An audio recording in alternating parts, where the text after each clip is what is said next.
Mushoku Tensei Volume 7 by Raifujin Namagonote, cast by Artel Studio. If you are interested in creating your own audio drama like this, please visit artel.ai and use promotion code ARTEL to activate your account. Prologue. 3 carriages rattled down a narrow road surrounded by a dense, dark wood. This was the Worm's Whiskers, a forest that separated the kingdom of Asura's northern border from the valley known as the Red Worm's upper jaw. The upper jaw was a natural choke point, but unlike its counterpart, the lower jaw far to the south, it was located several days' travel from the Asuran border. There was a good reason for this, of course. The forest between the border and the valley was infested with monsters. Many years ago, the kingdom of Asura built a wall to the south in order to keep those creatures from wandering into its territory, a measure that dramatically reduced its spending on monster extermination. Largely neglected, the forest remained home to vicious monsters, as well as bandits and criminals who'd fled Asuran territory. Few were eager to risk a journey through it. Still, some hardy merchants did push their way to the northern territories and back in pursuit of profit. The leader of this small caravan was one such man. He was a trader by the name of Bruno, an up-and-coming merchant who'd made something of a name for himself in the last year and had only just joined a major Asuran trading company. Bruno's current task was to bring 2 carriages stuffed with goods from the kingdom of Asura to the northern territories. This was a sizable, valuable shipment. Losing it would mean the end of his career and possibly his life. There was a good chance he'd face attacks from monsters, bandits, or both. Before joining his current company, Bruno had been a simple traveling merchant, accountable to no one but himself. In those days, he'd relied on his own sword and instincts to protect his cargo. But now that he'd come up in the world, he was facing far greater dangers and much more serious consequences for failure. He could no longer do everything by himself. Fortunately, he could afford the services of professional guards. The 3rd carriage in Bruno's caravan was occupied by a group of adventurers he'd hired to defend it, in addition to a handful of paid passengers. The guards were the 5 members of the B-ranked party Counter Arrow, which had been active in the kingdom of Asura for some time. The passengers numbered 3, 2 swordsmen in training heading north to hone their skills, and 1 gloomy young magician in a dark gray robe. While they weren't technically guards, Bruno expected they'd fight to defend the caravan if necessary, given that their lives would be on the line. Incidentally, the gloomy young magician went by the name Rudeus Greyrat. At that moment, he was in the back of the swaying carriage, blankly looking skyward. He had eyes like a dead fish and his mouth hung half open. He wasn't sitting so much as he was slumped against the wall. The boy was totally hollow. There was nothing but a void within him. When you glanced at his miserable face, you could almost hear his thoughts out loud. Everything's meaningless. What's the point of being alive? Why do any of us even bother? I don't know. The only thing I know is that I'm empty inside. I'm nothingness. I'm zero. I'm the heart of space. Bach. The boy let out a weak, lifeless sigh. Thanks entirely to his presence, the carriage felt about as cheerful as a morgue. You've been doing a lot of sighing lately, kid. What's the matter? The woman who'd spoken, a member of the B-ranked party Counter Arrow, was dark-skinned with dreadlocks pulled into a bun. She wore a chest protector and gauntlets relatively light armor, but a bit more than what a typical swordswoman would go for. Her professional class was most likely a warrior. The young magician slowly looked at her and tried his best to smile. It only served to startle her. The boy might have intended it to be a friendly smile, but there was no emotion in it whatsoever. It was like the eerie grin of a wax statue. "I'm sorry. Was I sighing? Don't worry about it, miss. I'm just fine." He'd spoken loudly and energetically, but his eyes were still lifeless, and his expression was still gloomy. It was obvious that he wanted to be left alone. Okay then. So why are you heading up north anyway? She'd half expected the young magician to ignore her completely. With that in mind, getting any response at all was a decent start. Huh? Does that really matter, miss? I mean, I'm guessing you're a magician, but you haven't even come of age yet, right? Did you just graduate from some academy? If you're looking for adventure, I'd start somewhere a little safer than the Northern Territories. This gloomy magician did look young, to be fair. He might have been 12 or perhaps 13, almost a child, really. Before responding, he made another attempt at a smile. It didn't go any better than before. Sorry, but is there a reason I need to answer any of these questions? His reply amounted to a blunt refusal to participate in the conversation. This young man clearly had no interest at all in chatting. Evidently, he wanted to wallow in his misery until the carriage reached its destination. Some might have found his attitude unpleasant. Still, at the end of the day, this was a conversation between travelers. The boy's tone could have been more polite, yes, but there was an unspoken rule that you shouldn't get too nosy with people you met on the road. When you got rejected this explicitly, the normal thing to do was shrug your shoulders and drop the subject. Which was, in fact, exactly what the woman with the dreadlocks did. But the adventurer seated by her side reacted very differently. Okay, what is your problem? Suzanne was just trying to be nice. For some reason, the girl was glaring furiously at Rudeus. At a glance, she looked like a strong-willed sort, blonde-haired and lightly armored like a swordswoman. But she didn't wear a blade. A bow was slung across her back instead. She was perhaps 15 or so, young for an adventurer, even if older than the boy magician. It was likely she didn't fully understand the customs that applied in this situation. Rudeus turned toward the girl and studied her face closely for a moment, then caught himself and jerked his eyes away. Calm down, Sarah. It's not like he's trying to pick a fight or anything. He was just a little blunt. That's all. But you've been worrying about him since yesterday, Suzanne. You said he looked sort of depressed, right? And now he's acting like you're harassing him or something. So the woman with the dreadlocks was Suzanne, and the younger girl was Sarah.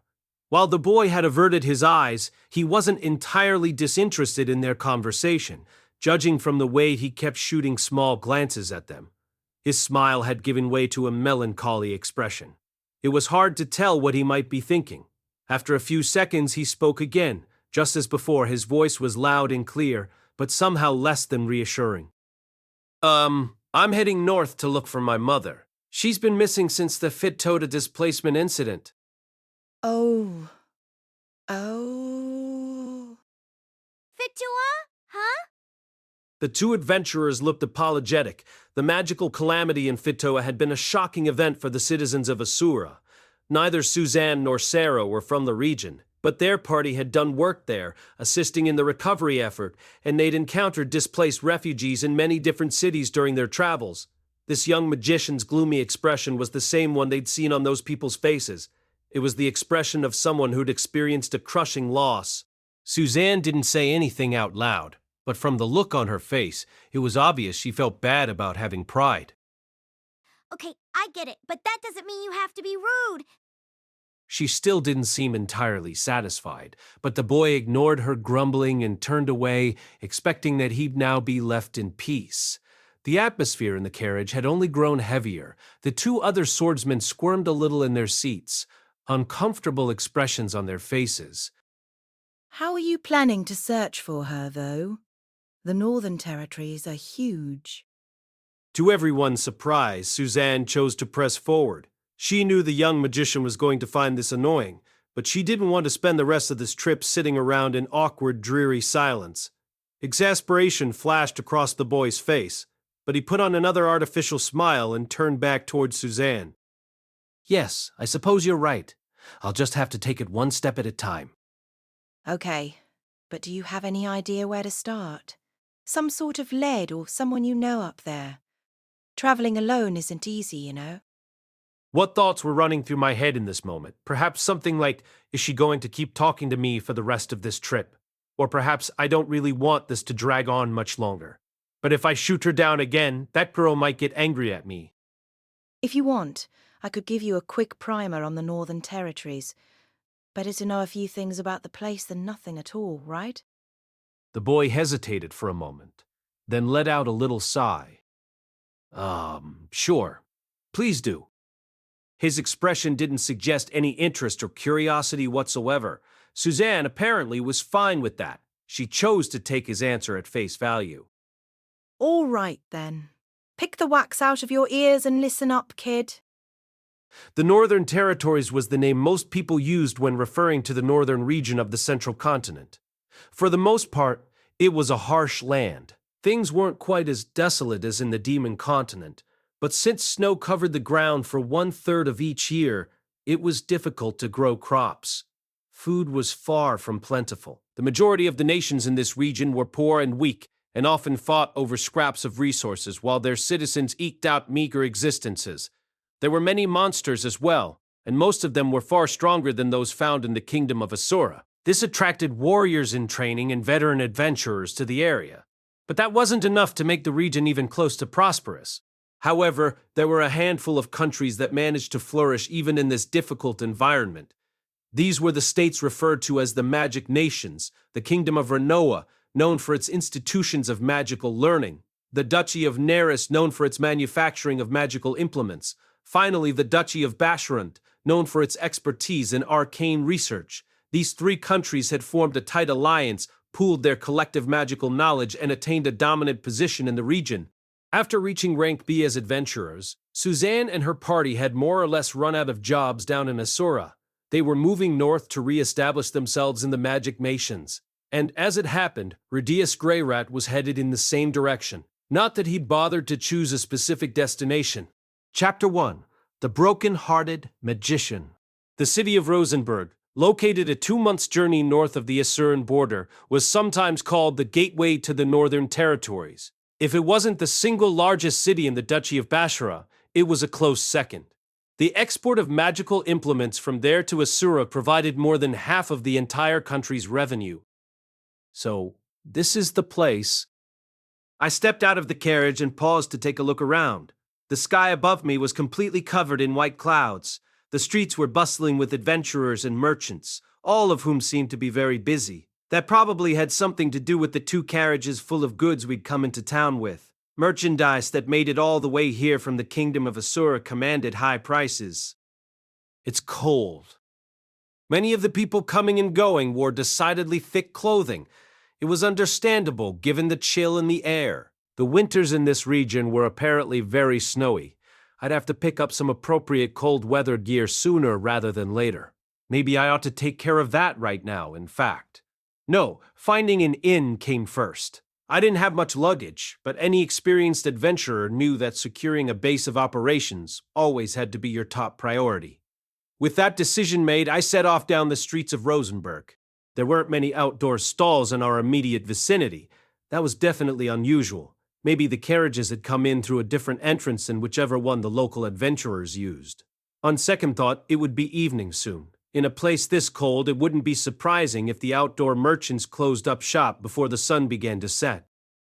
Before too long, he found a street lined with inns. He wandered around for a while looking at the rates posted out front, but eventually picked one more or less at random. The place was called the Round Shield Inn, and it was aimed at B-ranked adventurers. Kind of a strange name. He'd nearly mistaken it for an armor shop at first, since the sign out front was shaped like a buckler.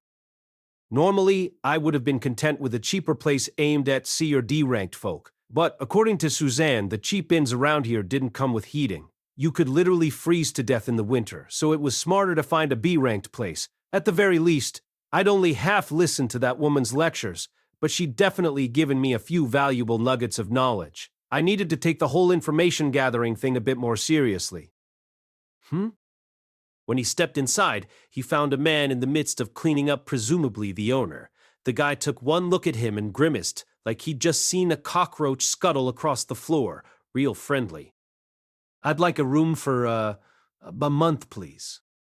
Sure thing. I'll need a signature and a thumbprint here. Once you've paid up, you can have the last room on the 3rd floor. The innkeeper's face was less than welcoming, but he didn't hesitate in handing Rudeus a key and the check-in sheet. He filled it out as requested, then paid up front for his entire stay. Fortunately, Asuran currency was still good in this area. He might need to exchange it for the local coin at some point, but that could wait. From what Suzanne told him, Asuran coins were better trusted and more valuable anyway. The innkeeper's eyes went wide when Rudeus counted out his Asuran silver coins on the front desk for him. He got the impression he didn't like the looks of him, but at least he was happy with his money. I was still holding virtually all the cash my party had earned on our journey from the Demon Continent to Asura. We should have split those funds equally between us 3, but it hadn't worked out that way in the end. On top of that, I'd also saved up a little of the money Alphonse gave me for helping out back at the refugee camp in Fitoa. A month's stay at an inn like this wasn't exactly cheap, but at this point I still had a decent financial cushion left. Of course, I'd still have to start earning cash again eventually. He climbed to the 3rd floor, found his room, and stepped inside to have a look. It had a bed, a closet, a table, and a chair. Typical enough. The only things about the room that stood out at first glance were the bare brick walls, which you didn't see too often in other countries, and the bulky stove that was built into one of them. Next to the stove was a small pile of wood and a few flints. You were presumably supposed to get it started yourself whenever you got cold. He had no idea how to work the thing, but he could always ask the innkeeper later. I tossed my luggage onto the floor and flopped down on my bed with a sigh. The sky outside my window was still pure white. Maybe overcast skies were just the norm in snowy countries like this. Back in Asura, the sky was blue. Sometimes you could scan from one horizon to the other without seeing a single speck of cloud. I'd been staring up at that great blue expanse for most of my journey here. It really was a beautiful color, but the only color I could think about was at Anjora here. Okay, no, let's not go down that road again. Let's not think about colors right now. I decided to get a better look at the streets outside instead. I got out of bed, walked to the window, and looked out at Rosenberg. From the 3rd floor of this inn, you could see almost the entire city. There was a surprising amount of green out there. The Duchy of Basharant tended to line its streets with trees planted at regular intervals. I'd heard it was to ensure everyone had an emergency supply of firewood when necessary, but the aesthetic results weren't half bad either. It reminded me of the forest we'd passed through right after leaving Asura behind. That was a nice place. All those massive trees everywhere, the gentle rustling of leaves in the wind. Yeah, trees are good. Nature is good. There's nothing like the great outdoors to help you forget all about the ugly, awful parts of the world. Soak in enough green, and you'll rinse all the sludge right out of your heart. Eris. The word slipped out of my mouth all on its own, and my mood took another brutal nosedive. You can rinse out your heart all you want, but it doesn't really help when it's been broken into roughly 50,000 pieces. To be honest, the way it ended had been a real shock. I was so convinced that Eris and I were a couple. I was so convinced we loved each other. I assumed we'd live together in Asura. I assumed she'd need my support now that she'd lost her parents.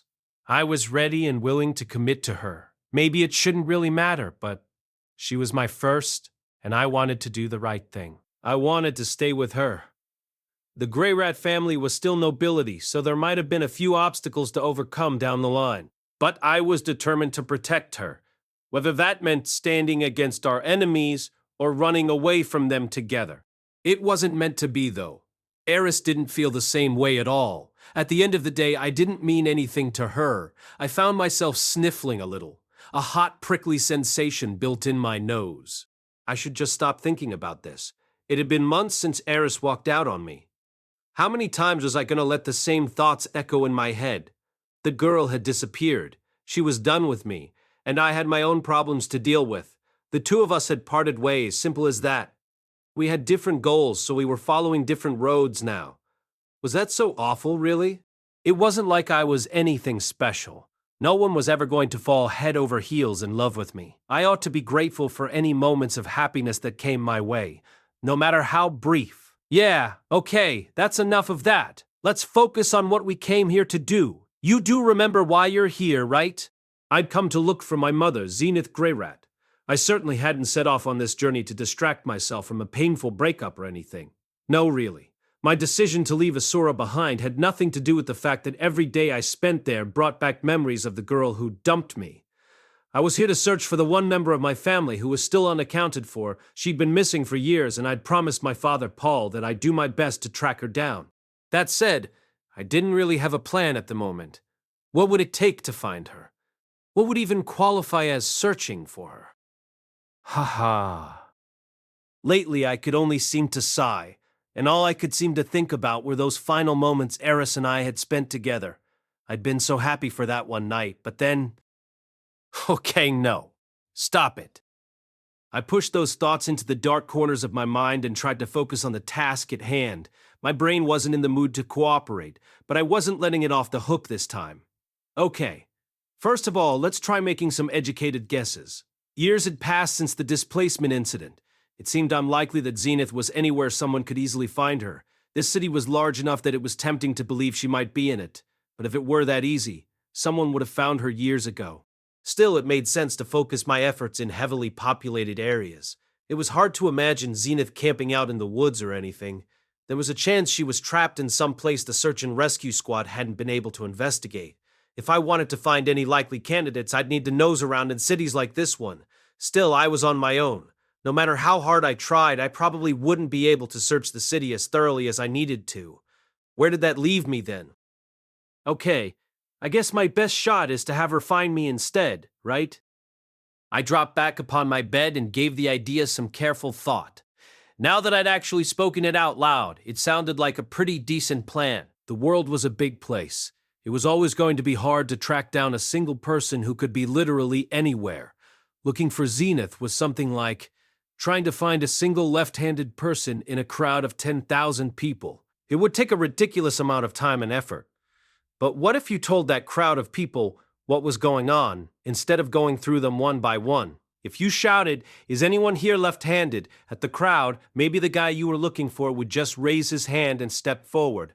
Basically, if I got famous enough, there was a good chance Zenith might come find me. Given how long she'd been missing, it was possible she was trapped somewhere, just as Lilia and Aisha had been. But if she heard that I was somewhere close nearby, she'd at least try to get a message to me, right? Yeah, that could definitely work, right? I'll get famous somehow, and then Zenith can reach out to me. Let's go with that. How do I make myself a celebrity, though? At the very least, I needed to have many people learn my name, but that was easier said than done, right? Let's see. In the last couple years, I'd done a lot of PR work for Rui Gerd, mainly doing good deeds in his name. I was trying to build a positive brand for the guy, basically. It was hard to say how effective it had really been, but I felt like we made a bit of an impact on the demon continent at least. If I took the same general approach here and made a name for myself as an adventurer, I could probably become well known before too long. Unlike Rugerd, I didn't have some weird curse to contend with. All I had to do was pull off a few impressive feats, and people would learn who I was. I shouldn't even have to bend the truth too much this time. The goal was for word to spread throughout the region about a boy magician named Rudeus looking for his mother Zenith, who disappeared after the displacement incident. At that point, either Zenith or somebody who knew about her might come to find me. I'd probably have to deal with some false leads, which might get aggravating. But I wouldn't mind paying for genuine information if I had to. Man, I don't really want to do this. It wasn't going to be fun making a name for myself all alone in this miserably cold, snow-covered city. And even if I did manage to become a local celebrity, there was no guarantee I'd actually find Zenith. In fact, the odds were dismal. The Fictoa Search and Rescue Squad was a relatively large organization, and they'd looked all over for her with no success. I'd have to be incredibly lucky to do any better.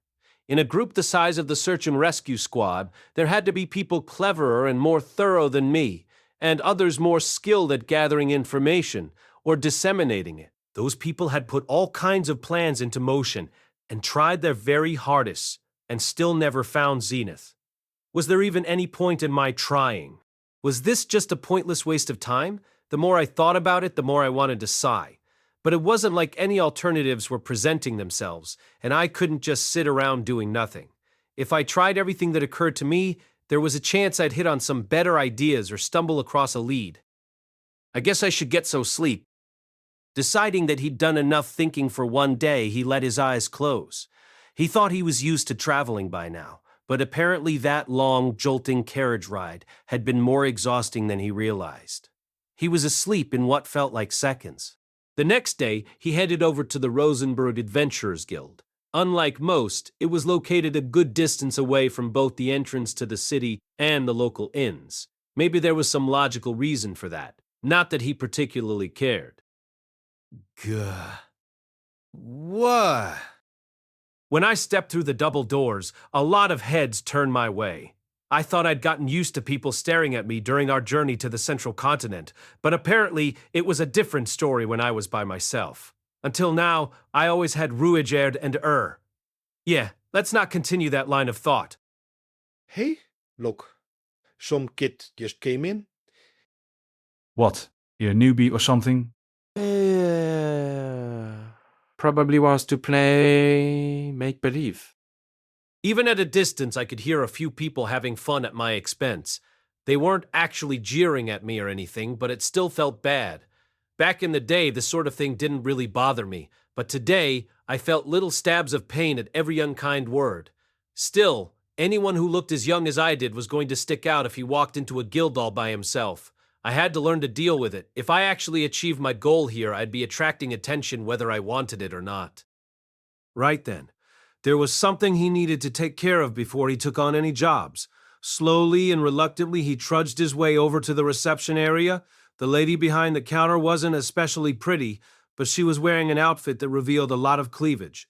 It really did feel like they only hired women of a certain cup size for this job.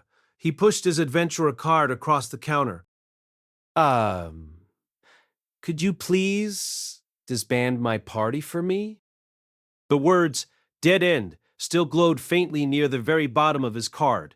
It was the name of his old party, the one he'd formed with Rudeus and Eris. Both of them were gone now, so for all intents and purposes, Dead End no longer existed. He needed to disband the party. It was a thing of the past. All of a sudden, he was sniffling loudly. A moment later, he realized that tears were running down his face. He hadn't meant to cry, but he couldn't help himself. Rudeus and Eris weren't at my side anymore. I really was all alone. And it was really painful to be confronted with that fact. Of course. I'll take care of that right away. The clerk took his card and got to work with a somewhat sympathetic expression on her face. I'm sure it must have been kind of creepy to have some guy start blubbering in front of her like that, but she stayed professional. Here you are. Thanks. He wiped his tears with the sleeve of his robe and took his card back. The words Dead End had vanished, leaving a blank space behind.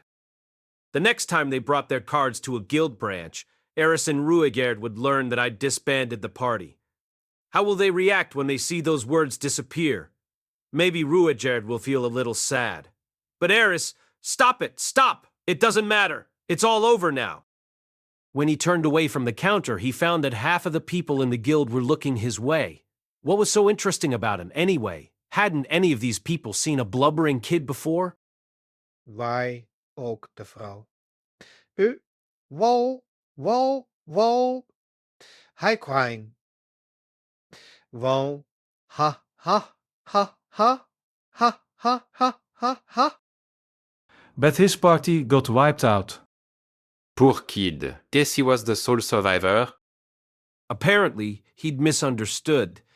These were gazes of sympathy. Everyone seemed to assume the other members of his party were killed in battle or something. He was sure none of them even suspected he might be crying because a girl had dumped him. I really was pathetic. If my party had died, at least I'd have some reason to be acting like such a baby. Not that I wanted anything to happen to Rudeus or Reader or Eris, of course. Without a word, he turned and headed for the central bulletin board. It was almost completely covered in sheets of paper. There weren't quite as many jobs as you'd find in the Demon Continent guilds. But it was a massive difference from what he'd seen in the Kingdom of Asura. Adventurers were clearly in high demand around here, and jobs ranked B and C seemed to be the most common. In Asura, most of the available jobs were of fairly low difficulty, and you'd find less and less work at the higher ranks. As a result, adventurers who'd climbed a little way up the rank ladder tended to leave that country behind, heading south to the King Dragon Realm, or north to the nations of the Magic Alliance. Okay, let's see. He was currently an A-ranked adventurer, and guild rules also allowed him to take jobs one tier lower or higher than that. There weren't any S-ranked jobs posted at the moment, so he'd have to pick something from ranks A or B. Fortunately, there was a good amount of work available at those tiers. That was definitely rare on the central continent. It just went to show how tough life was here. A. Slay the Luster Grizzly Pack by Lake Kukuru. B. Guard a major logging operation in the Hadra Forest. B. escort a caravan transporting goods to the Duchy of Neris. Well, whatever. Any of them should be fine. Without giving the matter too much thought, I pulled down the A-rank job I'd spotted first. These luster grizzlies were presumably some sort of bear, but the details were kind of fuzzy. I didn't really care, and I didn't want to deal with asking around about the local monsters. He headed back over to the reception area with the paper in his hand. "Excuse me, can I take this one, please?" The clerk took the paper along with his card, glanced down at it, and then blinked in surprise. Huh? Where's your party? Oh, well, I was hoping to handle this one solo, actually. I think this might be a bit much for a single magician. Ranked jobs are really meant to be tackled by a party, you see. Okay. I'm sorry, but I just don't think we can give you this one. The clerk had a point. You wouldn't normally try to take out a whole pack of monsters all by yourself. Still, it felt like an acceptable risk to me. I wasn't going to become famous unless I pushed myself a little. It was hard to say just how dangerous this specific job might turn out to be, but I didn't really care. It wasn't like I was enjoying my life anyway. No matter how hard I tried, everything I cared about slipped away from me sooner or later. I'd always be miserable in the end. That wasn't ever going to change. I didn't have anything to look forward to. What did it even matter if I lived or died then? As that thought ran through his mind, pain stabbed him somewhere deep in his chest. He reached reflexively into his pocket, grabbed hold of what he'd stashed inside it, and gritted his teeth. The pain in his chest didn't go away, but when he squeezed that object tightly, it made him feel at least a little better. Hey there. We having ourselves an argument? Someone had spoken to him from behind. It was enough to snap him back to reality. Mumbling, "No, it's nothing like that." He turned around and found a familiar face. It was that same dark-skinned warrior with the dreadlocks who kept talking to him on the trip up here. The girl who'd snapped at him was standing at her side, too. As he recalled, the woman warrior was Suzanne and the girl was Sarah. There were a couple of men standing a little way behind them whom he recognized as well. They were probably the other members of the party, but he didn't remember any of their names. He'd bumped into the B-ranked party Counter Arrow. Well, I couldn't help overhearing. Your old party was wiped out, but you need money to look for your mother, right? Is that why you're trying to take on a job like that all by yourself? Very touching. I hadn't said anything like that, just for the record.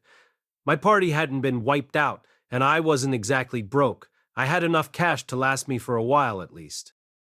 But here's the thing, kid. That look on your face is kind of a problem. You don't look like someone who's ready to take on the world alone. You look like a guy who doesn't even care if he lives or dies.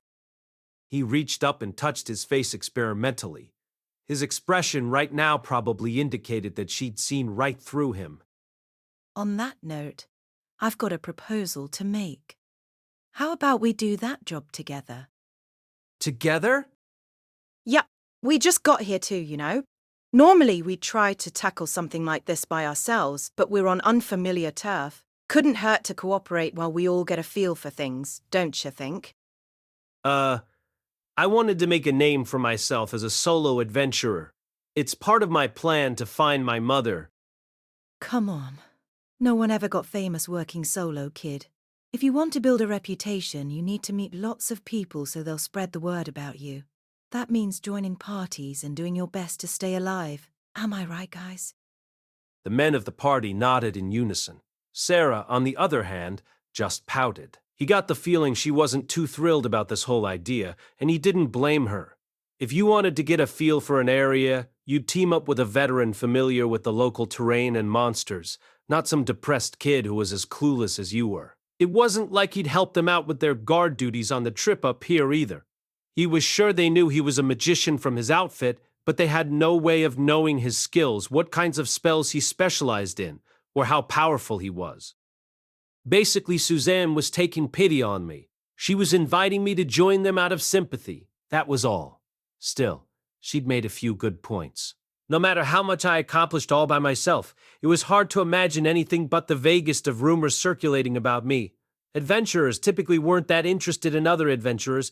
They weren't going to go out of their way to learn about some kid they didn't care about. At best, word might get around that a young magician was pulling off some impressive things by himself. But I needed them to include the details. The fact that I was from Fittoa, was capable of silent casting, and was looking for my mother who'd gone missing in the displacement incident.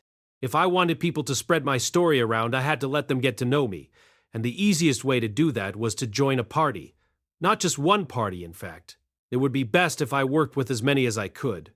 Although many adventurers preferred to stay put in a single city, sometimes you'd meet groups earning money on their way to somewhere else, the way we did in the Demon Continent. Maybe if I focused on getting to know those people... You look pretty young, but if you're A rank, I'm guessing you can hold your own in a fight. What's your specialty?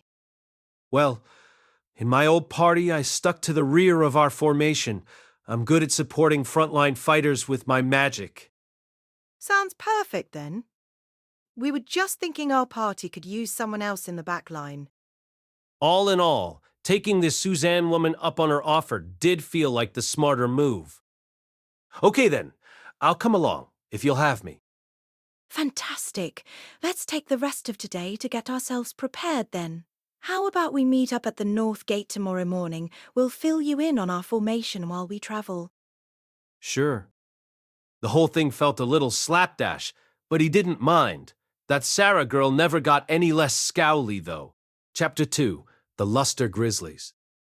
The next morning, I dutifully headed over to the northern gate of the city. I wasn't feeling too enthusiastic about this expedition, but my body moved along on autopilot.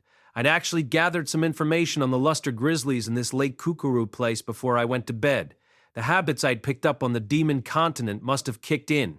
I looked around the dark, quiet streets. Suzanne hadn't specified an exact time to meet, so I'd showed up as early as I could.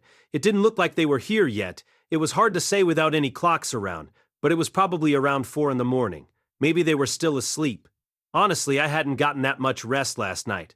It was cold here, for one thing, and I might have been a little nervous about teaming up with a group of people I didn't know too well. They're taking their time. When adventurers set off on a job, the general rule was that you met up first thing in the morning. Maybe I'd come too early this time, but it beat showing up late. The last thing I needed was to get left behind and end up moping around by myself all day. It wasn't like I was the only one out here, either. There was another party hanging around near the gate as well. They seemed to be waiting on one last straggler. Still, it was possible that I'd gotten the wrong idea at some point. Maybe they wouldn't be coming until noon. It might make sense to leave later if you decided to arrive at your destination at a specific time. But then again, I told them which inn I was staying at. If they'd worked out a different departure time, wouldn't they have gotten in touch with me? Oh. Just as his thoughts were starting to spin in circles, he spotted a small group of people walking toward him through the morning mist. Hey there, you're here early. You didn't seem too enthusiastic yesterday, so I sort of assumed you'd keep us waiting. I just woke up a little early today, that's all. Suzanne seemed amused. Maybe she thought I'd showed up early because I was secretly lonely and yearning for human contact or something. That wasn't really true, but I didn't feel like bothering to deny it. Okay then, thanks for having me as a temporary member of your party. My name's Rudeus Greyrat. I'm a magician and an A-ranked adventurer. Like I said yesterday, I'm good at support magic. Suzanne blinked in surprise. He wasn't too friendly on the trip up here, and she probably hadn't expected him to get all polite at this point. He hadn't planned this in advance.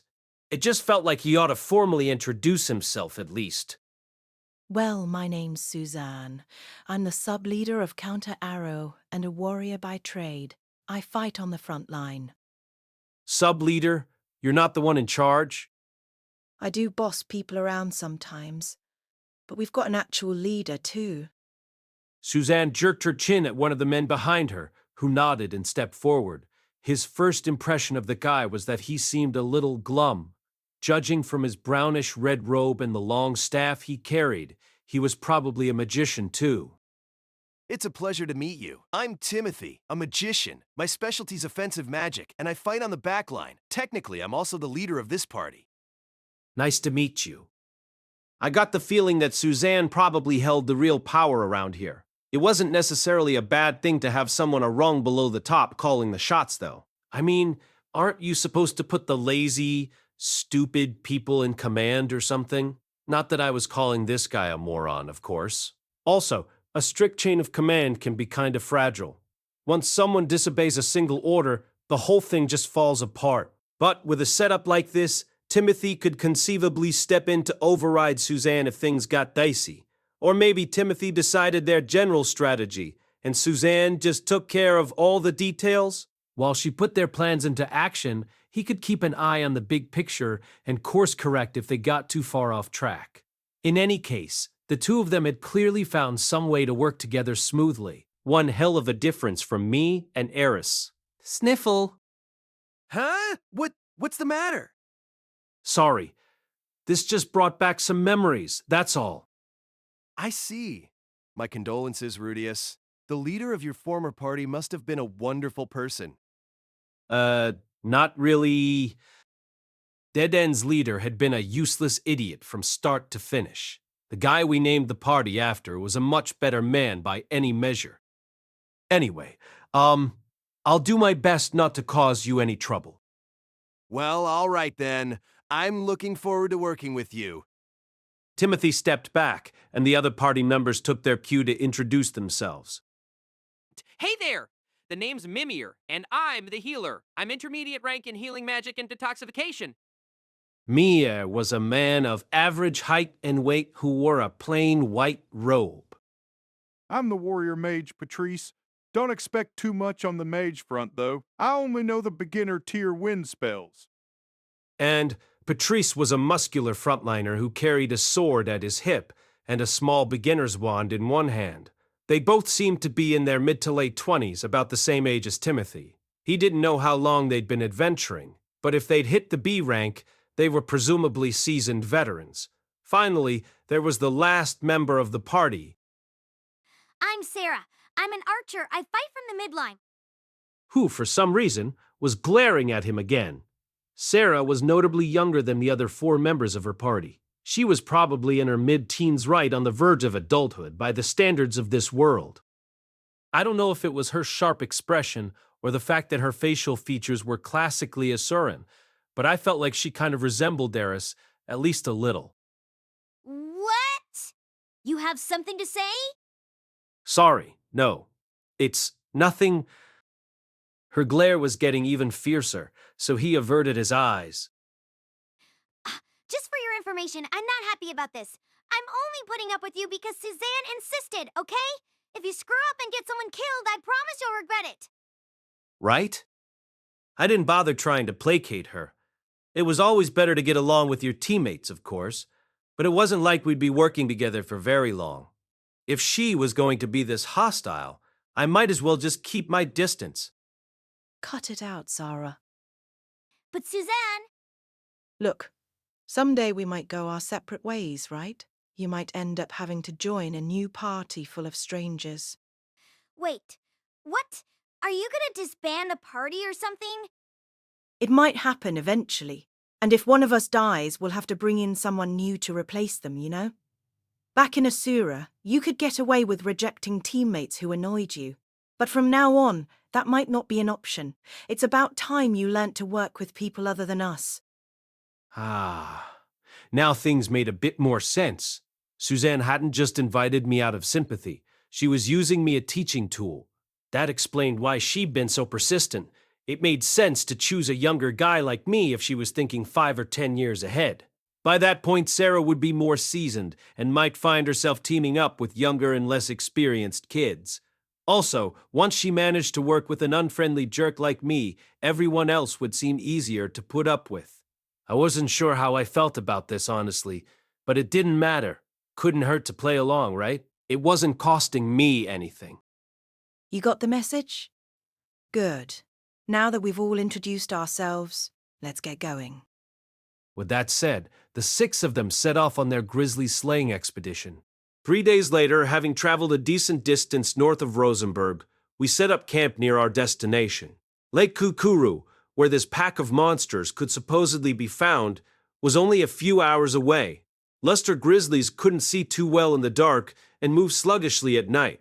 Our plan was to wait until the sunset before we launched our surprise attack. In the meantime, we had a group meeting to discuss our performance and the battles we'd fought on the way up here. Counter Arrow wasn't a bad party by any means. With 2 in the vanguard, 1 ranged fighter and 2 rear guard, they felt like a well-balanced group. They'd slotted me into a ranged support role, which meant casting Quagmire the instant we spotted enemies in the distance. After I slowed them down, Timothy used his fire magic to cut down their numbers long range. Once the survivors closed in, Suzanne and Patrice stepped forward to fight, and Sarah backed them up at medium range. When one of the frontliners took a hit, Mimir immediately healed them. We took out plenty of monsters on the road north, and this plan had always worked out smoothly enough. Suzanne, Timothy, Mimir, and Patrice definitely knew what they were doing. They weren't exactly on Rudeus' level, of course, but when it came to teamwork, they put Eris to shame. That said, I couldn't help feeling a little underutilized since casting Quagmire was literally my only job. I decided to put forward a few proposals. Maybe I could switch over to support when the enemies reach our front line? You don't know how Suzanne and Patrice fight yet. We don't need you hitting them by accident. Just stay put. Okay then. Why don't I help Timothy thin down their numbers after I slow them down? Magicians are supposed to keep some mana in reserve during longer battles? Stupid! You just stop them in their tracks. That's all we need from you. Could I at least move forward once the enemies closed in on us then? Do you want me to shoot you in the back or what? To be honest, it felt like I was fighting with my hands tied behind my back. If I joined the attack with Timothy, we could probably have wiped out most groups of monsters at long range, instead of letting them get in close enough to hurt the frontline fighters. Still, efficiency wasn't everything. Sarah was getting more practice this way after all. I'd done something similar on the Demon Continent myself. And at the end of the day, I was only a temporary member of this party. I didn't have much choice but to keep my mouth shut and try to learn their way of doing things. As long as I could think on my feet in an emergency, it did make sense to hold back instead of trying to do everything myself. Teamwork was a skill you had to build up through practice, after all. I wasn't sure I could act quickly under pressure, though. Look, you're not really a member of this party, okay? Just do what you're told and try not to make a nuisance of yourself. All right. Sarah certainly didn't seem very interested in learning to work with me either. It sure felt like she hated my guts, maybe because I'd made such a lousy first impression. It wasn't like I needed to make friends with her, but this open hostility brought back some memories that stung a little. When I first started as Eris's tutor, she treated me the same way for a while. Sarah, I think you've made your point. Why are you being so hostile to him? It's just, I don't know. He's younger than me, but his attitude's kind of disrespectful. That's totally normal for an adventurer, kiddo. You're pretty casual with us yourself, aren't you? Yeah, I guess.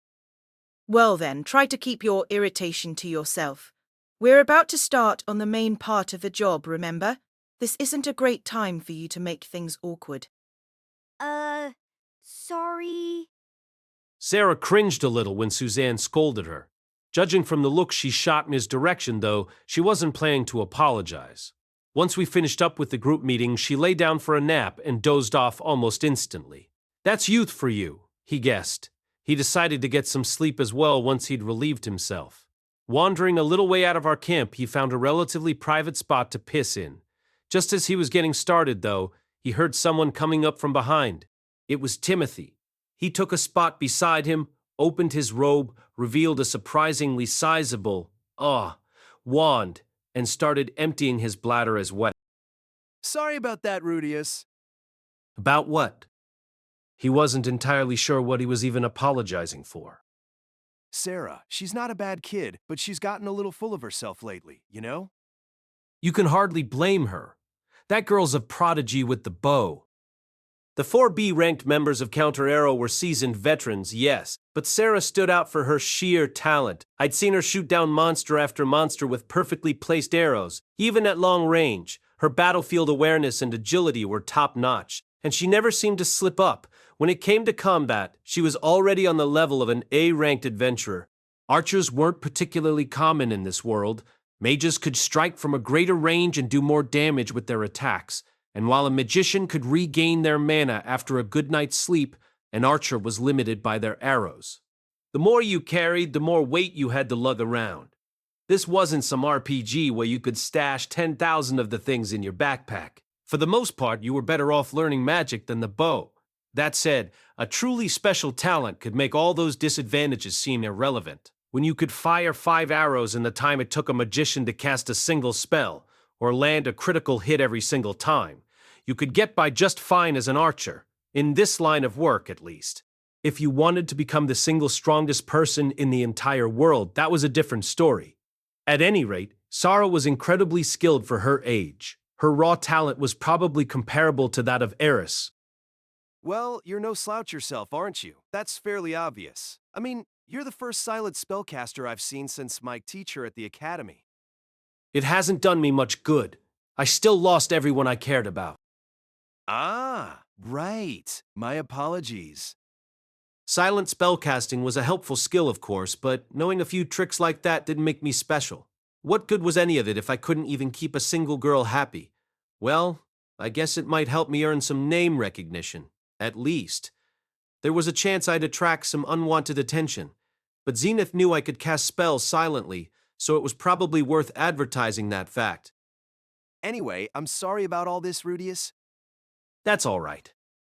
This was kind of interesting, though. Maybe the older members of the party had realized I was more capable than I looked, after all. I guess they'd learned how to size people up over the years.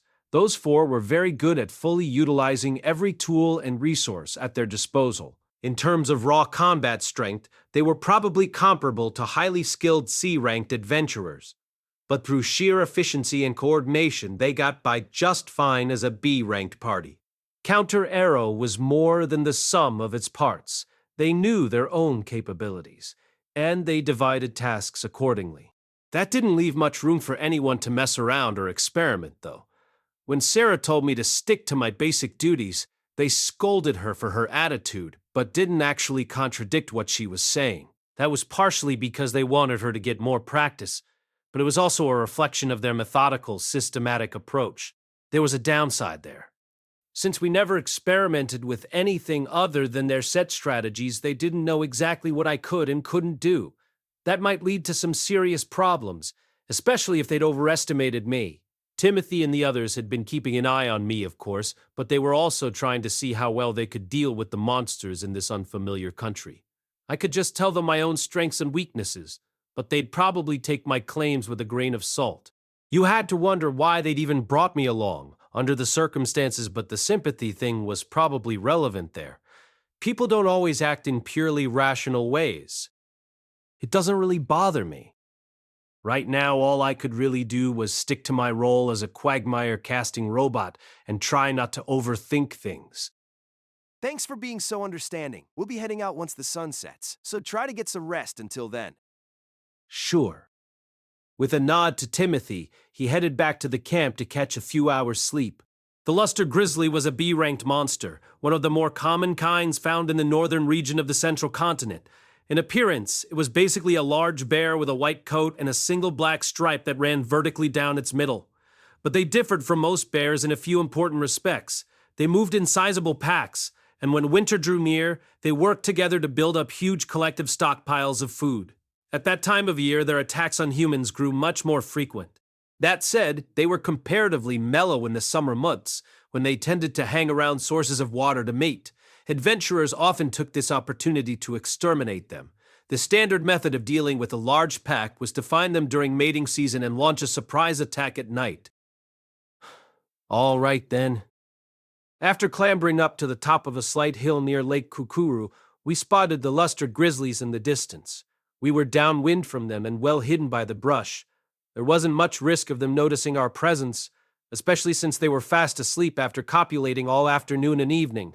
Luster Grizzlies didn't bother digging holes to sleep in.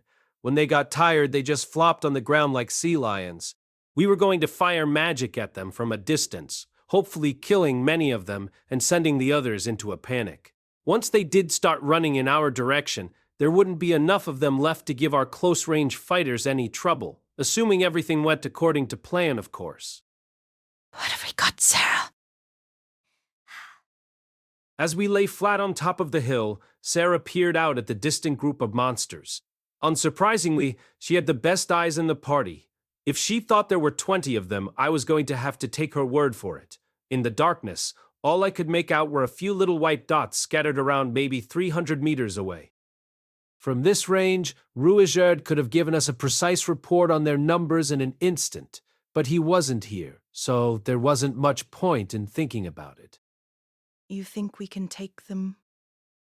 We'll be fine. Right, guys?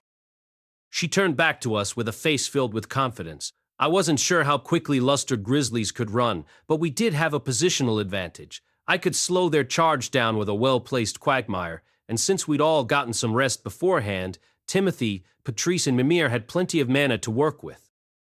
All right then, let's get started. Suddenly, everyone was laser-focused on the task at hand. 20 grizzlies did seem like a manageable number, but that was no reason to get overconfident. I clutched my staff tightly in my hands and stared intently into the darkness, just like the others. Let the vast and blessed flame converge at thy command. O raging fire, offer us a great and blazing gift, great fireball. Quagmire! Just as Timothy finished the incantation for his intermediate tier fire spell, I transformed a large patch of ground into a thick, muddy bog. I tried to place it just inside Sarah's range of fire. If the grizzlies were stopped in their tracks here, she'd be able to pick them off with ease. Let the vast and blessed flame converge at thy command. O raging fire, offer us a great and blazing gift, great fireball. Timothy had already launched a second great fireball in quick succession. The thing had to be 2 meters in diameter, but it hurtled through the air with impressive speed. I watched as it struck one of the grizzlies. Even from this distance, I could tell the monster had died instantly. I'd seen Timothy do this a number of times on our way up here, but his great fireball really was remarkably powerful, quick, and precise. You could tell he had a great deal of experience casting it. They've spotted us! One by one, the roaring, furious Luster grizzlies began to run in our direction. Some of Timothy's fireballs missed their targets now that the monsters were in motion, but he still managed to pick off quite a few of them as they drew closer. Everything was going smoothly so far. By the time they reached the spot where I'd placed my quagmire, half the grizzlies were dead. Since Sarah would be taking more of them down from this point on, it seemed possible that we'd wipe the creatures out before they even got in close. Pretty easy for an A-rank job, really, or so I thought for a fraction of a second. Huh! Just before the pack of Luster grizzlies hit my quagmire, one of Timothy's fireballs briefly illuminated the area all around them. There were other shapes moving through the darkness. Many other shapes off to the side of the bog that I'd created. Whatever they were jet black and the same size as the Luster grizzlies. What? Are those black grizzlies? When I heard those words, something clicked inside my mind. Those shapes were Luster grizzlies, all right. They were just covered in mud. For all intents and purposes, they were wearing camouflage. Of course, it wasn't mud from my quagmire. There must have been another pack at the lake, sleeping in a boggy area not far from the group we'd spotted. When the pack next to them came under attack, they'd woken up and spotted us. There's way too many of them. Retreat! Retreat! Flustered, Timothy shouted the order to fall back. It was an understandable reaction. This second pack was huge. There had to be more than 60 of them, and they were rushing right at us, faintly visible thanks to the small fires left behind by Timothy's magic. I guess he'd made a snap judgment that we couldn't hope to win this fight, but to be honest, it was a little late to be retreating now. Ideally, we would have noticed this pack before we attacked the other one, and decided not to risk this in the first place. It had been a serious mistake not to scout out the area during the daylight hours. We can't fight them here. Fall back to that place we found on the way. Earlier on, we'd found a natural choke point where we could lead the grizzlies in case their numbers proved too much to handle. If we made it there and regrouped. But again, it was too late for that. To reach that choke point, we'd need far more distance between us and the monsters, and a huge quagmire in their path to slow them down. We couldn't hope to get away from a pack of luster grizzlies running at full tilt with no obstacles in their way. There just weren't any options left here. It's no good. They'll catch up to us. Ch! I'll keep them busy. The rest of you make a run for it. Suzanne! Suzanne had stopped dead in her tracks. Sarah spun around, her face pale and fearful. No! I'll stay behind! This is my fault! I'm the one who didn't notice them! You wouldn't even slow them down, kid. Don't be an idiot, Suzanne. There's too many of them for anyone to hold off alone. If you're not running, nobody is. All right, let's show them what we're made of. Abandoning the attempted retreat, everyone lifted their weapons and prepared to fight. The pack of luster grizzlies bore down on us with ferocious speed, loud and violent as an earthquake. Even in the darkness, it was a terrifying sight. Sarah's legs were trembling. She wasn't the only one either. Suzanne, Memory, Patrice, and Timothy all looked like they were staring death straight in the face, but not a single one of them tried to flee. As I stared at the 5 of them, I felt my heart pounding in my chest. Was it because the luster grizzlies were closing in on us? No, definitely not. That didn't even feel important. It was Suzanne, and Sarah, and Timothy, Mimir, and Patrice. For some reason, looking at them stirred something in me. My breath grew rough. I didn't know what this emotion was exactly, but it was intense. Something about the way they were facing down that horde of monsters really struck a chord with me. Ah. At some point, he'd reached into his pocket to clutch at what he had in there. What are you doing, Rudeus? The others all glanced back in his direction. For an instant, he saw their faces. There was no despair on any of them, not even Sarah's. They were all desperate and determined to find some way to survive. Even now, none of them had given up. None of them had accepted their own death. He knew in that instant why they'd chosen to stand their ground and fight. He read the answer on their faces. He felt it inside his pocket, and he saw it in a memory that flashed briefly through his mind. He'd known the answer for a long time now, and now that he remembered it, it's all right. I'll handle this. He spoke to them so calmly that he surprised even himself. Keeping his emotions hidden as best he could, he pointed his staff directly at the onrushing group of mud-coated lustered grizzlies. Exodus flame. An hour passed. The area around the lake had been reduced to a charred wasteland. The corpses of luster grizzlies were everywhere. Most had been burned to a crisp, but a few still had their pelts reasonably intact. At the moment, we were skinning as many of them as we could. My fire magic had wiped out the majority of the grizzlies. After that, they split up and began to run in all directions. A handful did keep charging at us, but Suzanne and the others dealt with those, and I picked off the ones that tried to flee with stone cannon. Once the last monster went down, everyone just stood around in silence for a long moment, until I finally proposed that we get to work on the bodies. We'd been at it for a while now. We needed to bring back the luster grizzlies' tails to prove that we'd done our job, and their pelts to sell for cash. Naturally, their fur fetched a pretty decent price. It was standard practice for adventurers to lug back as much of it as they could carry.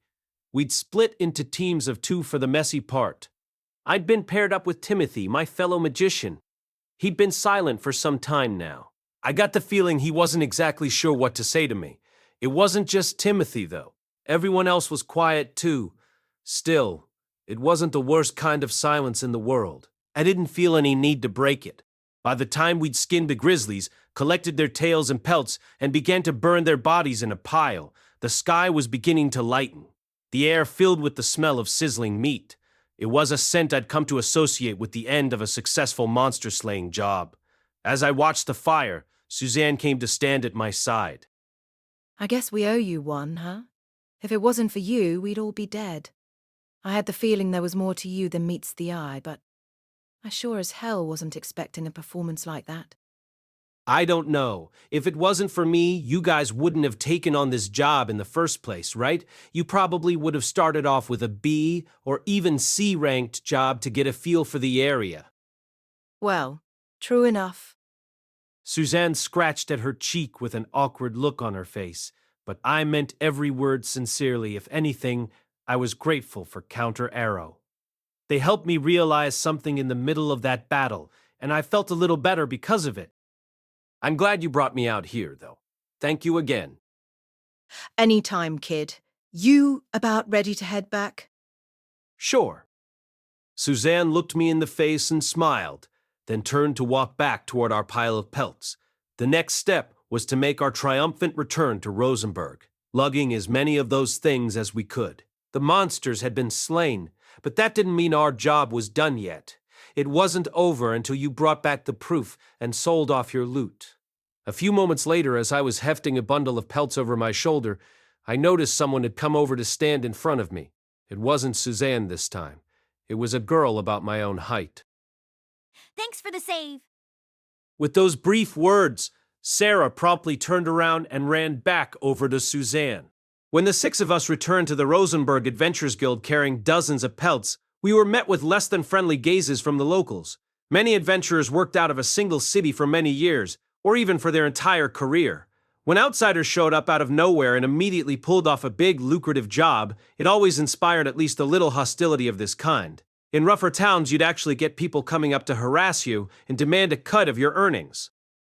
I glanced over at Timothy, wondering how he'd handle this. To my surprise, I found him looking around the room with a bright smile on his face, as if the other adventurers were old friends instead of glowering, resentful strangers. Tonight, we're celebrating my party's arrival in Rosenberg. Let's head over to the bar, everyone. I'm buying. For a moment, the other adventurers were too startled to react, but they knew a good deal when they heard one. Cheers went up all around the room. Hey, the new kids in town seem friendly for once.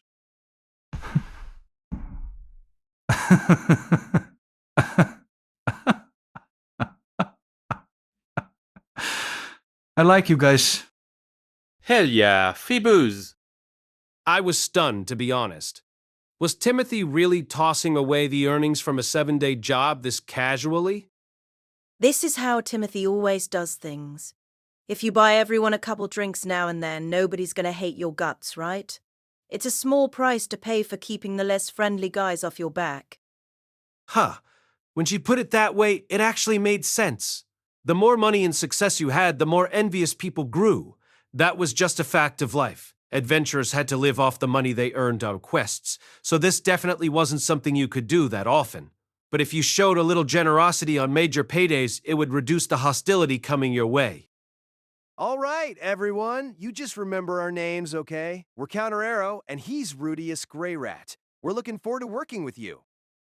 Counter Arrow! Rudeus! Based on the hearty chants around us, Timothy had definitely earned us some temporary popularity. If his strategy was this effective, I'd have to try and follow his example. It would be nice if I could avoid pointless fights with people like Sarah. With that thought, I let the crowd carry me along as it surged toward the nearest bar. He finally made it back to his inn several hours later. The others had talked him into having a couple drinks at the bar. Unfortunately, he wasn't used to alcohol, and the only kind they had in this city was some whiskey-like stuff with a real kick to it. He quickly got sick to his stomach and had to cast detoxification magic on himself. That wasn't a mistake he'd be making again. Using a basic healing spell on his still-aching head, he walked across his room to start a fire in the heating stove. Phew. Before long, small flames were dancing over the wood inside the metal box. It would probably take some time for the room to warm up significantly, but just gazing at the fire was oddly comforting. As I stared at the flickering flames, I reached into my pocket and retrieved a certain something. It was a white piece of cloth. No mere handkerchief, of course. This was something Lilia had delivered to me against all odds, despite everything we'd lost in the displacement incident. It was my holy relic. I kept it safe in my pocket the entire length of my journey here. I grabbed it with both hands and pressed it firmly to my forehead. When I saw the members of Counter Arrow turn to fight that horde of luster grizzlies, it was an image of Roxy that had flashed so vividly through my mind. Roxy was the strongest, most determined person I'd ever known. I'd never actually seen her in a life-and-death situation, but I knew that she'd once been an adventurer herself. When her party found itself in danger, she'd probably turned and faced it with them, just as the members of Counter Arrow had. She'd protected her friends bravely and been protected in return. She'd survived. And then she became my tutor. She taught me all the things she'd learned in her life as an adventurer. She taught me what it meant to be alive. But she wasn't born knowing any of that. She figured it out for herself in the years she spent fighting alongside others. Of course it matters if you die, moron. You lost everything you cared about? Says who? He pressed the white cloth to his forehead so that his tears wouldn't stain it, curled into a ball and began to sob. Before long he was blubbering, his body quivering with every painful hiccup. I hadn't lost everything, not by a long shot. I'd lost something that I cared about very much. That was true, but it didn't mean that I had nothing left to live for. Remember when you first arrived in this world? Remember Roxy? Remember the day she showed you the outside world? You learned all sorts of things from her. She taught you so much. You can't betray her now. Roxy wasn't the only one who'd given me something either. I touched the wooden pendant I wore around my neck. It was a gift from Lilia, a gift she'd probably made by hand. Lilia had always been so kind and devoted to me. She was probably looking forward to the day we'd see each other again. And somewhere up in Millis, Paul was doing his best to reunite our family. We were very far away from each other, yes, but still, I wasn't alone in this world. Roxy, please show me the way. I couldn't just lie down and die out here in the middle of nowhere. Yes, I was still in pain. There was no point pretending otherwise. But I'd been through worse than this a long time ago. You can't just fall to pieces now, damn it. Keep moving forward. Do the things you need to do. All right then. He opened his luggage and took out a different piece of fabric. It was his memento of Eris, the one he'd been lugging around with me all this time, no matter how miserable it made him feel. Without a word, he tossed it into the heating stove. Sarah. To be honest, I underestimated him. The first thing that came to mind when I heard the name Grey Rat was the noble who'd ruled over the town where I was born. The Gnostus Grey Rat family controlled the entire Melvots region. I'd seen the Lord himself just once when I was very young. He'd come to our village with a group of soldiers to hunt down some monsters nearby. My memories from back then were mostly pretty fuzzy, but I remembered that crafty-looking face of his very clearly. And Rudeus looked a lot like him. Grey Rat isn't that rare a last name in the kingdom of Asura, of course. But most people who have it are either low or mid-ranked nobles. You won't find many of them among the ordinary villagers or townsfolk. In fact, the common people usually don't have a last name at all. I know I don't. I was born to a hunter and his wife, and the name Sorrow was all that they could offer me. My mom and dad only had single names as well. Long story short, this Rudeus Grey Rat was obviously a rich kid. He'd put on a cheap robe and let his hair grow wild in an attempt to disguise himself as an ordinary adventurer, but that expensive-looking staff he carried was a dead giveaway. You could practically smell the cluelessness on him. Why would the son of some Asuran noble leave his country behind and head out to the Northern Territories of all places? The look on his face made that clear enough. The kid spoke politely enough, but he always looked gloomy as hell. And his attitude just screamed, "Leave me alone." He'd probably had some trouble at his rich kid boarding school, or gotten into a fight with his parents. In other words, he was running away from home. It wasn't that unusual, really. I couldn't begin to understand it. But apparently some young Asura nobles can't put up with having everything they want handed to them on a silver platter. And after fleeing from their schools or mansions, they usually try to become adventurers. The children of the nobility are educated from a very young age. The main focus is normal stuff like reading, writing, and arithmetic, but lots of families have their kids trained in swordplay too. Some noble houses consider magic less important, but many academies also require their students to learn beginner spells. So you have these kids who've picked up some basic combat skills, and then they start to learn a bit about the outside world at their academies. At that point, for whatever reason, a lot of them decide to hop off their easy ride through life. It's particularly common in boys around Rudeus' age. I've been on guard duty for kids like him a few times before, although none of them were brave enough to try leaving Asura. Mushoku Tensei Volume 7 by Raifujin Namaganote. Cast by Artale Studio. If you are interested in creating your own audio drama like this, please visit Artale to AI and use promotion code Artale to activate your account. Now, enjoy the story. Before they got scared and headed back to where they came from, of course, every once in a while, one of them turns out to have some actual talent and becomes a real adventurer, but I'd never met one. I figured Rudeus was just another of those rich kids, and I've always hated those kids. They're born into wealthy homes and handed excellent educations. They can live in luxury and never have to work. The thought of people like that trying to become adventurers made me furious. Maybe it wouldn't bother me so much if they were actually committed. But in my experience, they're never ready to risk their lives the way we have to every day. When some monster takes a swipe at them or another member of their party is in danger, the rich kids always turn tail and run. The reason for that's simple enough. They've still got somewhere to run back to. When things get too ugly or scary, they can always just head back home. Even as they try to become adventurers, they've always got that backup plan stashed in the corner of their mind.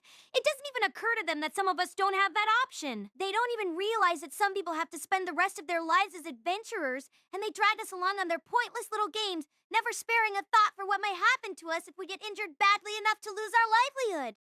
I'd assume Rudeus was just another of those useless brats. That story about his missing mother shocked me at first, but after a little while, I started to think it was probably a lie. It seemed more likely that he just wanted to prove how different and special he was by playing at being an adventurer in the Northern Territories instead of a Sura. I figured he'd run off if things ever got even slightly dicey, so I tried to keep his role in our party to a minimum, hoping to at least keep him from sabotaging us. To be honest, I underestimated him. Instead of running for his life, he'd wiped out that massive pack of Luster Grizzlies almost single-handedly. He was clearly an advanced, or even Saint-tier magician. For some reason, he'd hidden that from us. That only annoyed me even more. There was no denying that he'd saved our party, so I did say thanks. But I still wasn't feeling especially grateful. Come on, Sarah. How long are you going to sulk? Who says I'm sulking? My irritation hadn't faded even after we returned to our inn. I didn't want to admit that this one rich kid was any different from the others. He was still an aristocrat, and I hated aristocrats. What is with you lately, Suzanne? Why do you keep looking out for that guy? Come on, Sarah. What was I supposed to do? A kid that young shouldn't be traveling all alone, right? It would have left a real bad taste in my mouth if he got killed or something. I mean, it seems like he can take care of himself, but still... Who cares? If he gets himself killed, it's his own stupid fault. That story about his mom has to be bogus anyway. He's probably just running away from home or something. Sarah, I know you don't want to admit it, but he's obviously telling the truth. Don't pretend you don't know that. Suzanne wasn't wrong. If Rudeus was lying, he wouldn't have stood his ground with us. He wouldn't have broken down and cried in the middle of the Adventurers Guild. I knew that much. I knew what he said was true. He really was a victim of the fit to a displacement incident. He really had spent years learning magic and making his way back home, only to find his home had vanished. He really had set out to search for his missing mother. It wasn't just a sob story, and it actually happened. Now that I'd worked a job with the kid, I was pretty sure of all that. Still, part of me wanted very badly to call him a fraud.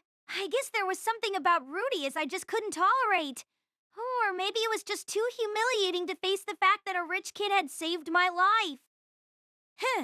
It didn't seem like that job was much of a challenge for him anyway. I'm sure he'll turn tail and run the second he's in any real danger. Pointedly, ignoring Suzanne's words, I burrowed into bed and turned my back on her. For some reason, I felt incredibly frustrated. Chapter 3, Quagmire Rudeus. Huff, huff, panting softly, I jogged along the streets of Rosenberg in the pre-dawn gloom. I could see my breath in the air, and the roads were covered in a barely visible layer of frost. Every stride I took was accompanied by a small crunch and a pleasant crackling under my feet. As I lost myself in running, the city seemed to stream past me all on its own. I finally slowed to a stop when I arrived back at my inn. Breathing heavily, I looked down and murmured, "How did you like the run today, boys?" to my trembling calves. Incidentally, I'd recently named my right leg Tindalos and my left leg Baskerville. I wanted to inspire them to grow as quick and nimble as a pair of bloodhounds. Oh yeah? Good boys, good boys. Both of my pups were cavorting happily at the moment, so I paused to pet them a little. I always made sure to follow up our walks with a nice, thorough massage. Healing magic was out of the question. Spells could numb the muscle pain, sure, but they couldn't convey my gratitude. "That was a great effort today, guys," I whispered, gently squeezing my aching calves between my fingers. The more love I showed these two, the more love they'd offer me in return. My muscles, at least, would never betray me. They always repaid my affection in kind. Of course, our relationship would fall apart quickly if I hurt them badly or stopped giving them attention. I had to treat them both with the utmost care, but if I ever landed myself in a real mess, our bonds would prove invaluable. Whoops, don't worry, I didn't forget about you two. Now that I was done with my legs, I turned my attention to my arms. My right was now Hulk, and my left one went by Hercules. I was hoping this might encourage them to mature into a pair of brawny monsters. I made a point of giving these boys some attention after seeing to my legs. As a magician, I didn't have to rely on the strength of my arms that often, but it did come in handy every once in a while. People use their arms for all sorts of things. If you don't work on them at all, you'll come to regret it sooner or later. Hulk and his brother were very jealous, and thanks to their excellent connections, they'd know right away if I was planning to neglect them. Last thing I needed was for the boys to start sulking. Okay, let's try 100 push-ups. Starting from the top, I stretched out face down on the floor and began to raise and lower my body at a leisurely pace. Hitting an arbitrary number wasn't really the important thing here, of course. The goal was to train my muscles. Soon enough, Hulk and Hercules were quivering with joy. I murmured words of encouragement and pushed them even harder. This wasn't easy for me, but it was tough on them as well. Still, the memories of our common struggle would bring us closer together and make us stronger. Okay, there we go. Nice work, guys! Once I finished up, I massaged and iced my aching muscles while offering them a few words of gratitude. Hulk and Hercules both seemed contented. I'd clearly earned myself a few more affection points today. Another solid workout on the books. Excellent. After cleaning myself off thoroughly in the bath, I offered my usual prayer to the altar I'd set up in one corner of my room. Well then, please, watch over me today, Master. I removed my holy relic from its shrine, folded it carefully, and slipped it into my pocket. Ordinarily, removing such an artifact from its resting place would be an act of blasphemy, but I couldn't risk it being stolen. It was common sense not to leave any truly valuable objects. Language common sense not to leave any truly valuable. Okay, hopefully there's a decent job or two on the board. Having changed into my robe, I left the inn behind and headed for the guild. Several months had passed since my arrival in the city. Apart from restarting my physical training, I'd been working to establish myself as an adventurer, following my initial plan. Hey, Quagmire, thanks again for your help the other day. Always nice having you to lean on, kid. Yeah, your timing with those support spells is really something. I think I learned a thing or two. All things considered, it felt like I'd gotten off to a pretty decent start. I should be thanking you, everyone. I was just helping out a little. Things only went so well because of your talents. Too modest, kid. After all the work you put in, I was expecting some trash talk. Hell, we'd let you into our party for good if you wanted. Well, Hey, we ain't supposed to recruit him, remember? Whoops, my butt. I was still essentially operating as a solo adventurer. Whenever I saw a party debating whether they should take a challenging job, I approached them and offered my services as a mercenary. Over the last few months, I'd helped out many different groups. My asking price was 1/10 of the monetary rewards, in addition to a 50% cut on whatever loot I could carry back. The Adventurers Guild apparently frowned on these sorts of temporary arrangements, but I wasn't breaking any actual rules, and so far, they were letting it slide. The people staffing this branch had presumably heard that I'd lost my party and was searching desperately for my mother. I had a feeling they were taking it easy on me out of sympathy. If I moved to a new city, I'd probably need to start joining the parties I worked for on a temporary basis. At the moment, though, I still wasn't comfortable with the idea of adding a new party name to the bottom of my card even for a few days. Anyway, we made a good call bringing you along, kid. Looking forward to working with you again. My general strategy was to behave in a modest, friendly way, while also making my presence felt in combat. It was working well enough so far. My name was relatively well known around Rosenberg at this point. Hey, Quagmire. Oh, it's Quagmire. Come give us a hand, man. We were just about to head out. Thanks for the offer, guys, but I'm just looking around today. On second thought, maybe my actual name wasn't that well known. Most people seemed to know me by the nickname Quagmire. It was understandable, since I tended to cast nothing but that spell in battle. Sometimes I'd throw in other support magic like Deep Mist when the situation called for it. In any case, most of the adventurers in this guild now smiled at the sight of my face. Doing my best imitation of Timothy seemed to be paying off, and it didn't hurt that I presented myself as a naive, obliging young magician who didn't know the value of his own services. It's easy to be well-liked when you make yourself that useful. Still, the regulars here recognized me and knew my name. At this rate, it wouldn't take too long for a few rumors about me to spread through the city as a whole. Hey, Quadmire, we're leaving town today. I'll send word if I hear anything about your mother out there, all right? Oh, thank you. I really appreciate that. I'd also managed to convince a few traveling parties like this one to keep their eyes open for Zenith when they moved along and left Rosenberg behind. All in all, things were going smoothly enough. Assuming my mother was somewhere in this neighborhood, she'd hear something about me sooner or later. That was a big assumption, of course, but I didn't feel like I was wasting my time here either way. Once I figured out a good routine in Rosenberg, I could easily do the exact same thing in other cities. If I hopped from one town to the next, moving steadily eastward through the northern territories, I could spread the word throughout this entire region. I'd stumble over Zenith, eventually. It had taken me 3 months to get to this point, but I was finally starting to feel like I was making some actual headway. If I wanted to be thorough, I might need to spend a year or so in every city that I stopped in. In other words, my plan might take a very long time to carry out. Still, had to keep moving forward one step at a time. Isn't that right, Roxy? Hey, look. He's praying again.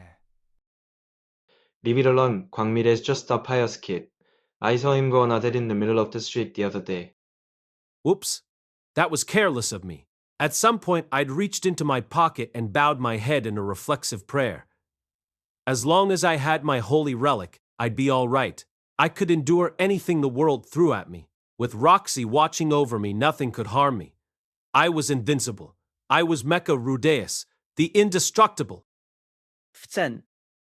Quackmiri Rodeus, Jimedan Break. That tit's so full of himself. Naturally, there were also a few people who didn't think too favorably of me, but I wasn't about to let that bother me, since they weren't actively interfering with my activities. As long as I maintained my docile, submissive attitude, I'd keep a solid majority of the guild on my side. In a perfect world, I would eventually win over the minority who disliked me too, but for now, I just avoided them instead. Oh, just as I was about to leave the guild, I found myself face to face with an acquaintance of mine. It was Sarah, to be specific. She grimaced at the sight of me. Not the best feeling in the world. What are you looking at? Nothing. Our relationship hadn't changed much over the last few months. I'd clearly gotten on her bad side from the outset, and her tone of voice never seemed to get any less aggressive. You heading back to the inn or something? Yes. I just finished up a job yesterday, so I was planning to get some rest tonight. Fine. We were just about to take a new job ourselves. You want to tag along? Oh. Counter Arrow regularly invited me to join them on their jobs, probably because of my performance on our first outing together. I worked with them more than any other party. Given my overall goal, repeatedly teaming up with a single group wasn't particularly efficient. Once I established a good relationship with a party and told them about my objective, there was little new benefit to repeatedly tagging along with them. Will you be heading out tomorrow? And yet, for some reason, I found it hard to turn Counter Arrow down. I wasn't entirely sure why. Maybe I wanted to repay them for helping me identify some of my weaknesses. You're always so damn reluctant about it. If you don't want to come, you can just say so. It's not like we're begging for your help or anything. As always, the girl's tone was chilly. Still, I felt like her attitude was slightly better than it had been at the very beginning. The open hostility I'd sensed from her first wasn't in play as much anymore. Not that we were buddies now or anything. It didn't matter anyway. I didn't need everyone in this city to like me. Sorry about that. I'm just an indecisive person, I suppose. It takes some time for me to make up my mind about anything. Could you stop apologizing for every little thing, too? It's kind of pathetic. Judging from the mildly exasperated look on Sarah's face, she was expressing her actual thoughts rather than trying to hurt my feelings. Still, I wasn't going to change my behavior just because she found it pathetic. I'd already decided to stick with a painfully polite attitude for the immediate future.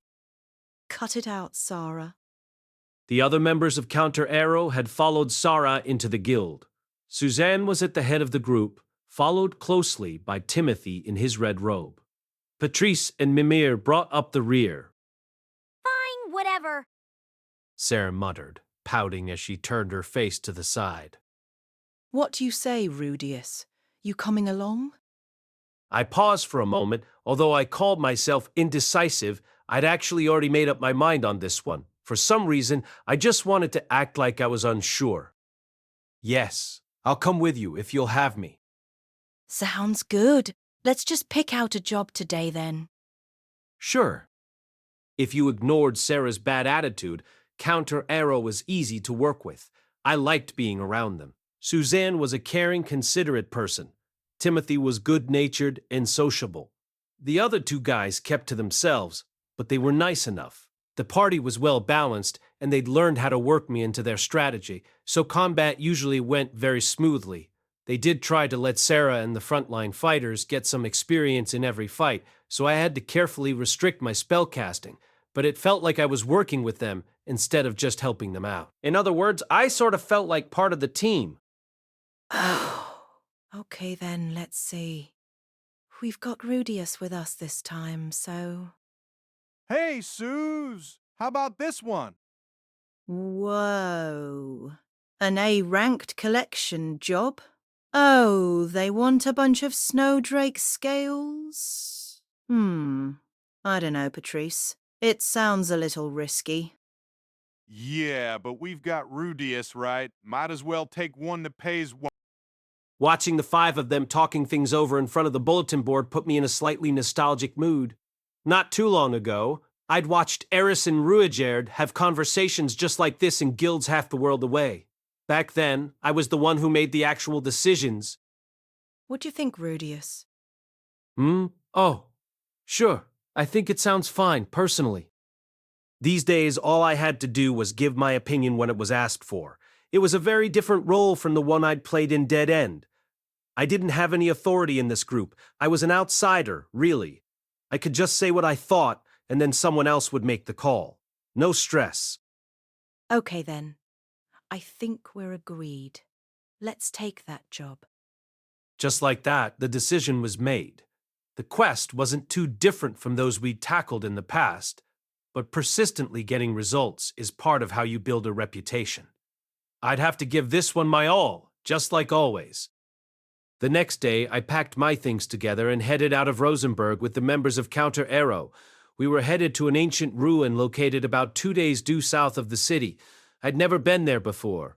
For what it was worth, I'd done a little research the previous night.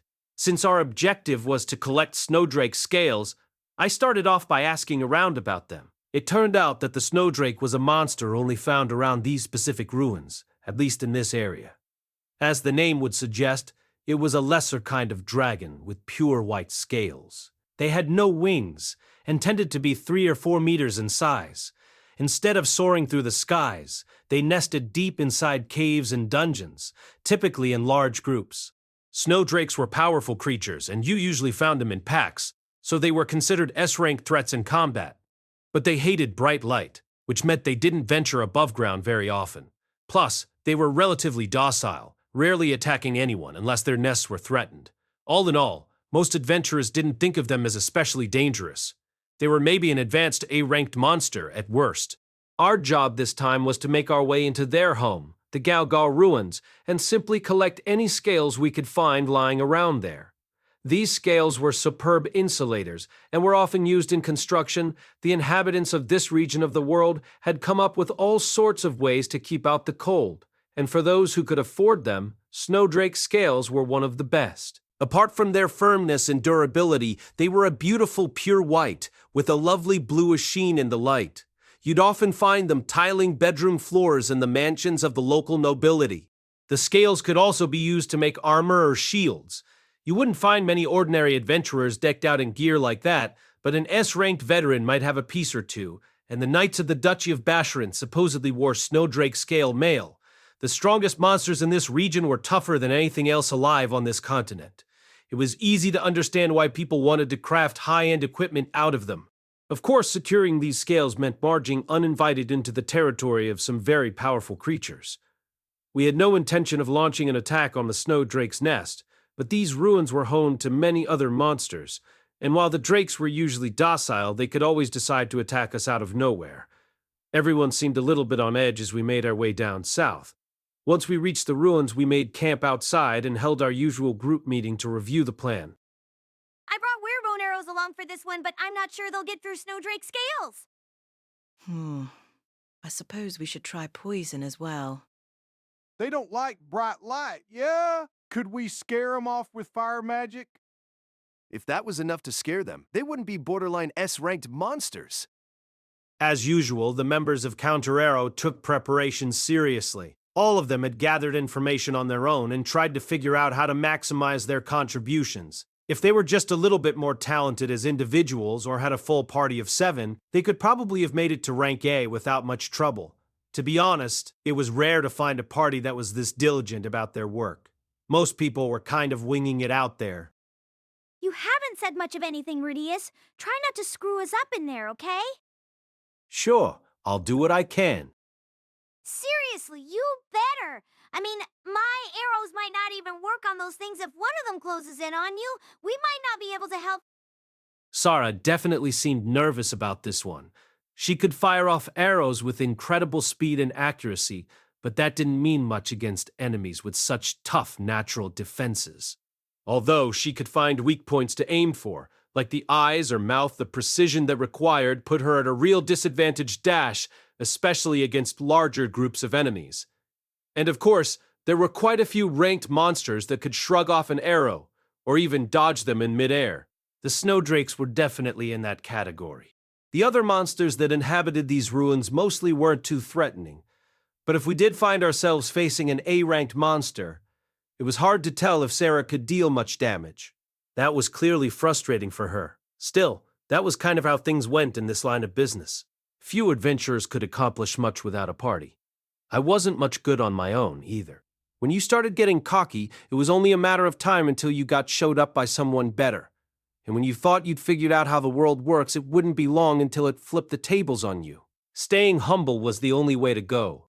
Sarah was still young. She probably hadn't experienced many real setbacks yet, and consequently she seemed more worried about what might happen to the other members of the party if she couldn't perform her role. The fact that she might be in danger herself didn't seem to register. Of course, the rest of us could always step in to offer a little inconspicuous assistance when she needed it.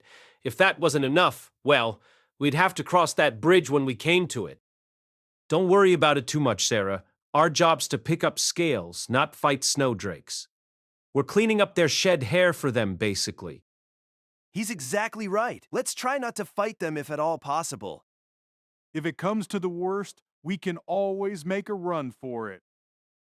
You're real good at running away, Patrice, I'll give you that much. Don't be so modest, Mimir. You're our best sprinter by a long shot. Everyone burst out laughing, and the tension in the air seemed to lessen just a little. Timothy was a soft-spoken man, but he knew how to interject a joke or a suggestion when one was called for. That was another thing I wanted to learn to imitate. Okay then, shall we get going, folks? Everyone rose to their feet, their expressions serious once again. The entrance to the ruins was located by the banks of a winding mountain stream. It was nothing more than a hole in the cliff face, really. The space inside was half covered in ice, with thick icicles hanging across the entrance. From above, you could easily overlook it. To be honest, the place looked less like a ruin and more like a cave where bears might hibernate for the winter.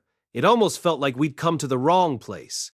However, this did match the general description of the entrance to the Galgao ruins, which some adventurer had apparently stumbled across 10 years ago. But nobody could give me a specific description of the interior, so it was hard to say for sure. Is that really it? I think it must be. See? There's some foot traffic out there. When I squinted at the snow outside the entrance, I spotted the faint remnants of human footprints. It was hard to tell exactly many people had been here recently, but the place clearly attracted a decent amount of visitors. Are those fresh footprints? Hope we don't have a double booking on our hands here. Nah, those look 5 or 6 days old. Still, there's a chance another party's still inside. Some of these are headed out of the cave, see? I bet they went home already.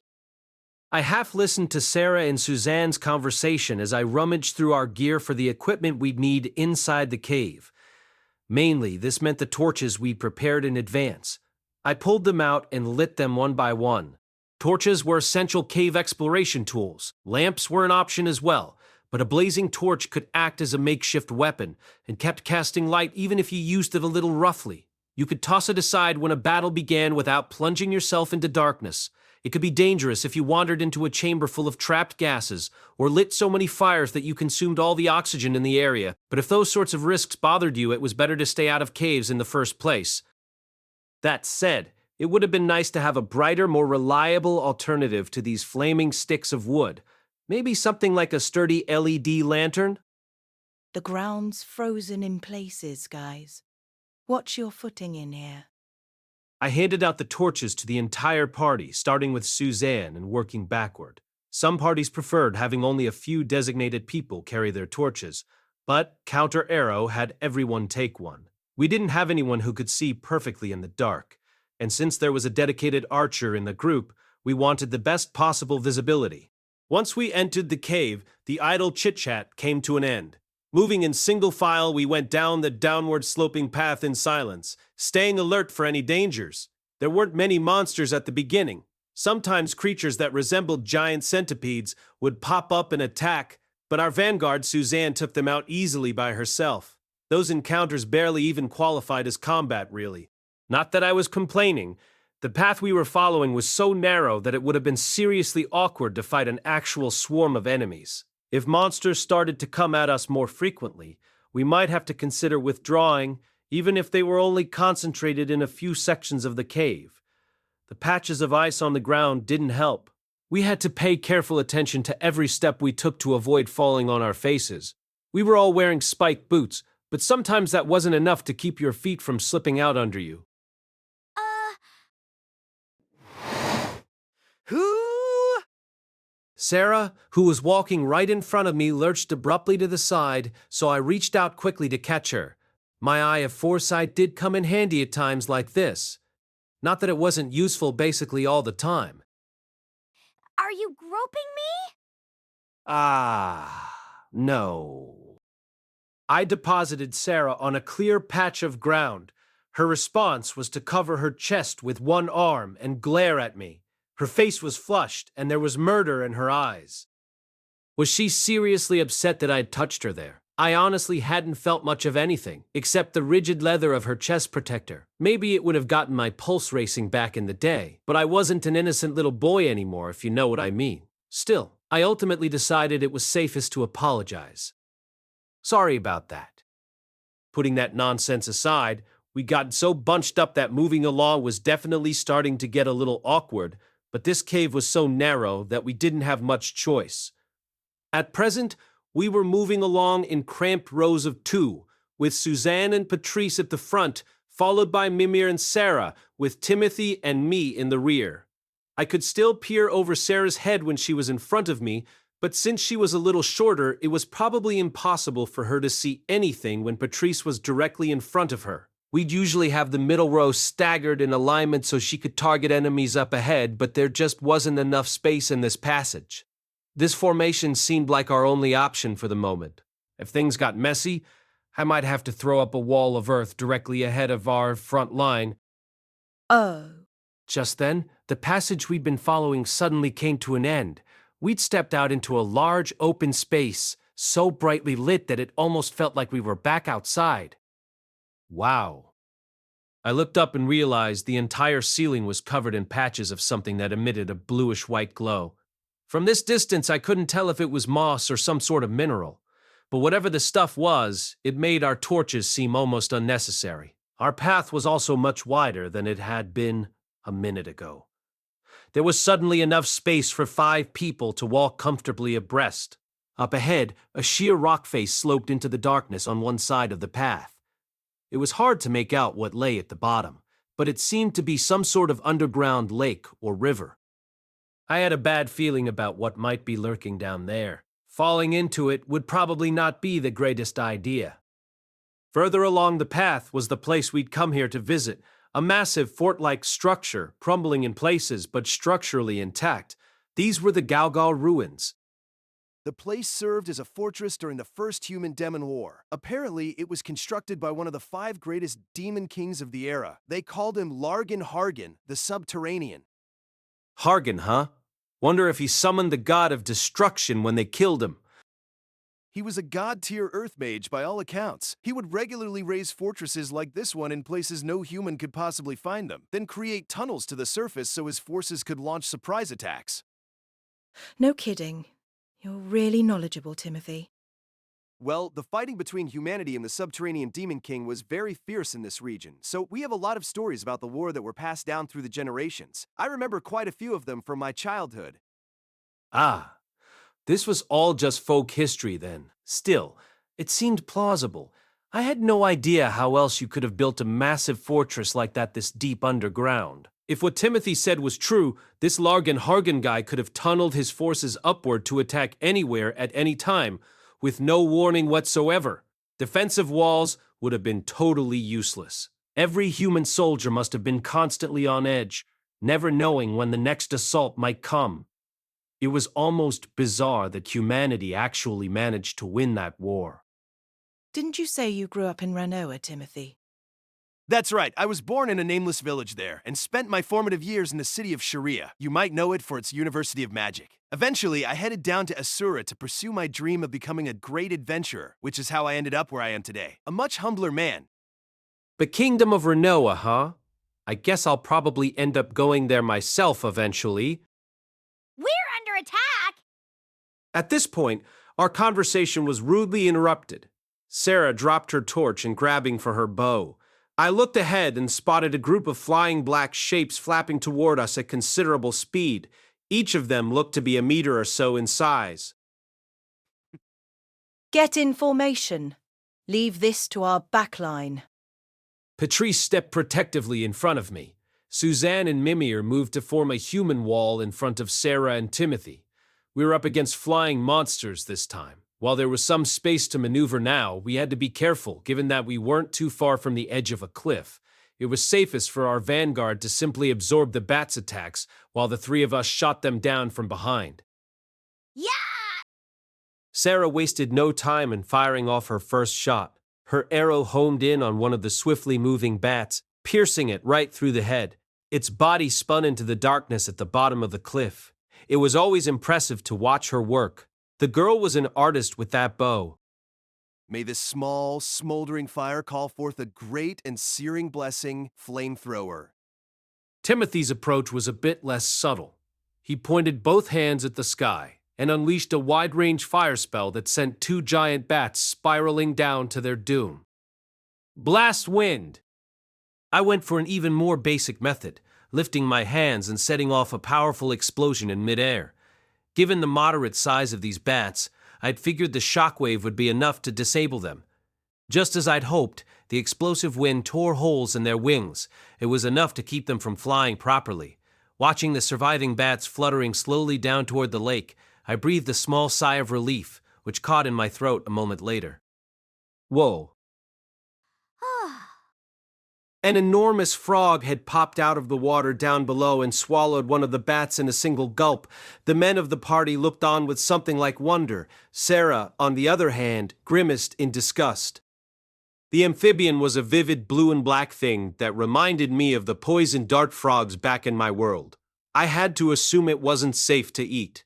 From this distance, it was hard to say exactly how big it was, but given how easily it had eaten that giant bat, I had to assume it was at least 5 meters tall, and it was energetic for its size, too. I could see it glancing eagerly all around, wondering if any more prey might tumble down into its lair. If the thing could be this active in such intense cold, it had to be remarkably tough, even for a monster. Let's try not to fall down there, huh? Sarah just nodded vehemently.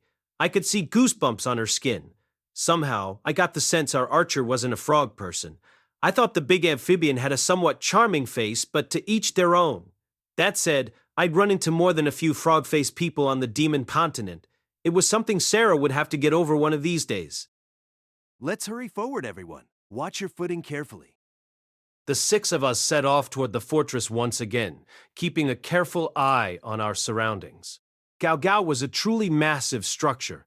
Looking up at it from the vantage point of its entrance was fairly awe-inspiring.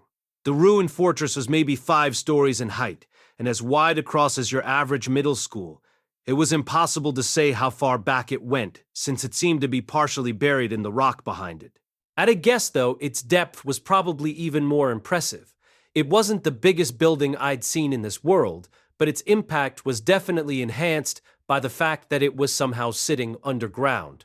Had a single person seriously created this thing with earth magic? Our entry point into the ruins wasn't the front gate. The way in took us through something that might have been a side door, or possibly just a hole in the wall. From there, we had a genuinely spectacular view of the cavern around us. To the left was the winding cliff road we'd followed down here. To the right was an enormous open space with a quiet, dark lake at its bottom. The world I came from had its share of spectacles, of course, but there weren't many that could compare to this.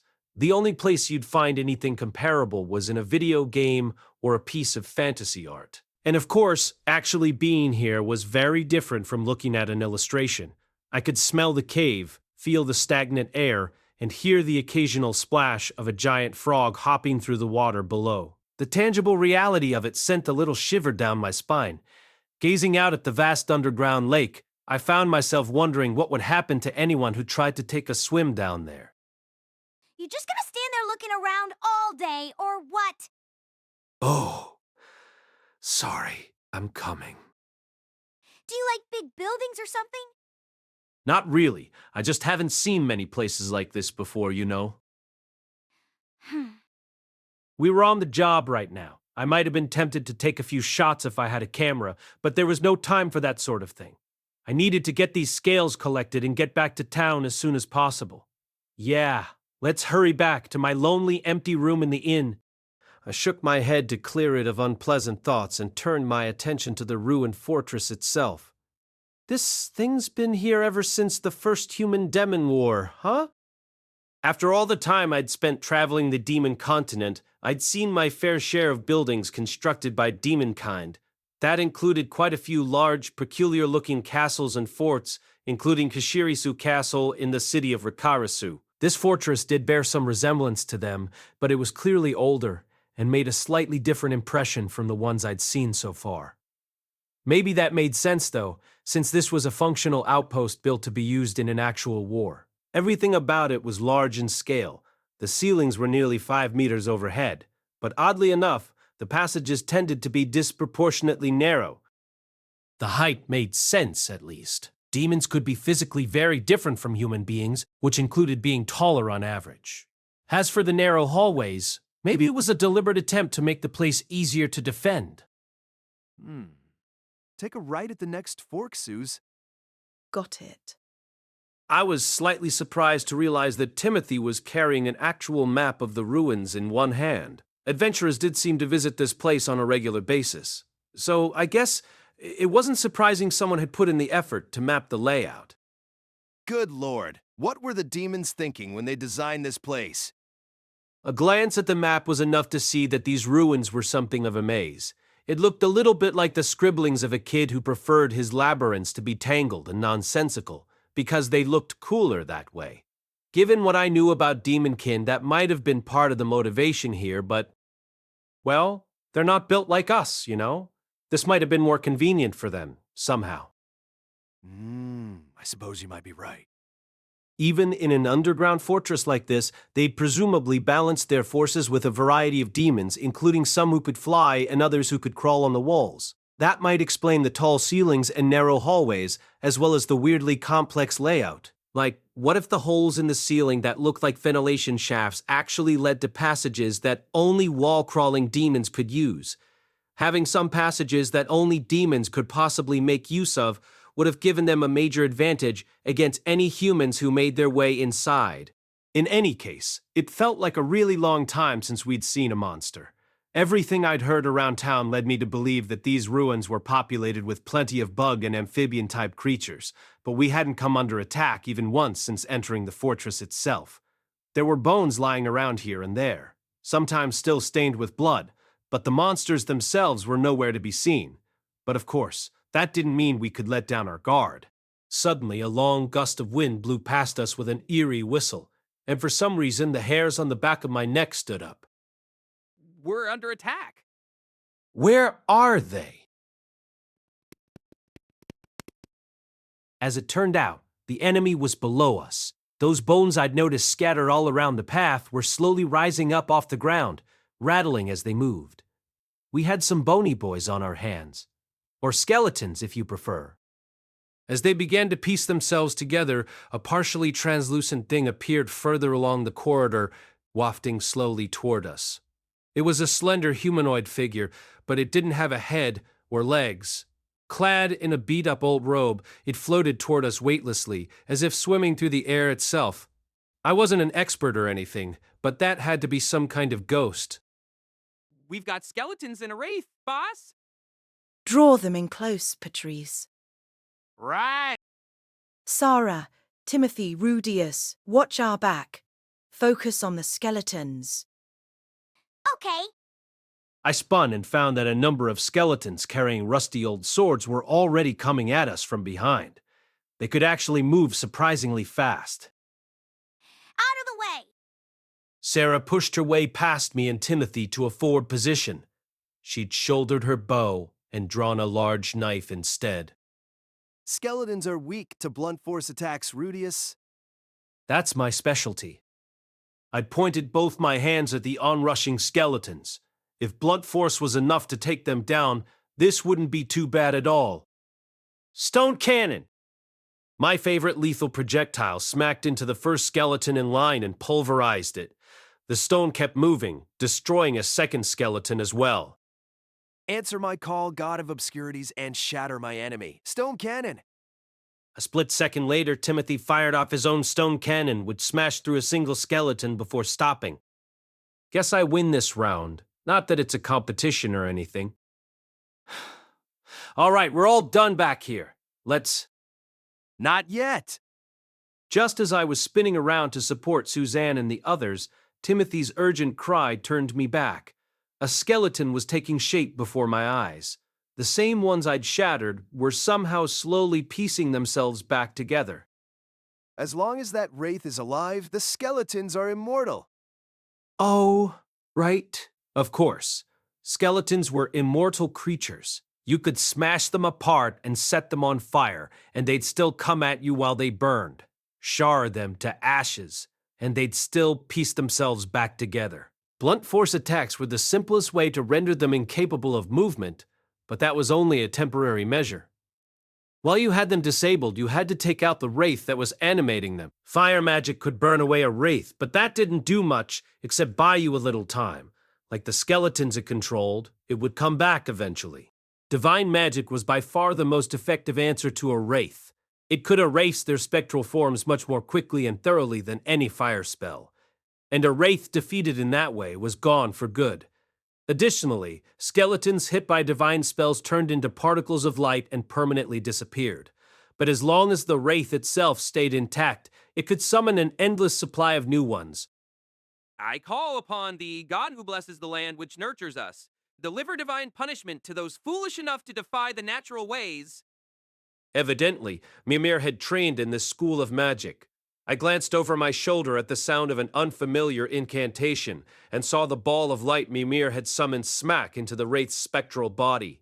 With an ear-splitting shriek, the ghost disappeared. Its partially transparent body burst apart and was reduced to small motes of light, which soon faded into oblivion. Instantaneously, the skeletons fell apart, their bones crumbling lifelessly to the ground. Okay, we're good. Back in formation, everyone.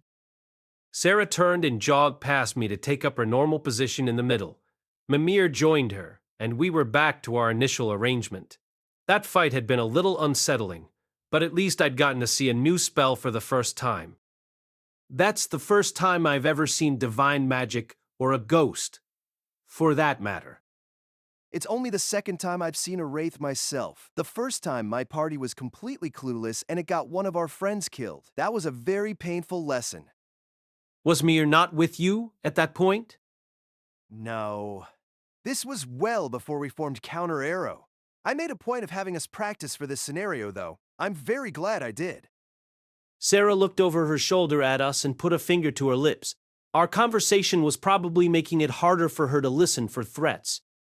Sorry about that. This was definitely not the place or time for casual chit-chat. In a place like this, carelessness could get you killed in no time at all. In any case, apparently, this ruin was haunted on top of everything else. That was more than a little disturbing. Judging from its appearance, that ghost might have been a warrior in life. Could it have been a soldier from the first human-demon war? No, that seemed really unlikely. Surely a ghost from such a distant past wouldn't still be hanging around in a place that people visited fairly regularly. It had probably been an adventurer who died in here within the last few years. My condolences, buddy. Hope you rest in peace.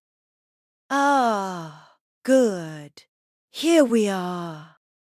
Suzanne's voice brought me back to reality. I realized we'd finally emerged from that winding maze of corridors into a larger, more open space. We seemed to be in a wide hallway, maybe 100 meters long. A crumbled set of stairs in the middle led to the second floor, and both sides of the passage were lined with giant stone sculptures. It felt pretty obvious that some important part of the fortress lay just ahead. Oh, wow! And then there was the floor.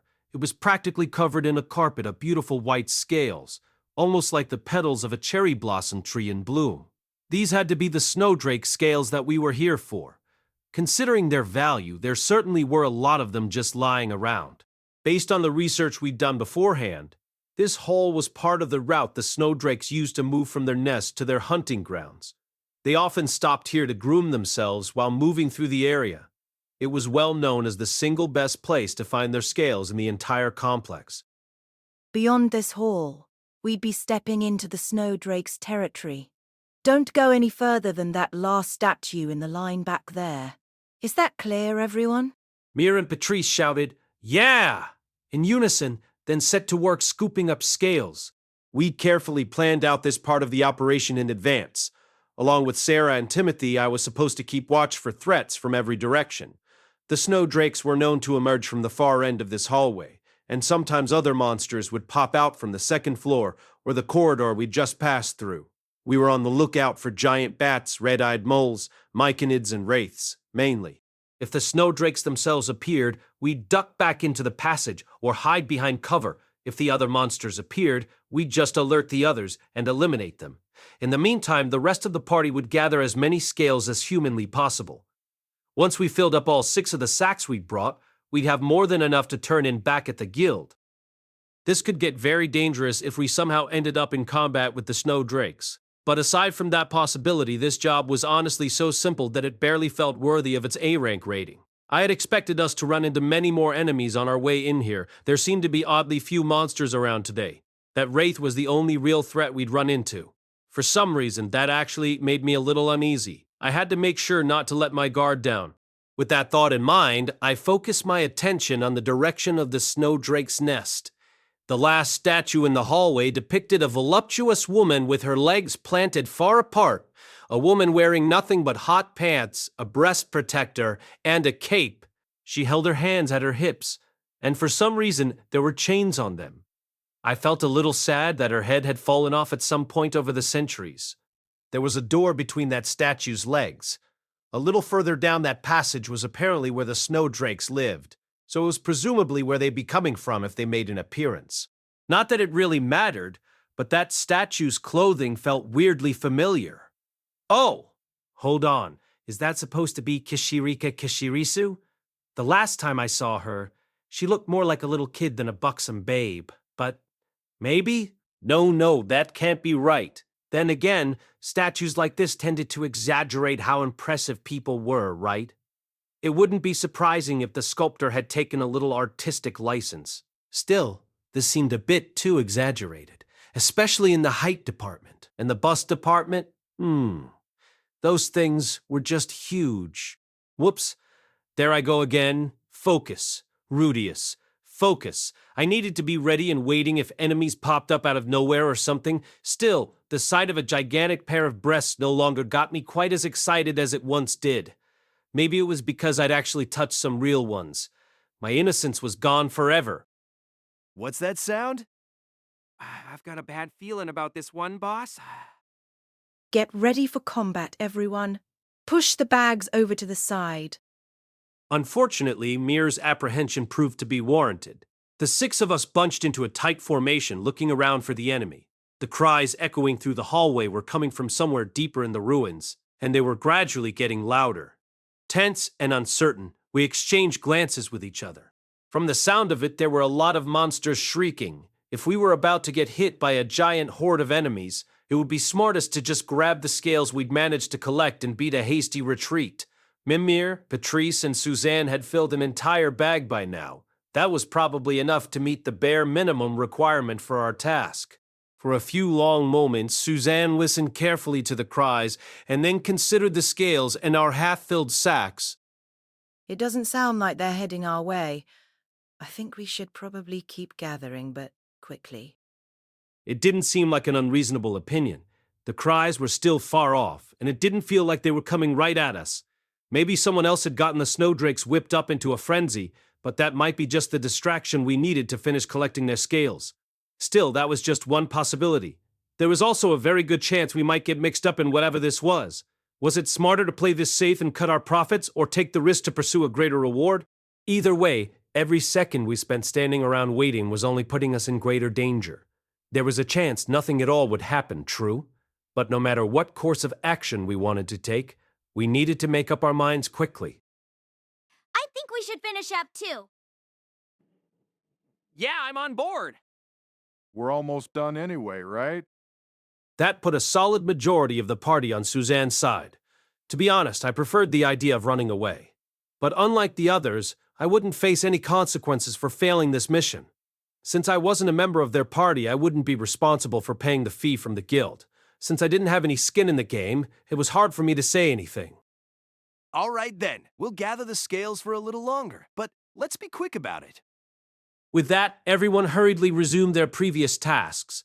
All of us were much more alert than before, but I couldn't shake the feeling that those shrieking cries were only getting louder and more violent.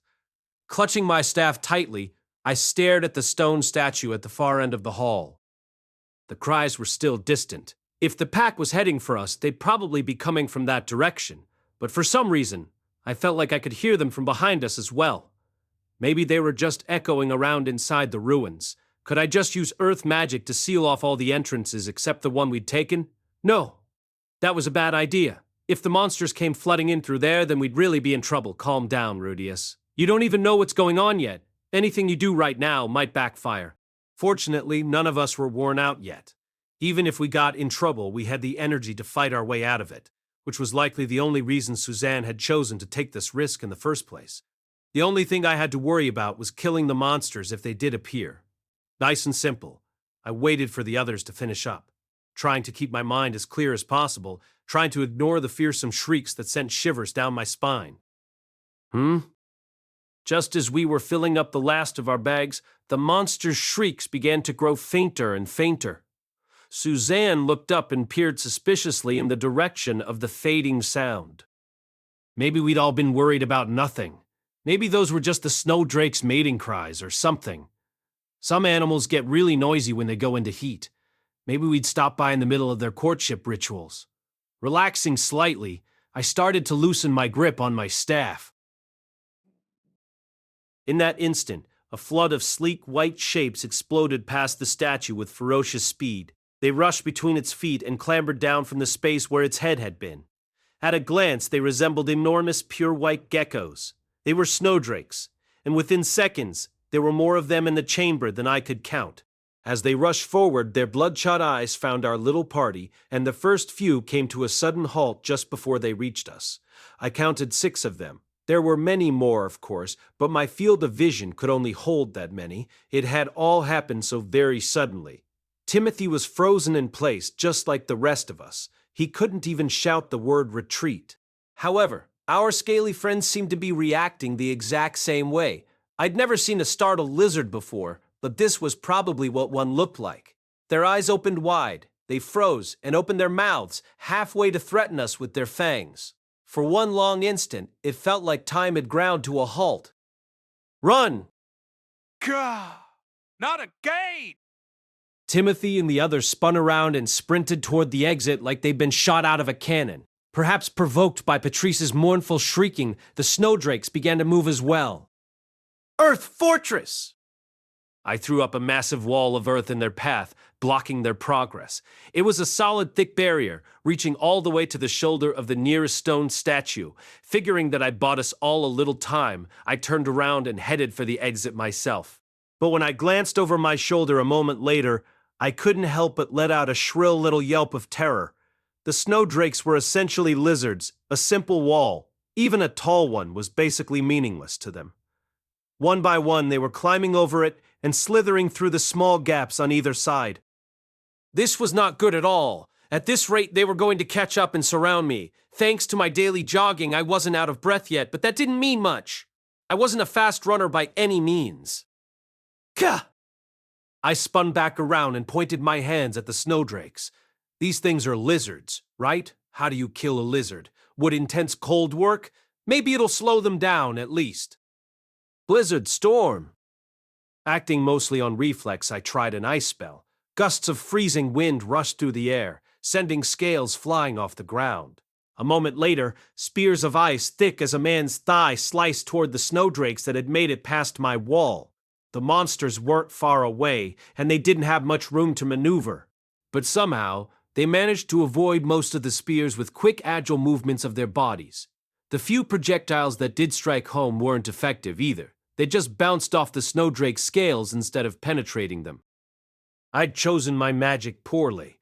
Snowdrake scales were natural insulators, and they lived in a frigid region of the world. Of course, an ice spell wouldn't work on them. My wall of earth broke apart. More slithering white bodies pushed their way through the crumbling rubble. I saw at least a dozen of them in that first wave alone. They were bearing down on me as a group now, in large numbers. Earlier I'd only seen a few at once, but they'd bunched up as my wall slowed the front ranks down. Every single one of them moved as quickly and nimbly as a tiny lizard despite their massive size. This was not good. I couldn't hope to run anymore. I had to fight. I had to fight them off somehow while I retreated. Could I possibly pull that off? Probably not. Had the others managed to escape at least? At least I'd left a letter in my room at the inn in case something like this happened. When an adventurer died, someone from their party usually dealt with the things they left behind. I wasn't an official member of Counter Arrow, of course, but maybe they'd at least send that message off from me. I reached my left hand into my pocket and tightly squeezed the scrap of fabric inside it. As the snowdrakes bore down on me, I tried to brace myself for the inevitable. Yeah! In that moment, I heard a voice from behind me, and an arrow zipped past, lodging itself in the eye of the nearest snowdrake. Shrieking at the top of its lungs, the lizard stumbled off to the side and smashed into one of the stone statues that lined the hallway. It rushed forward and past us, pressing its body tightly against the side wall of the passage. May this small, smoldering fire call forth a great and searing blessing. Flamethrower. A line of flame roared past me on the left, and an onrushing snowdrake came rearing to an abrupt halt, rather than running through it. Let's do this, Patrice. Yeah! Suzanne pushed past me, flanked on either side by Patrice and Miri. Suddenly, there were 3 people in the vanguard and 3 in the rear, and I was in the very middle of the formation. These things aren't after us. Just hit the ones charging this way and knock them off course. Gotcha! More coming in from the left. Calling out instructions to each other, the vanguard squared off against the horde of frenzied snowdrakes. Sarah unleashed a flurry of arrows, and Timothy fired bursts of flame in all directions. Had they actually come back for me? Why? I wasn't even a member of their party. As I stood there dumbfounded, Timothy turned and slapped me on the back. They really did come back to save me. The moment I realized that, I felt something warm swelling up inside me. Ugh. I forced that feeling back down just as quickly as it came. I wasn't sure exactly why. I just couldn't handle it right now. I just wasn't ready. Don't just stand there, moron! You're fighting too! All right. I aimed my staff at the snowdrakes and began to channel mana through it. Now that I had a steady front line holding off the assault for now, I'd managed to calm down slightly. Just as Suzanne said, the drakes weren't actively trying to kill us. They did seem to recognize us as dangerous obstacles, but the great majority were opting to avoid us entirely by crawling along the walls or ceilings. In other words, we didn't have to fight this entire pack of monsters. All we had to worry about were the 2 or 3 of them that were charging straight at us in any given moment. And even then, there wasn't any need to kill them. If we dealt a bit of damage, they'd change their course quickly enough. Some animals only got more dangerous and aggressive when they were wounded, but fortunately, these lizards preferred to run for their lives. Sarah's arrows couldn't pierce their scales, and Timothy's magic wasn't strong enough to kill them. Suzanne and Patrice's attacks weren't dealing them any real damage either. But if all we needed to do was nudge them away from us, we had a chance to survive this onslaught. Stone Cannon! I fired off spell after spell at the snowdrakes right in front of me, trying to change their trajectories. A direct hit from my stone cannon was powerful enough to shatter the drake's scales and pierce their flesh, but even that wasn't enough to kill them. I wasn't sure if it was the distance, or if they were somehow managing to twist their bodies around to limit the damage. It didn't really matter, though. All I cared about was scaring them off. As long as I convinced them to veer off course, we could get through this in one piece. Okay. Let's inch our way over to the wall. Little by little, we began to edge our formation sideways. Once we made it to the wall, the drakes would be coming at us from fewer directions. And if we backed up along it, we could make our way to the exit. It was impossible to know how long these waves of snowdrakes would keep coming, but eventually we could at least escape this chamber. All of a sudden, I saw great sprays of blood shooting through the air from somewhere deep inside the waves of snowdrakes. Someone was leaping fiercely across the battlefield, killing snowdrakes in rapid succession. It wasn't just the one attacker either. Another small shape appeared at the very back of the hall and began to attack from behind with powerful fire magic. Frenzied with fear, the snowdrakes rushed to flee the fortress even more desperately than before. What? Is that all you've got? The man at the front of this group, the one who'd roared earlier, cut down one drake after another, and the people following in his wake rushed to support him. Apparently, the cavalry had arrived. I glanced over at Timothy. He nodded before I could say anything. All right, everyone, let's press the attack as well. You got it, boss. Suzanne stepped forward with a smile, and our counterattack began. I was the one who brought down the very last of the snowdrakes. My stone cannon struck home directly at the top of the creature's head, smashing through the skull and spraying its contents in all directions. It's finally over, huh? Just to make sure, I looked cautiously around the area. Snowdrake corpses lay in heaps all around the hall. The vast majority of them had been killed by the party that joined in midway, but we'd brought down a decent handful ourselves. More importantly, none of the creatures seemed to be moving anymore. I made a point of checking the ceiling, upper walls, and every potential hiding spot in the hallway, but I couldn't see anything that looked like a threat. In the end, my eyes met those of the party who'd appeared from the depths of the ruins. The whole group was looking in our direction. Some carried swords, others shields or staves. They had to be adventurers, of course. The man standing at the very center of the group in a dark blue coat was definitely a swordsman. And judging from his performance just now, he was a very good one. As I looked on, the man in question left his party and strode quickly toward us. He didn't have a particularly friendly face, and the glowering expression on it didn't help matters. Maybe he was still fired up after the battle. In any case, he basically saved our lives. We'd have to express our thanks. I stepped back, though. At times like these, the party leader usually handled the talking on behalf of the whole group. It was kind of my fault that we'd run into each other, since I'd been too slow to run away, but it just wasn't my place to say anything. Hey there, I'm Timothy of Counter Arrow. Thanks so much for your gah. It all happened in the blink of an eye. Still scowling fiercely, the man lashed out and punched Timothy in the face, sending him sprawling on the ground. Crying out in anger, Suzanne and Sarah drew their weapons. Don't give me that dopey smile, arsehole. You've got some guts, stealing our prey like that. He glared at Timothy for a moment, then shot an equally furious look at the rest of us. The hostility in his eyes looked nearly murderous. Stealing your prey? Are you joking? These things attacked us out of nowhere. You got us caught up in this. Oh, please. You snuck in from behind and tried to grab those scales while we were doing all the work. We didn't even know anyone else was working a job in here. We told the whole damn town we'd be here. Well, we didn't hear anything about it. The man was clearly furious at us, and the people behind him seemed upset as well. But it felt like we were kind of talking past each other here. Now that I saw them up close, though, I did at least recognize them. They were Stepped Leader, an S-ranked adventurer party. They were a highly competent bunch associated with the prominent clan Thunderbolt. I'd heard them called the strongest single party in the entire city of Rosenberg. This extremely short-tempered man was their leader, naturally. As I recalled, his name was Soldat Heckler. He was supposedly a highly skilled swordsman of the sword god style. Oh. Now that I'd remembered this much, something finally clicked home. Suzanne turned around at the sound of my voice. Everyone else looked my way as well. I couldn't help flinching slightly. Rudeus, do you know something about this? Well, come to think of it, I did hear something about Stepped Leader taking on an S-ranked job in the guild the other day.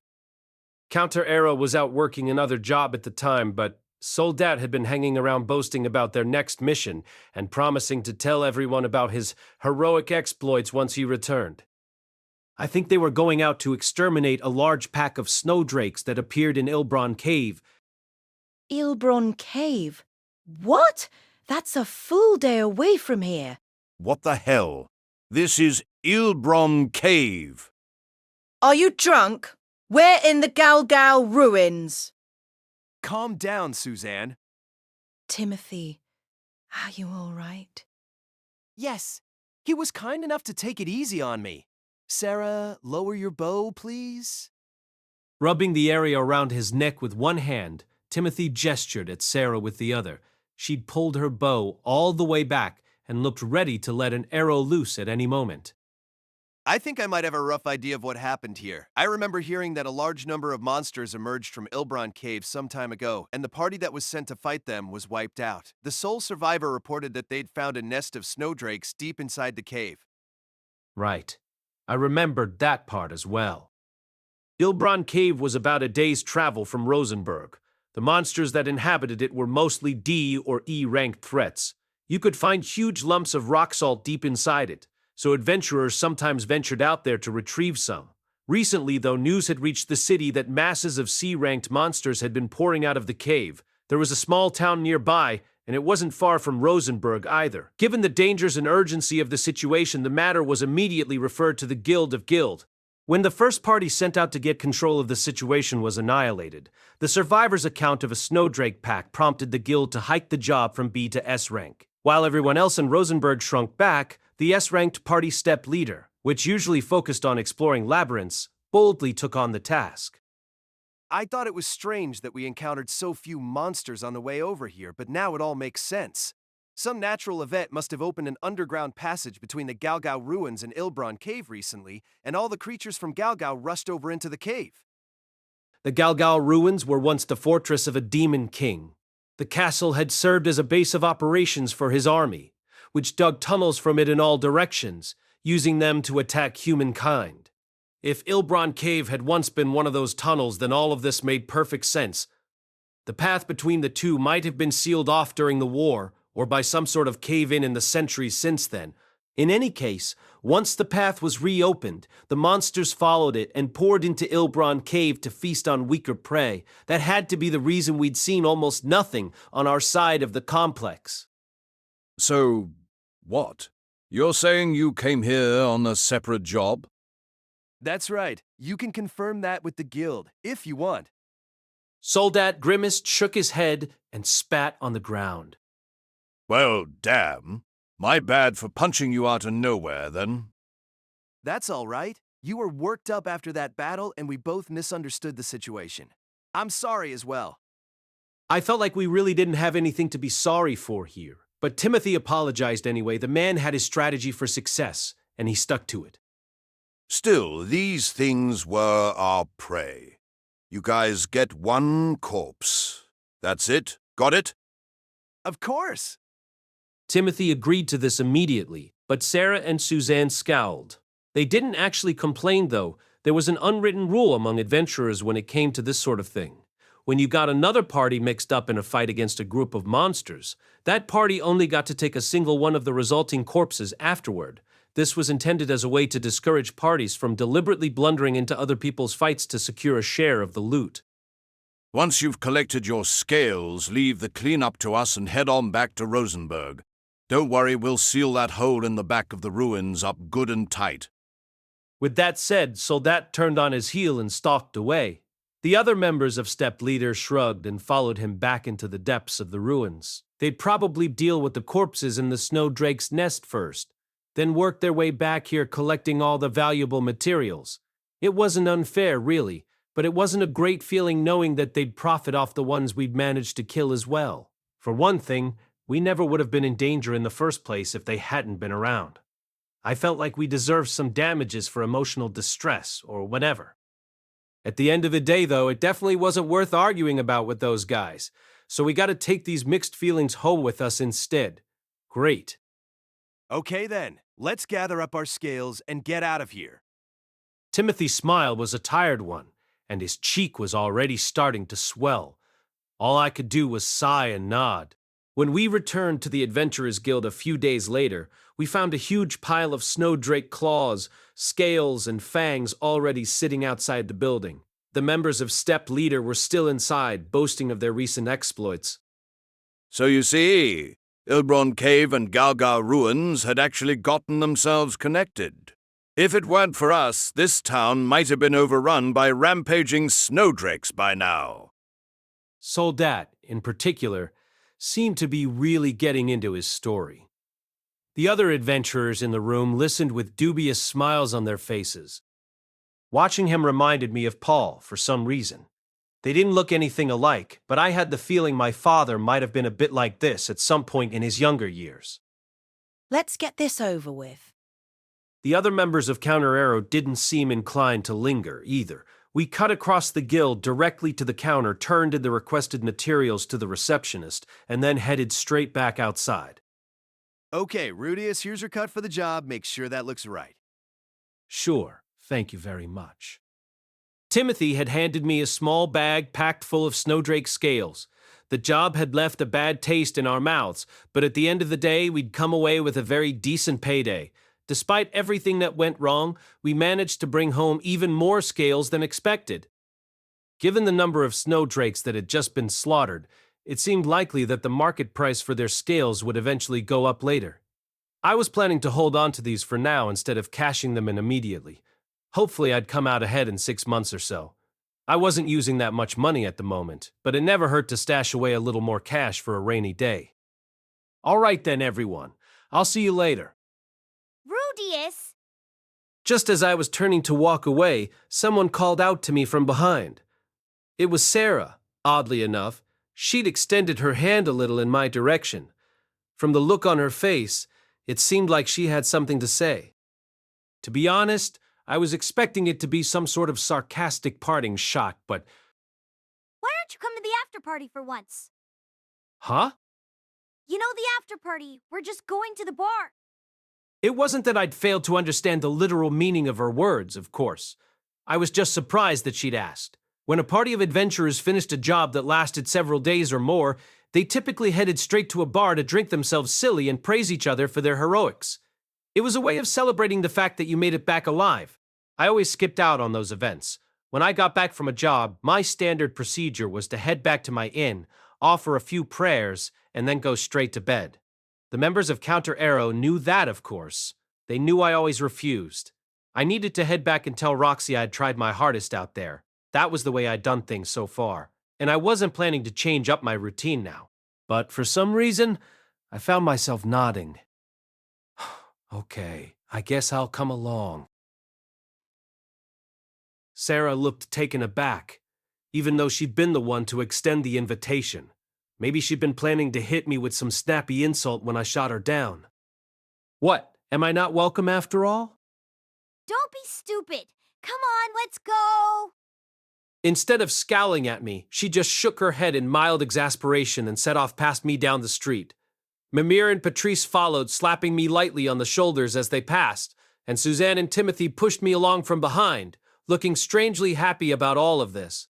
In a bar a good distance from the Adventurers Guild, the 6 of us smacked our mugs together.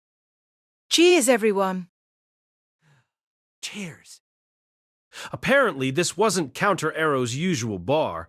I was assuming they'd gone out of their way to reduce their odds of running into Step Leader. Those guys would presumably be holding their own celebration soon enough. What? Aren't you drinking, Rudeus? Well, I'm a minor. Okay, what's that got to do with anything? Everyone around me was guzzling booze, but I'd opted for diluted fruit juice instead. It was basically the only non-alcoholic Mushoku Tensei Vol7 by Rifujin Namaganat, cast by Artel Studio. If you are interested in creating your own audio drama like this, please visit artel.ai and use promotion code Artel to activate your account. Now, enjoy the story. Drink you could order in bars around here, unless you were a big fan of goat milk. What does it matter if we're drinking or not? What's important is we're having fun. Sure, whatever. You just can't drink, right? No, I don't drink. There's a significant difference there, you know? Mimir burst out laughing as Timothy scratched awkwardly at his neck. Oh, good grief! It seemed Counter Arrow's esteemed leader was something of a lightweight, and his friends evidently never let him forget it. Still, it was pretty rare to find someone in this world who didn't drink. He was probably the first sober adventurer I'd ever met, come to think of it. Well, anyway, let's just celebrate the fact that we made it out of that mess without losing anyone, shall we? Normally, at least one of us would have died back there. True enough. You were really lucky, Rudeus. I'm not sure if lucky is the word. I mean, I feel like you guys protected me. Yeah, and you're lucky that we did. Most parties would have left you to die. Was this her subtle way of telling me to show some gratitude? Fair enough. I owed them for that one, didn't I? Yeah, for sure. Well, I'm very grateful to you. Don't thank me. Thank Timothy and Suzanne. I don't know. You were the one who went running back there first, weren't you? Mimir said it was a lost cause, but you insisted we could make it back for him. Hey, shut up, Suzanne. Look, you helped us out last time, right? I don't like owing people, that's all. Sarah reached out and tried to shove Suzanne away. Cackling, Suzanne twisted around to avoid her hand. I nodded and uncertainly averted my eyes from Sarah's glare. By sheer coincidence, I ended up meeting Mimir's gaze instead. It's not like I wanted to leave you behind or anything, but you know how it is, right? Yeah, of course. Mayor's assessment of the situation had been reasonable, and at the end of the day, he'd jumped in front of me to face down the snowdrakes just like all the others. That was more than I could have expected. Well, in any case, we all made it back in one piece, and we've got plenty of cash in our wallets. That's what matters, if you ask me. Suzanne's words put a smile back on everyone's face, at least for a moment. Yeah. It's just a shame we had to run into those jerks at the end. What is their problem, anyway? I know they're the strongest party in this guild, but they are so full of themselves.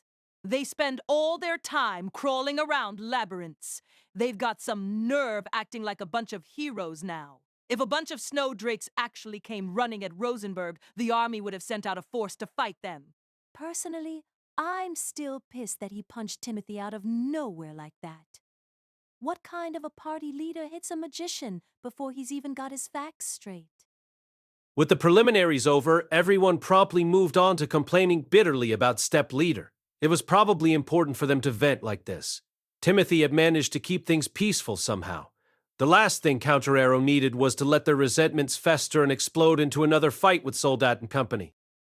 That said, I didn't really feel like joining in the chorus of complaints. I wasn't a big fan of talking trash about people behind their backs, especially since I'd been a shitty person myself in my previous life. Soldat had his own problems, presumably. He was kind of a jerk, but at least he was working hard and getting things done. That was probably why the other members of his party just shook their heads and went along with his nonsense. He definitely bungled that specific situation, but I wasn't ready to dismiss him as an irredeemable piece of garbage just because we got off on the wrong foot. Of course, it wouldn't be wise to say anything of the sort right now. This wasn't the time to be playing devil's advocate. I had my opinion, but I'd keep it to myself. Instead of joining the conversation, I focused on my food in silence. The main dish was an odd bean stew of some sort that I couldn't identify. Its slightly spicy flavor stimulated my appetite, and before long, my stomach was comfortably full. Well, anyway, hope we can work together again soon, Rudeus. Yeah, you do come in handy, I guess. Oh, sure. I'm glad to come along again if you'll have me. The others had been drinking heavily for a while now. Their faces were flushed, and they seemed to be enjoying themselves very much. I was glad I'd come along. This sort of thing was kind of fun, and I needed some fun in my life to help keep me going. To be honest, I felt like I was stuck in a rut right now, but I was alive at least. That was something. Just then, the door to the bar swung open and 3 men stepped inside. I recognized them immediately. One of them was particularly familiar. Oh, they'd spotted me instantly as well. The leader of the group headed over in my direction with an irritated look on his face. His cheeks were flushed, and he wasn't walking too steadily. It looked as if he'd had a few drinks already. Hey there. The drunken man stopped in front of our table and slammed his hand down onto it. It was our good friend Soldat Heckler. You want something? It seemed the others hadn't noticed Soldat come in. Understandably, none of them looked too happy about seeing the man they just spent 30 minutes griping about. Look, I was all worked up back in the cave, right? So I thought I'd come set things straight with you people. I guess I screwed that up back there. Sorry about that. I didn't realize what was going on, you know? To my surprise, though, his words were actually apologetic. The members of Counter Arrow looked at each other in confusion. That said, I don't like your face, man. You smile too much, damn it. It's pathetic. You just let a guy punch you instead of fighting back, and then you don't even complain? I hate that kind of shit. Maybe you were trying to calm things down. Fine. But sometimes, a man's gotta fight. Yes, I suppose you're probably right. Suzanne's always telling me the same thing, actually. I'll have to keep that in mind. Yeah, you do that, you keep that in mind. Soldat smacked Timothy on the shoulder a little harder than necessary. Timothy smiled awkwardly and scratched at his head. Suzanne and the others looked on, totally nonplussed. I don't think anybody had been expecting him to defuse the situation like this. I certainly hadn't been. Quagmire! I jerked my head up, somewhat surprised to be mentioned. Had I done something to piss this guy off? Yes? Timothy's one thing, but I can't stand you, kid. What the hell is wrong with you, huh? Why are you so obsessed with what other people think of you? The man proceeded to shower me with a barrage of insults, and so on. God, and your grin is so damn creepy. Like, is that seriously supposed to be a smile? Try a little harder, kid. We can see the contempt in your eyes. And so forth. Do you think you're the saddest little boy in all the world or something? Huh? His voice only grew in volume as he continued, and before long it was overwhelming every other conversation in the bar. What's up? You guys gonna fight? Ha! Get him, kid! Shut up, you idiots. Now listen up, Quagmire. You're nothing but a... Come on, Saul. Give it a rest already. As Soldat leaned forward to continue his ranting, one of his friends who'd been watching from behind grabbed him by the shoulders and pulled him back. Screw you. This kid thinks no one in the whole world has it worse than him. I don't know what the hell happened to you, Quagmire, but you're fucking depressing. You don't have the guts to face your own problems. Where do you get off acting like some hotshot lone wolf? You think the rules don't apply to you or something? Well, I've had it with your shit. You make me sick. His words felt like actual daggers stabbing into my chest. At some point, my legs had begun to shake. I was clenching my hands tightly in my lap. My body was trembling. My throat was quivering. But when I spoke, my voice came out oddly calm. Sorry about that. I didn't know I was bothering you with my presence. I'll do my best to not to be in the same room as you again. For some reason, this prompted Soldat to pound our table so hard it actually broke in half. Shattered wood and half-eaten food flew all over the place, and my bowl of red bean soup splattered onto my lap. What the hell is that supposed to mean? Are you trying to piss me off, kid? You're always like this. All you ever do is advertise yourself, and then you act like you're too good for the money. You're having fun acting like a martyr, huh? We all need cash to survive, damn it. I didn't respond. Silence felt like my only option. There was no point trying to have a conversation with someone like this. Shit! I'm sorry, he's had a few too many. Let's go, Saul. Shut up. Let me go. Come on, Quagmire. Throw a damn punch, why don't you? You're pissed off, right? Take a swing at me then. Stop sitting in your patch of mud oinking about how sad you are. Act like a man for once. I looked down and waited for the storm to blow past. There was no point getting into a fight here. Letting Soldat provoke me would accomplish nothing. The only way to deal with a drunkard is to ignore them completely. I just had to let this pass. It was that simple, really. Soul, back off! Let me go, damn it. Hey, Quagmire. You having fun over there, huh? If you hate your life that much, then go die in a ditch somewhere. At least that way I won't have to see your face again. Soldat's friends dragged him out the door eventually, but I didn't look up. I just stared at the soup on my lap, gripped my holy idol in my pocket, and kept my mind totally blank.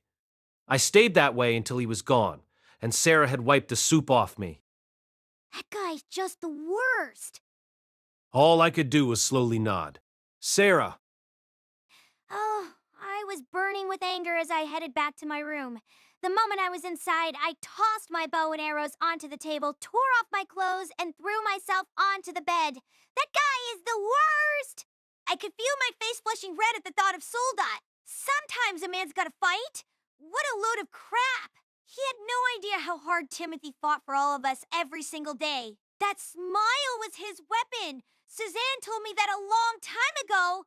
That man couldn't begin to understand. What right did he have to insult anyone? Maybe there were times when you had to stand up and fight. Fine. But wasn't it the party leader's job to prevent pointless fights and keep his people safe? Soldat sure as hell wasn't doing a very good job of that. What did he plan to do if we got into a fight back there in the ruins anyway? Was he thinking he could kill us all easily and get away with it? The man was seriously arrogant, if so. That place was a maze-like fortress, and he hadn't blocked off any of the exits. From everything I'd seen, that jerk was the one who needed to work on his leadership skills, not Timothy. And just to top things off, why the hell had he picked on Rudeus of all people?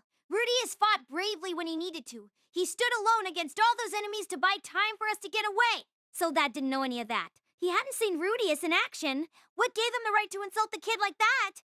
Sure, Rudeus could get on your nerves sometimes. Unlike Timothy, he never stood up for himself at all. And that fake smile he always plastered on his face made me grimace every time I saw him. But even so, at this point it occurred to me that I was actually taking Rudeus aside for some reason. Why was I doing that? Didn't I hate that kid? Maybe I didn't. No, that didn't make any sense. Maybe it was just that I hated Soldat even more. Yeah, that was definitely it. Rudeus wasn't as bad as Soldat, so I'd had to take his side on this one. Simple enough. If nothing else, Rudeus never put us down like that. He always treated Timothy and the others with genuine respect. And he was an incredibly talented magician, but he never acted like he was too good for us. He always tagged along on our jobs and bought time for us to run when things got dangerous. Okay, hold on. That's not right. Rudeus was a noble by birth. He didn't really act like one, but that didn't matter. He was born with a silver spoon in his mouth, and that was bad enough in itself. I hated rich kids who wanted to pretend they were adventurers. But I also hated the nobility in general. My hometown was destroyed by their arrogance. They didn't lift a finger to help when the monsters came rushing out of that forest back home. They never sent the knights to save us. It was their fault my mom and dad were dead. The men who had a duty to protect our villages let us die. I hadn't forgotten the despair I'd felt back then. I never would. Yeah, that's right, I had a good reason to hate the nobility. And Rudeus was a noble, so then I hated him too. But Rudeus fought for us, didn't he? He fought against the Luster Grizzlies. He fought against the Snowdrakes too. He never ran away to save himself, even when he could have. He didn't have a duty to protect us. He wasn't even a member of Counter Arrow. Still, he tried to save us. He tried to buy us time. And when I saw him fighting for us, I went running back to save him because I didn't want to see him die. It's not like I ever wanted him to die or anything. Of course not. But still surprised myself a little when I went back to save him. If I hated him, wouldn't I have left him behind in a situation like that? This sucks. Lately, when I looked at Rudeus, it felt like the ground was shifting underneath my feet. I loathed the nobility, but I couldn't bring myself to hate him too strongly. I didn't know how to deal with that. I wasn't even sure what I really hated anymore. Nothing made any sense. But at the end of the day, yeah, all right, fine. I guess I have to admit it, I don't hate Rudeus. He was the child of some rich jerk, but there was more to him than that. I didn't hate him. That was it, though. That was as far as I would go. I definitely didn't like him or anything. Not hating someone is a very different thing from liking them. Obviously, I don't like Rudeus one bit. With that fact safely established, I let myself drift off to sleep. Chapter 4. The Forest at Night. Several months passed and it was now winter. Winter in the Northern Territories was harsh. It was almost hard to believe that this place was only a bit further north of the Asura kingdom, considering the abundance of snow that almost seemed to bury the land. As the snow closed off the region, imports from the neighboring kingdoms ceased, and residents were no longer able to get fresh vegetables. Their meals instead consisted of the heaps of beans they gathered before winter, fermented dishes such as pickled vegetables, and the meat of beasts that adventurers hunted down. It was the custom in this region to wash down such crude, bland meals with strong alcohol. Those around me had long pitied me for not drinking, but it mattered little to me. Lately, nothing I ate had any flavor anyway. Although it was winter now, my life remained the same. I did physical training, prayed, ate my food, then headed off to do my work as an adventurer. Such was my daily routine. However, it was nearing 6 months since I'd come to this town, and I felt like there was little left for me to accomplish here. For better or worse, the name Quagmire Rudeus was beginning to spread. I was proactive in offering my assistance to the younger generation of adventurers, and I was well known among the veterans as well. I even had collaborators within some of Rosenberg's adventuring parties who would ask about Zenith on my behalf when they ventured to far-off villages. One such party, which set off before winter began, assured me they would spread word. Perhaps as a result of this hard work, my reputation had also spread among the merchants that conducted business with adventurers, such as those owning weapon shops, armor shops, and item shops. On top of that, I'd also managed to make a good impression on a store specializing in magical implements. If they ran into any trouble, I would help them out, and they would spread word of my existence as payment. I wasn't sure how effective this would be, but the merchants had their own networks. I hoped that, through one of these connections, word might reach Zenith. Then again, considering the radio silence despite my efforts here, she was likely not in the area. Another possibility was that she was already... No, stop. Thinking about that isn't going to do any good, I chided myself. Phew. I sighed as I slipped on my cold weather gear and left the inn. My destination was the Adventurers Guild. It was chilly outside. The snow was barely coming down, and the breeze wasn't very strong. The snow hedgehog fur wrapped around me felt warm, but the wind on my face was frigid. My breath emerged as a white mist, and the spit in my mouth felt like it might freeze. While the temperature was better now than at night or early dawn, it was still unmistakably chilly. I shivered as I plodded across the snow-covered street. I should probably move on to the next city when spring comes. I thought to myself, even though I felt entirely unmotivated to do so. The Adventurers Guild bustled with people in the winter. This was largely because few parties chose to undertake multiple-day trips while our surroundings were snowed in. Instead, they would pursue work within the city or prioritize requests that could be completed before nightfall. Otherwise, they might head for a village just a day or two away and plan to stay there. Inevitably, this meant many parties lounged about in the guild, waiting for the right request to be posted. Of course, my work didn't change at all. I would approach those hesitating over a quest, or someone would invite me along to accompany them. I was an extremely useful party member, given that I could cast all 4 schools of offensive magic without incantation. It wasn't an ideal situation, of course. I didn't want to simply be used for my abilities. I wanted the parties to get to know me and use that to spread my name. But I was also at a loss for what to do next. Today, like always, I took a seat near the bulletin board. At some point, I'd begun to treat this as my personal seat. I wondered if someone else occupied it while I was off on missions. As I was looking at the rows of requests on the board waiting for other adventurers, I heard someone click their tongue. My heart felt leaden as I glanced backward and caught sight of Step Leader approaching the bulletin board. The one who'd made their disgust audible was, to no one's surprise, Soldat. Ever since that incident in the bar, he'd seemed to harbor a deep contempt for me, and whenever he spotted me, he would tut or find some other way to make that contempt known. I preferred to avoid him if possible, but now that it was winter, he and the others couldn't go off labyrinth diving. Looking for leftovers again? I have my reasons for doing this. What reasons? Everything you do is half-assed. I knew I was being half-assed. I wasn't sure how to fix that problem, but no one was perfect. Right now, I was trying my best to do what I needed to do. What part of that was so unpleasant to him? Wish he'd just keep out of it. It's got nothing to do with him, I thought sullenly. Soldat promptly selected his party's next mission, wrapped up his business at the reception desk, and left the guild. He never lingered long, either because he couldn't stand being in my presence or because he just wanted to keep himself busy with work. He would enter, make a beeline for the bulletin board, quickly select a request, and be on his way. Then he would return that evening or the following day, and if we ran into each other, he would mock me again. It wasn't harassment. Soldat was also doing his utmost to avoid me, I was sure. Still, every single time he saw me, he would tell me I was garbage or worthless or doing things half-assed. So I was understandably exhausted. Maybe his true objective was to discourage me from being at the guild at all.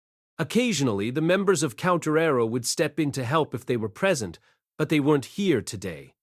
Come to think of it, I hadn't seen them for 2 whole days now, since I hadn't seen them around town either. That must mean they'd gone off to some village for a prolonged period to take requests. Things felt a bit lonely without them. There were no notable requests that day. The snow had picked up immediately after I entered the guild, and during blizzards, parties who weren't interested in low-paying work generally took the day off. Of course, there were also quite a few adventurers who were hurting for money and set out to do unranked requests by themselves. Unranked quests included things like shoveling snow or clearing off people's roofs. Shoveling snow seemed like a fool's errand to me, but it had to be better than nothing. If there were no job requests, I had nothing to do. But it didn't feel right to just stew in the gloomy atmosphere of the Adventurers Guild either. I decided to try taking one of those unranked requests. Trying something new didn't exactly absolve me of Soldat's so-called half-assing, but his words certainly did instill within me a need to do something. Clearing snow off the road, clearing snow off rooftops, clearing snow out of the garden of the Liege Lord's mansion, and clearing snow off the ramparts. Looking at the bulletin board, all of the missions had to do with snow. The only difference between the requests was who made it. Just thinking about heading out into the cold to move snow and dump it elsewhere was depressing, but perhaps I should just be glad that it was a way to earn money, right? Nah, the coin hardly seemed like it was worth the effort. Still, despite my reservations, I still decided to take one of the jobs. How unusual, Mr. Quagmire, for you to take a request like this.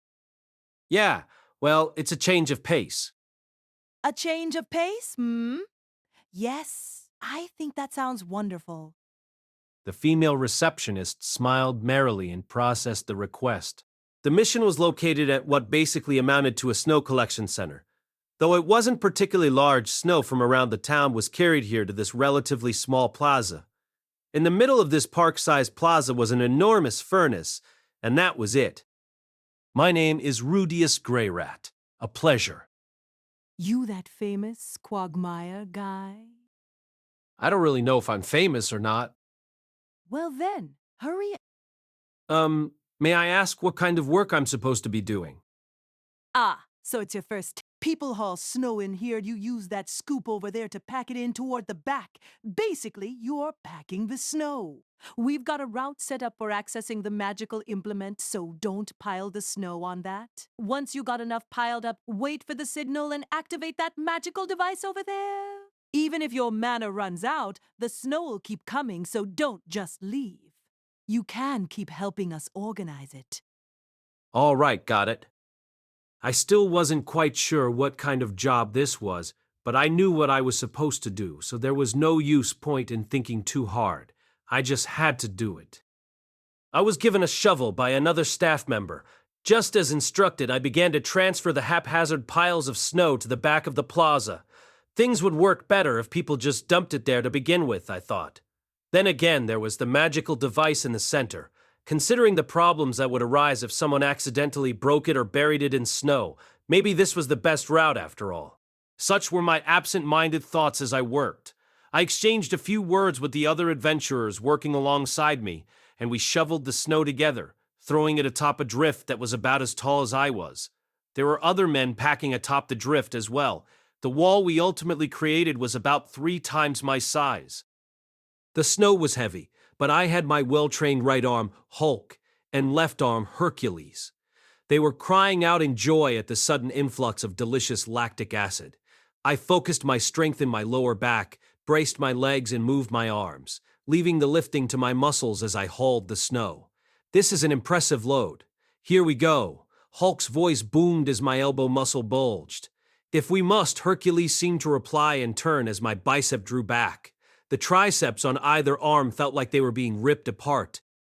You've got some strength for a magician. Even a magician has need for strength. I've been working out. Come on, a magician doesn't need strength. My body warmed and sweat began to pour from my upper body. It actually felt pretty good moving muscles I didn't ordinarily use. Maybe I'd made the right decision taking this mission.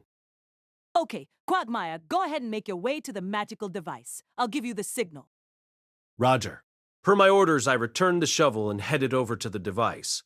Unfortunately, since it was located in the middle of our wall, you had to go around the entrance of the plaza to access it. I took one of the paths running through the plaza and began to make my way there. I could take a shortcut by using my magic to burn a path through, but when in Rome, I decided to just take the long way. There's a lot of kids here, too. Snow was still being brought over by the entrance to the plaza. There were adventurers, townspeople, and a bunch of militia members. Mixed in their number were some small children as well. Well, it is just carrying snow, I assured myself. Even kids can handle that. Their transportation methods varied. There were those who carried snow in buckets, those who carried it on their backs in barrels, those who carried it in carts, and those who hauled in snow-filled wooden boxes. They all had blank looks on their faces. I suppose it was natural that no one looked like they were having fun. Shoveling snow wasn't enjoyable for anyone. Still, the children looked a bit more enthusiastic than the adults. I wondered if it was because they really liked it, or if it was for a more realistic reason, such as knowing that the more they carried, the more they'd get paid. Young boys and girls hauled their densely packed wooden buckets, their faces flushed bright red, making repeated round trips. Perhaps the heavy snowfall left the residents with nothing else to do, and that was why there were so many people here. As I watched, one girl who'd been toddling along carrying snow suddenly fell. The ground should have been soft enough to cushion her, but she clutched at her foot in pain, tears welling up. What's wrong? Oh, it's nothing. She clamped a hand over her foot as if she were frightened. She immediately tried to stand, but her face crumpled, and she staggered. Please, let me have a look. I moved her hand and slipped her boot off. When I did, I discovered her foot was red and swollen, with blackened toes and blisters. This had to be frostbite. Just looking at it was heartrending. Let this divine power be as satisfying nourishment, giving one who has lost their strength the strength to rise again. Healing. Ah! Once I pressed my hand to it and recited the incantation, her foot quickly returned to normal. The healing magic in this world sure was handy, but after I'd finished tending to the opposite foot as well, the girl turned to me with a look of despair. After I'd gone to all that trouble to heal her, too. Why was she making that face? Did I do something unnecessary?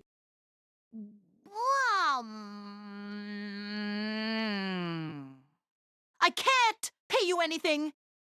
Oh, I felt like I'd heard about lowlifes who approached the injured or sick without invitation, healed their wounds, and then demanded payment that couldn't be made. When this happened, particularly at orphanages, the orphans were then taken to be sold as slaves. I don't really need anything.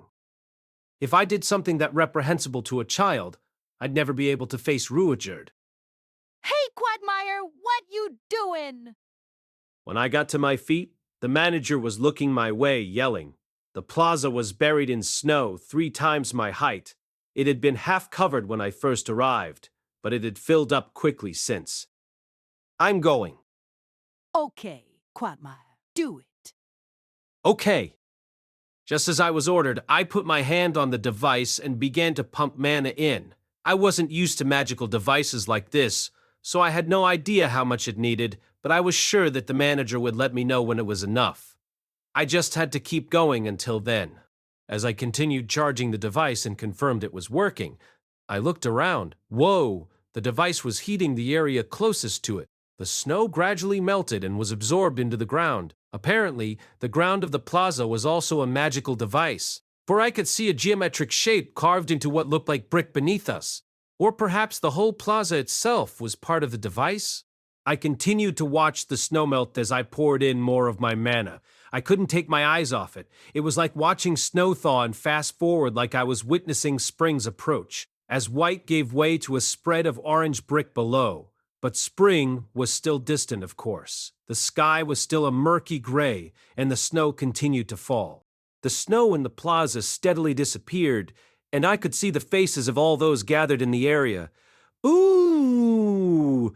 A commotion broke out, along with applause. What's this about, I wondered. I dropped my hands and joined them in the applause. Yeah, I should have known. So this is what an A-rank magician's mana can do. Is this enough? Yeah, more than... I'm still not out of mana, though, so... The falling snow was rapidly painting over the orange brick once more. At this rate, it would soon pile up again.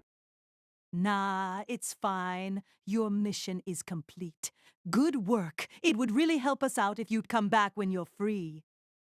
That was quick, so that was it. By melting all the snow, I'd completed the request. That made sense.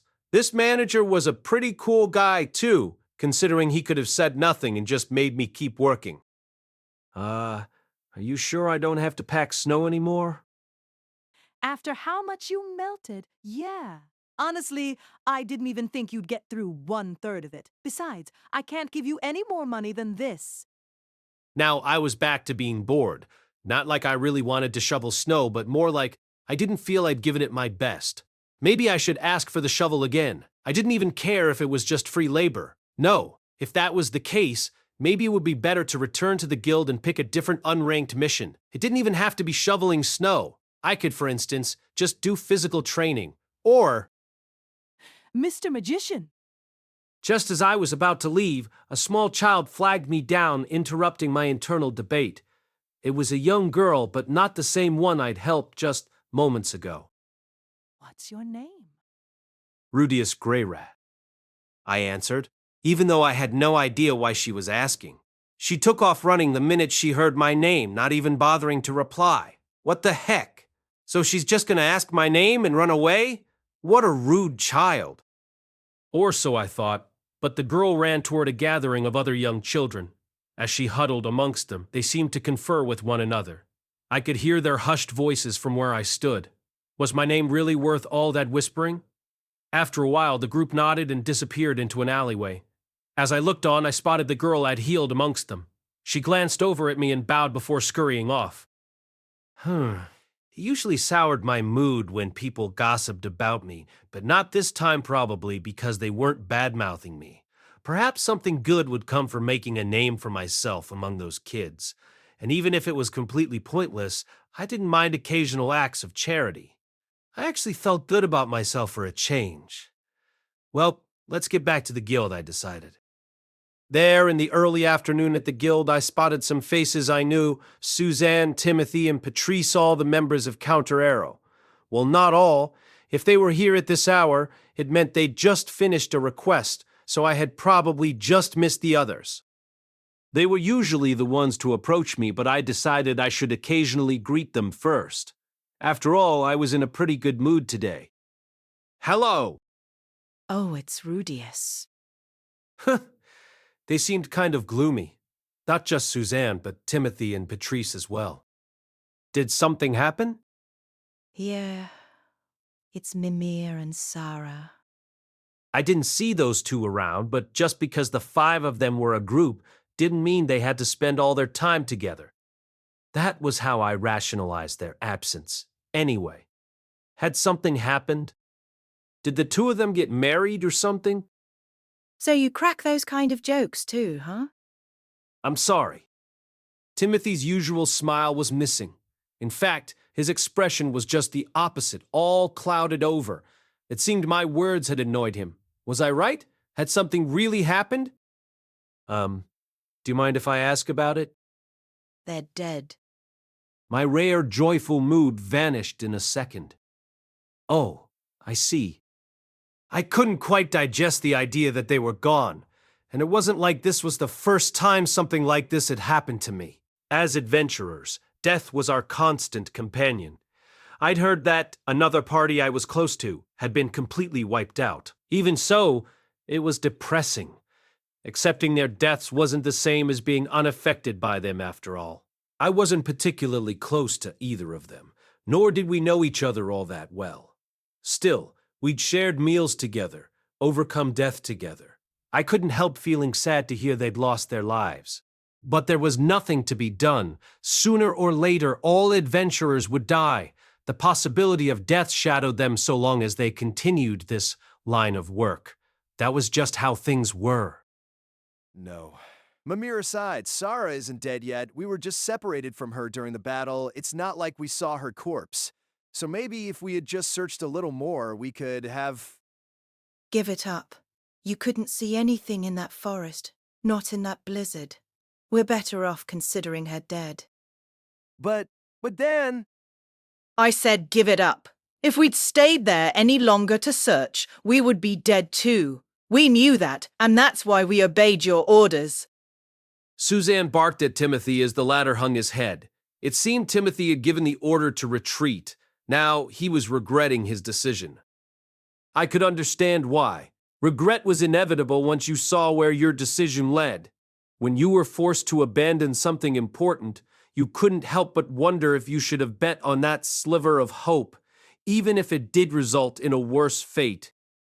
Timothy, you don't have to take all the blame. We could have ignored orders back then, you know, but we agreed to come back here. We're equally responsible. That's right. We're with you. So don't get down on yourself. The 2 of them were trying to comfort Timothy, even though they were surely heartbroken themselves. Perhaps they held on to a thin sliver of hope for Sarah, but kept it to themselves because of how dangerous the search would be. They had to consider the future they still had ahead of them. If they ventured back out on impulse and were unlucky, they could lose another person, maybe 2, maybe even the whole team. As I considered that, I recalled what happened in that cave we'd explored a couple months ago, before winter began. Sarah was the first one to come to my aid. In retrospect, that had been a really dangerous move. It could have led to the entire party being wiped out, or someone's death at the very least. So where was it that you got separated? To the west in Tria Forest. Visibility was so poor because of the blizzard that we somehow wandered into its bounds. The moment we tried to get out, a herd of snow buffaloes attacked us. So that's what happened. That must have been rough. Trier Forest. If I remembered correctly, that was half a day's journey away. Well, I should be going. Timothy and the others said no more, and they didn't try to stop me either. I immediately left the guild and headed straight for the inn. Once inside, I darted up the stairs and rushed to my room. I kept my Arctic clothing on and merely shook off the beads of water that had collected on it.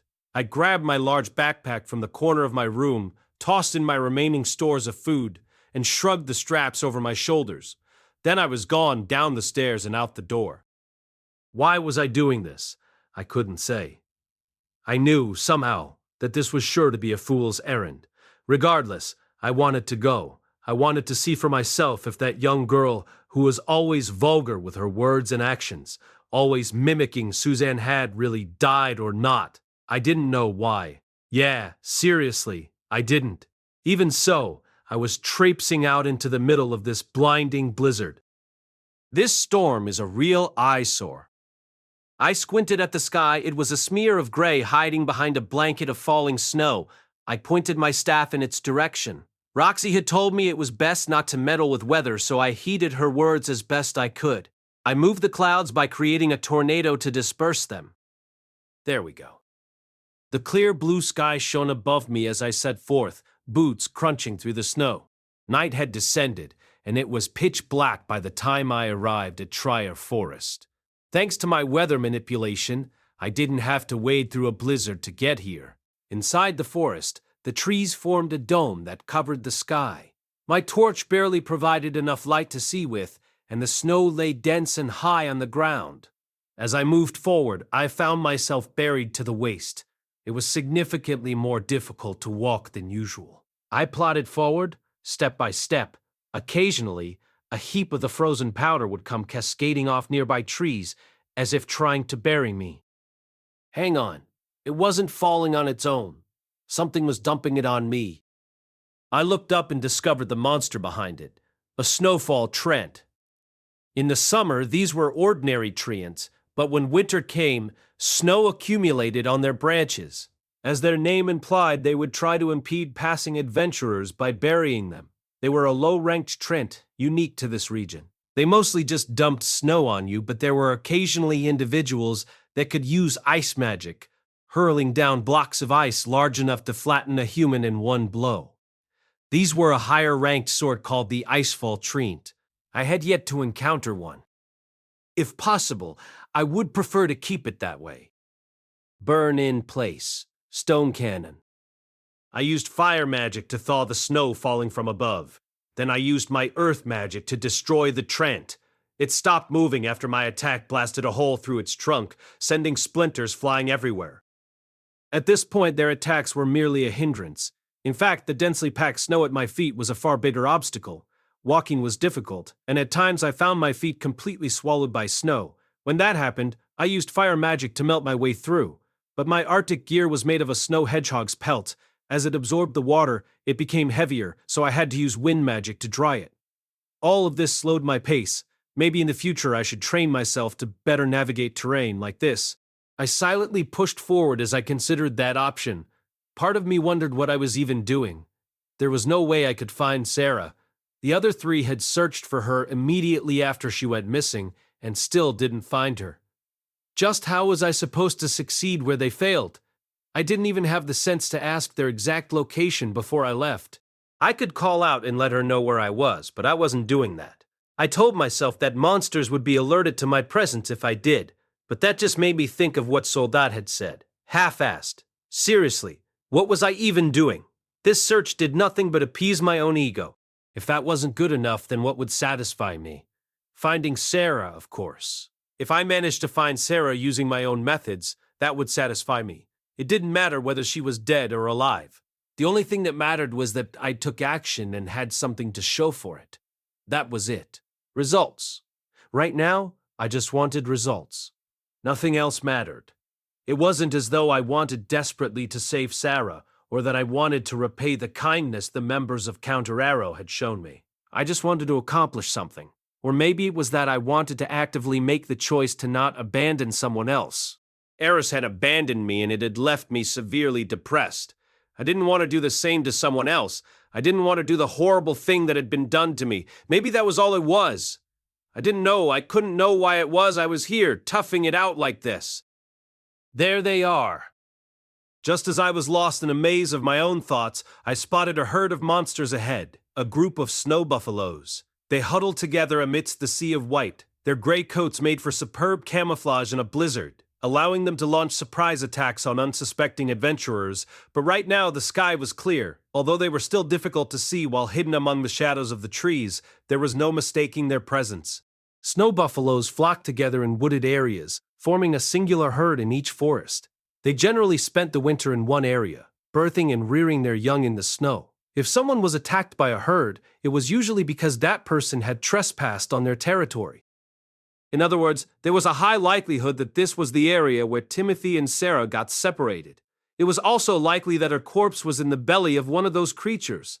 Buffaloes from my previous life were herbivores, but these beasts were carnivores. I channeled my mana into both hands. It might be impossible to defeat them all at once, but a preemptive strike would thin their numbers. Earth Hedgehog. The magic I discharged from my hand struck the ground below the snow buffaloes. In an instant, a vast number of spikes burst upwards, thick as human arms, skewering and killing 10 or so.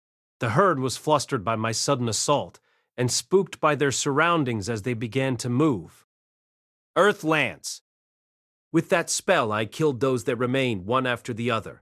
It was mostly trivial work. They darted around in confusion, searching for me.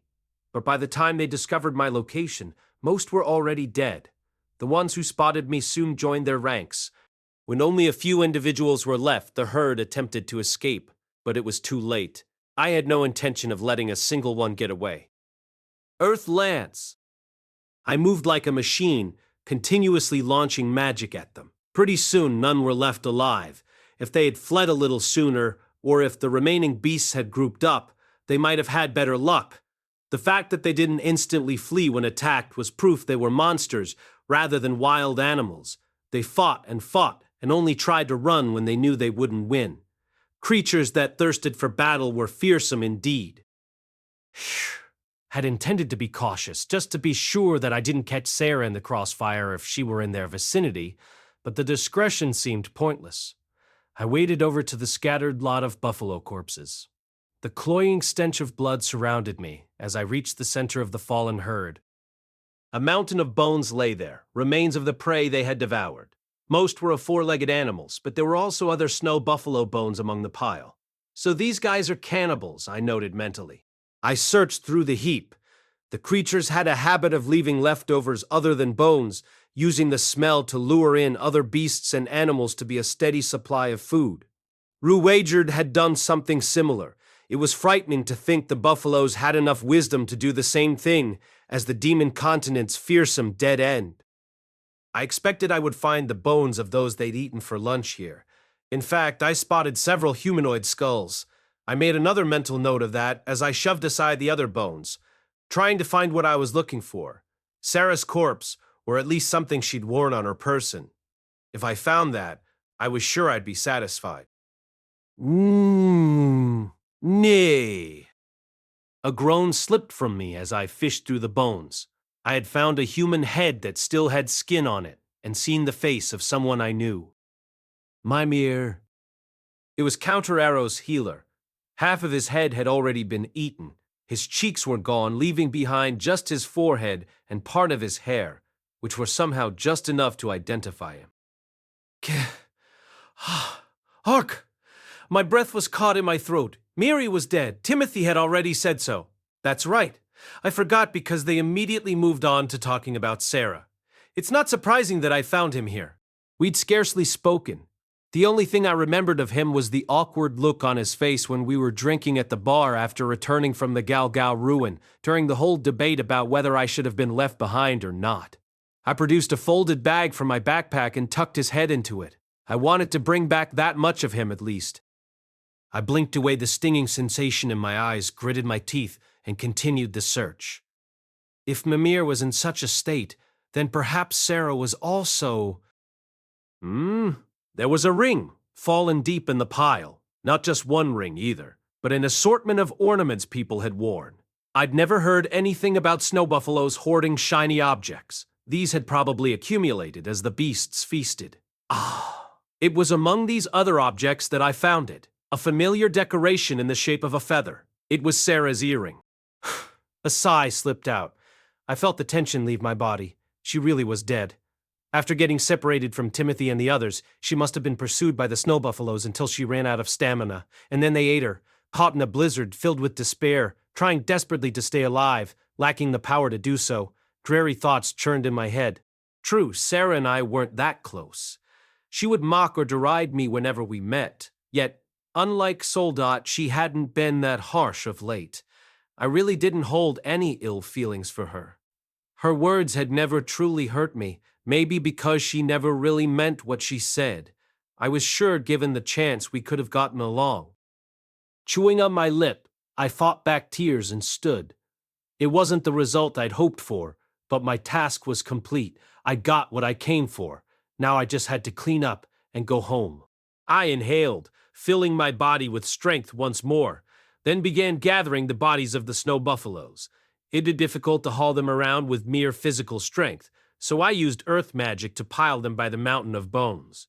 You would expect other beasts to flock here, lured by the scent of blood, but maybe they knew a herd of buffalo was here, or maybe I just got lucky.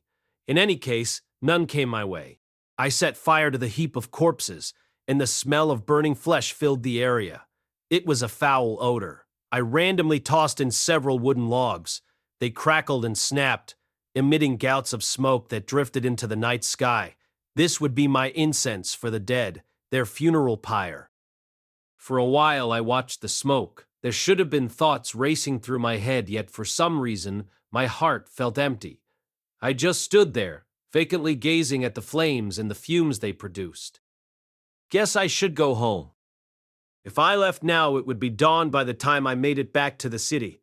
Once the guild opened, I would show Mir's remains and Sarah's earring to the members of Counter Arrow.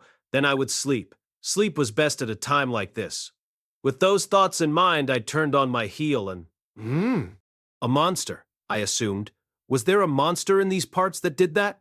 Regardless, the noise sounded distant, even if muffled by the crackling of the fire. I suspected it was something seduced by the scent of the snow buffalo's blood. Probably best to leave this area immediately. My mission was already complete. There was no need to linger. I had a bad feeling about this. Dread seized me, as if there was something out there I couldn't see. Something watching me, like a tiger prowling in the shadows. I surveyed the area, but there were no beasts in sight. The sound was gone as well. All I heard was the creaking of branches and the rustling of trees in the wind. All sounds of nature. Just to be sure, I glanced up. Whoa! I instantly leaped to the side. A split second later, an enormous block came smashing down beside me, its mass sending the surrounding snow upwards in a surge. My vision was shrouded in a curtain of frozen powder, but my eye of foresight saw clearly what the object was. Ice. A frozen block of it had just struck the ground where I had been. What would have happened if I had been beneath it? There it was, a shadow as big as a mountain. It had a thick trunk, doubtless hundreds of years old, with an overgrowth of foliage blotting out the sky above. Its roots, wide as my torso, creaked as they pursued me. In Icefall, Trent? Having traversed the Demon Continent and Great Forest, I was used to the sight of Trents. However, this was the first time I had seen one so enormous. Just how old was it? Trents grew in strength as they aged. This one was abnormally ancient, so I wondered how strong it must be. I gulped and retreated just as its gigantic branches came swinging. The Trent's gargantuan size made it impossible to avoid. I was sent flying like a bug swatted by a broom and tumbled through the snow, my entire body coated in white powder. The Trent stopped for a moment. When I looked, I saw something forming atop its branches. A flower? Fruit? No magic. It was conjuring another block of ice. This wasn't the first time I'd seen a monster use magic, but it was the first time I'd seen an enormous tree produce a gigantic slab of frozen water. Gah! I immediately poured mana into my staff and conjured a shockwave that slammed into my body. Like a shard of splintered wood, I went flying again, successfully escaping the block of ice that came slamming down just a hair's breadth away, right where my body had been. A nearby tree let forth a resounding crack as its trunk fractured. As I toppled through the snow, I channeled mana into my staff once again. I was going to use stone cannon. I put everything I had into the spell and launched it at the Trent. The creature was huge. There was no way I could miss. It was too huge, in fact. My stone cannon plunged through the air and made impact. A familiar blast echoed around me, but the icefall Trent was still moving. The cannon I had poured my all into should have made a direct hit. Had the creature really sustained no damage? Dumbfounded, I looked at the Trent, which was illuminated by my dwindling bonfire. Its trunk was frozen over, wrapped in a shell of ice armor. Smart for a damn tree. The shield had effectively weakened the impact of my stone cannon, which now lay embedded in the tree's base. So stone cannon had little effect, huh? What should I use instead then? Fire? Or maybe wind? Water? What could I use to damage the creature? No, wait. If I couldn't assess my opponent's strength, then it was wisest to retreat.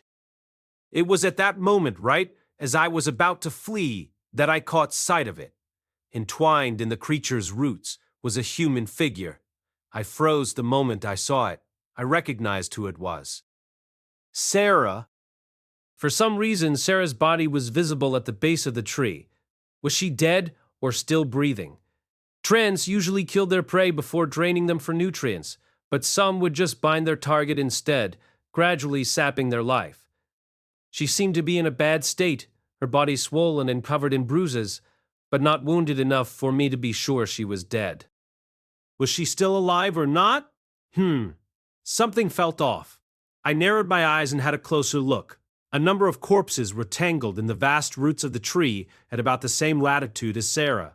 Some were decaying carcasses, including a completely desiccated luster grizzly. One thing in particular stood out as snow buffalo. It thrashed about, caught in the tree's roots.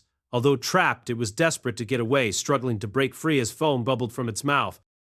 Of course, there was no way it could escape from the sturdy roots, but its presence proved that this particular icefall Trent took its prey alive. Perhaps Sarah wasn't dead then, just unconscious. How was I going to save her?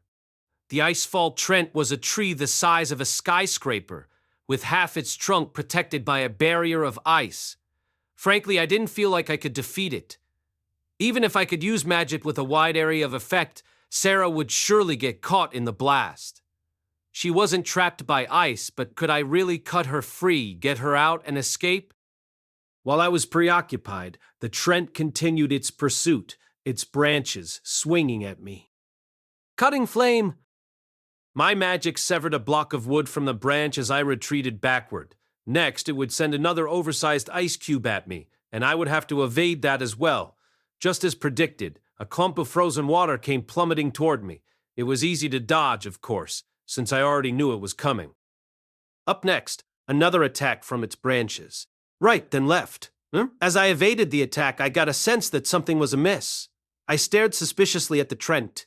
In the dark, I heard the familiar crackle of water freezing as the tree completed its next ice block. Could it be? Did this creature only have one set attack pattern, launch an ice block, then use its branches to mow down its opponent? Was this just a repeat of that routine over and over? My suspicions were confirmed after dodging the next several branch and ice block attacks. Maybe it was hiding something up its sleeve. No, this was a simple Trent. Enormous though it might be, it was really only a D-ranked monster. It was hard to believe it knew any other attack patterns. My cutting flame spell worked.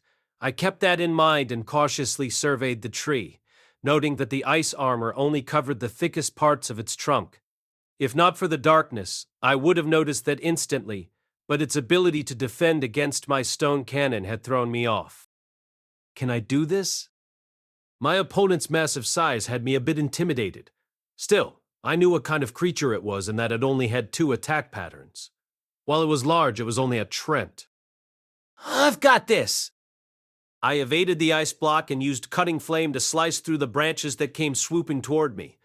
I could have used a more effective type of magic, but I wasn't sure that the Trent didn't have something else up its sleeve. The Trent's weaknesses became clear as I continued. Due to its massive size, only a few roots were long enough to reach the ground. Once I realized this and used my magic to slice through them, the battle was won. Although it never attempted to escape, the Trent stopped attacking me and instead froze in place, feigning death. I used that opportunity to get close while keeping my guard up, aware that it might attempt to crush me. But I got to it and cut Sarah free, dragging her back to safety. Sarah! Sarah! Who's there? It's Rudeus. Rudeus? I came to save you. I explained as I hoisted her onto my back, beating a hasty retreat. While I'd literally cut off the Trent's ability to attack along with its branches, there was no guarantee it wouldn't come after me with its ice or some other attack. It gave no sign of pursuit, however, not even as I waded through the snow. I kept running, quick as I could, until the Trent was out of sight. It had been a few hours since we escaped the tree. Once we were clear, I used healing magic to tend to Sarah's wounds, which were severe. She'd sustained blows all over, with frostbite crawling up her skin from her extremities. Her bones were broken in several places, and especially badly in her right thigh. The femur was snapped clean in two and the surrounding area fiercely swollen, most likely a complex fracture or something of the like. Healing required direct skin contact, so I had to remove her shirt and pants and to press my hand to the appropriate places. I figured she would say something to me again, but she was silent. Perhaps as an adventurer, this was as normal to her as breathing. Mir was also a healer, so he must have had to do this to perform his magic, too. That said, she'd crawled through the snow so her underwear was distractingly translucent. I endeavored not to peek, but try as I might, I couldn't avoid seeing it. I was hit by a snow buffalo's charge and fell from a cliff. Huh? That's why my leg is broken. I was sure she'd noticed me looking at her underwear, but she ignored that in favor of explaining how she was separated from everyone else. Perhaps the reason she didn't try to cover up was to reward me for having saved her. A sight for sore eyes. It'd been months since I last saw a woman. I found your earring among the bones the herd had gathered. I thought you were dead. Oh, that earring is a magic item. If you stab the end of the feather into your opponent, they'll be caught in an illusion for a short time. I might have made it if not for landing in that Icefall Trent's territory. Apparently, after escaping the snow buffalo, Sarah had built herself a snow cave in an attempt to endure the frigid temperatures, using her arrows as an emergency splint on her leg. As she waited all alone for help, the Icefall Trent happened upon her and crushed her cave with a block of ice, taking her hostage. If I had been in her position, I doubted I could have come up with the idea of building a snow cave. I would probably have frozen to death instead. Hey, are you about done? Oh yes, thank you. Why the hell are you thanking me? Her face red as she turned away and slipped her pants back on. Her leg had been broken, the skin pale and swollen, but now it looked healthy and supple. A leg worthy of gratitude. It was only natural that I should say thanks, no matter what the circumstances were.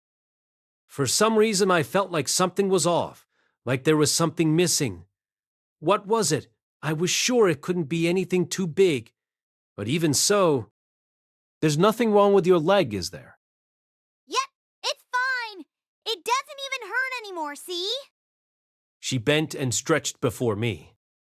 If my healing magic hadn't failed, then what was it? I just have a sense that something is amiss. Does anything about our situation feel off at all to you? Maybe it's about where I found your earring. No, since I dropped it, I wouldn't be surprised wherever you found it. Oh, but it is weird that you're here by yourself. Oh, no, it's just, I heard Timothy and the others say that you were missing, so... So they went home after all? No, I didn't mean... It's fine, I don't blame them. An obvious decision given the circumstances. So, is everyone safe? No, Mimir is dead. I have part of him right here. I announced, lifting my bag. She took it from me and peeked inside. Her face screwed up when she saw its contents. Then, her expression gave way to sadness. I see. Does everyone already know? They seemed very sure of his death. I thought if I brought his remains back, then you could bury him somewhere close. Yeah, that would probably make Mir happy. At least let me carry this bag. Sure, I don't mind. Sarah drew her lips tight and hoisted the bag onto her back. In the end, I still couldn't identify the strange feeling I had. There was nothing to do except let it go. Even if I did figure it out, there was likely nothing I could do about it right now. Okay, then let's go back. Yeah! Sarah nodded. The meek way she did it was cute, almost like Eris. I frantically shook my head to keep from remembering her. Hey, thank you for saving me. She was full of gratitude, and for some reason I was captivated by that smile. I wished I could see it forever. Something within me clicked together right then. It was almost as if everything I had done up until then had been forgiven. I had been saved. It was strange that I found myself thinking that, since I was the one who had saved her. It was near dawn by the time we returned to the city of Rosenberg. Halfway there, Sarah suggested that we make camp, but I shot that down, anxious to get back. For some reason, the thought of just the two of us camping frightened me a bit. Familiar faces were gathered in front of Rosenberg. 3 of them, in fact. Timothy, Suzanne, and Patrice. Rudeus and... Suzanne! The moment she spotted them, Sarah immediately took off running and flung herself into Suzanne's bosom. What happened? We were just about to go searching for you. Rudeus saved me! None of them could hide their surprise as Sarah recounted what had happened. Once she was done, they all turned to me, wide-eyed with disbelief. So that means last night, after you heard what we said, you immediately took off? By yourself? Well, I mean... And how were we supposed to feel if you died out there, doing something so ridiculous? My body curled in on itself as Suzanne scolded me. Hold on! Suzanne, there's no need to put it like that. Suzanne studied her, eyes wide with surprise again, before she scratched at her cheek. Yeah, I guess you're right. Not like I have the right to say anything, it just threw me off. I mean, I am grateful. So first, I guess I should say thanks for rescuing Sarah. Maybe she was thinking that I could have just joined them on the search instead of doing it all by myself. Still, it was only because I manipulated the weather that I had such a smooth trip. I doubted the snow would have stopped otherwise. No, I should be the one thanking you as the party leader. If Sarah hadn't come back home alive, I would have deeply regretted my decision. Thank you. How should we repay that debt? Feel free to name anything. His hand felt hot. Or maybe my body was just that cold. That's not necessary. You've all helped me out so many times. Let's just consider us even. I meant that too. I really did feel like the members of Counter Arrow had always been there for me. That was also why I reacted on instinct the moment I heard Sarah was missing. I managed to force a smile on my face. All right. Yeah. Then we'll be here for you if you need it. Yes, likewise. Timothy and I exchanged a stiff handshake. And then, as if he just thought of something, he said, Oh yeah, Rudeus. What is it? No, sorry, it's nothing. He had a slightly conflicted look on his face as he shook his head. I had a pretty good idea of what he was about to offer me, but I had no intention of pressing the issue. If his question was what I suspected, I would probably hesitate before ultimately declining. Well then, let's go home. Yeah, we'll see you off. The members of Counter Arrow accompanied me all the way to my inn, as if it were only natural. It was still early morning, well before people began to stir. In the dawning light that gleamed off the snow as the sun made its ascent, the 5 of us walked together, frozen powder crunching beneath our feet. I was completely exhausted, as was Sarah. The other 3 surely had their questions, but they prioritized letting me return to my room. This is far enough. Thank you. Rudeus, I'll see you around. She'd been up all night, come to think of it. Unlike me, who had spent a leisurely afternoon shoveling snow, she'd been trapped in a raging blizzard in the forest with a broken leg, beset with horrific pain. She had to be fairly worn out, too. Maybe I should have agreed to camping outside, but if we'd done that, we might have missed the others leaving Rosenberg. Things had worked out for the best. Yeah, see you. Make sure to get some rest today. You too! Will do. I waved at her and disappeared inside. The inn's lobby was warm with a pleasant smell permeating the air. The owner had risen early and was already preparing breakfast. I left the first floor, which acted as a mess hall, clambered up to the third floor and started a fire going in my room. Since it would take a while to heat up, I briefly opened the window to air the room out a little. From there, I could see the receding figures of Counter Arrow. At almost the same exact moment, one of them turned to look back. Sarah's eyes met mine. She moved her lips as if to say something. Her words were silent, though. I knew that because the others didn't turn. What did she say? Since I couldn't read lips, it was impossible for me to tell. I just waved back at her and watched her go.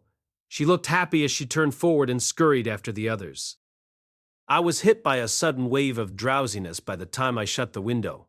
Let's go to sleep, I decided, opting to lounge in bed and sleep until dinner. I felt like today, for the first time in a while, I could sleep soundly. With that in mind, I flopped over onto my mattress.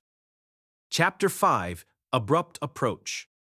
Spring came, then summer. Time passed quickly, and soon it had been a year since I first came to Rosenberg. I was sufficiently well known here now. People would speak of Quagmire Rudeus even in the small nearby villages, and yet I had not heard anything of Zenith. Even so, I stayed in Rosenberg rather than move on to the next city. Good work again today. Good work. Nice job. Today I was raising my glass in cheer with the members of Counter Arrow once again. You saved our backsides again. That's our Quagmire. No. I was only able to do as much as I did because of how skilled you all are. There you go again, being all humble. Come on, you were amazing enough to go in a forest at night all by yourself. Since that incident, I'd increasingly spent my time working alongside Counter Arrow. It was no coincidence they were rather deliberate in inviting me on quests now. Initially I thought it a quirk of good timing, but they were always there when I showed up at the Adventurers Guild and always invited me along. Even someone as thick-headed as me eventually realized it was intentional. Inevitably, that meant I went on fewer and fewer quests with other parties. Previously, I'd only teamed up with Counter Arrow 1 in 5 times. That now became 1 in 3, then 1 in 2, and now 4 in 5. At this point, I was basically a member of their group. So you see, my father was a hunter, and I've been practicing with the bow ever since I was little. That's why I'm using one right now, but it's a bit inconvenient as an adventurer. My father was a knight. Apparently, before I was born, he planned to teach his kids swordplay if he had a son, and magic if he had a girl. But I had more talent for magic than swordplay, so he recruited a magician named Roxy from Roa City to act as a home tutor for me. One other thing had changed. Sarah and I were a lot closer. Now when we camped during missions or went for drinks afterward, she would naturally sit down beside me and strike up a conversation. At first, these conversations were largely small talk, but lately we'd begun to talk about our childhoods and where we came from. That was how Roxy became my master. She was really incredible, too. She was a demon, and yet she tried her best among humans. She was so straightforward, and she didn't let it get her down even when bad stuff happened. Watching her, I just... I see. Her mood was sour depending on the topic of the conversation, but in general, I thought we were getting along well. Sarah was from a village at the western edge of the Milbots region, close to the middle of the Asura kingdom. She was born to parents who were hunters, and grew up helping them from an early age. One day, when she was about 10, monsters suddenly came pouring out of the nearby forest, and her parents were both killed. Orphaned and alone, Sarah was picked up by Suzanne. Suzanne and Timothy were in the same party at the time, but the other members were completely different. They were adventurers who had been sent from a nearby town to deal with the plague of monsters. The number of beasts was impressive, as were both the number of adventurers thrown at them and the injuries that resulted. The entire party, save for Suzanne and Timothy, was wiped out. Mimir and Patrice had been in a similar situation. Thus, Counter Arrow was formed from adventurers who survived after the horde of monsters in the Milbots region had been dealt with. Back then, Counter Arrow was only a D-ranked party. After Sarah became an adventurer, she helped them out while rapidly raising her own rank. Soon, she became an official member as well. She presumably already had talent for the bow, but her progression was still incredibly fast. Counter Arrow continued to swap members in and out in their progress to B rank. By the time they achieved that, there was hardly any work left around the center of the Asura Kingdom. After bouncing around the rural areas, the members resolved to move to a more challenging location. They wavered between whether to go north or south, but they were already operating within the Donati region, which was close to the Northern Territories. The north was also Timothy's birthplace, and he knew the land. So, in the end, they decided to head this way. Well, all that aside, Sarah was the daughter of hunters, huh? The same as Sylphie. I wondered where Sylphie was right now and what she was doing. When I heard the name Grey Rat, I immediately thought you were son of one of the Asuran noble families. To me, it looked like you were trying to run away because things didn't go your way back home. So she'd initially been prickly toward me because she misunderstood my origins and the reason I was doing things. Prejudice, in other words. Well, the name Grey Rat is famous in the Asura Kingdom. Still, you're not one of those Grey Rats, right? Yeah, apparently I am related to them. Oh, so you are... I mean, of course I'm not nobility myself, so don't worry about it. When those monsters came pouring out of the forest, the nobility came up with all these excuses for why they didn't send the knights. That's why so many died. The Liege Lord really did that? Yeah, that's what I heard. Oh, well, sometimes people use loss as an excuse to criticize the nobility. Perhaps there were other nobles preventing him from helping. Still, it was heartless. The ones who died were villagers. So that was why she had such contempt for the nobility. Sarah believed that even the children of nobles who had no hand in the matter, such as myself, would eventually grow up to commit such crimes. Even the nobility have their issues, though. I recalled how tough their positions had seemed for Philip and Sorrows. Philip had his schemes, but whatever you thought of Old Man Sorrows, he'd cared about those he ruled over. Though he had seemed kind of violent in his approach to things. Ultimately, those who ignored the people they ruled over were those who didn't live among them, particularly those residing in the capital. They had no concern for their region or its citizens and impeded those who might otherwise help. Soros was one such victim of that mindset, and lost his life for it. Even so, I couldn't fault them entirely for what they did. The nobles lived in their own world and had their own battles. People tended to forget everything besides what was in front of them. Sorry, did I offend you?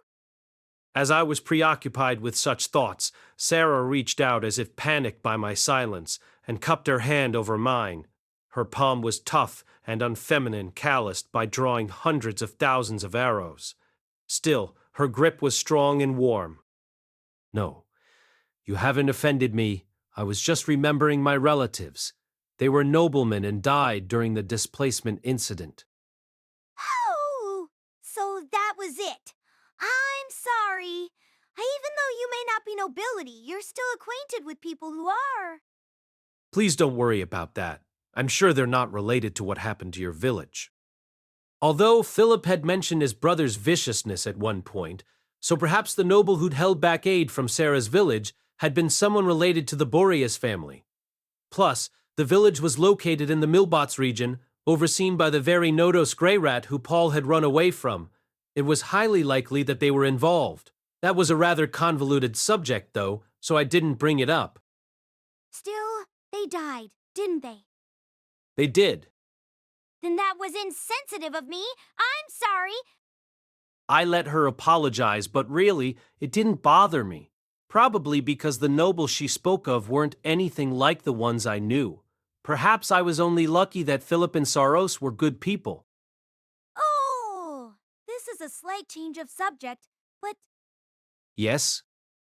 Actually, you see, I kind of want to try using the sword a bit. It's tough to use a bow at close range, so I thought I'd have Suzanne teach me how swordplay for starters.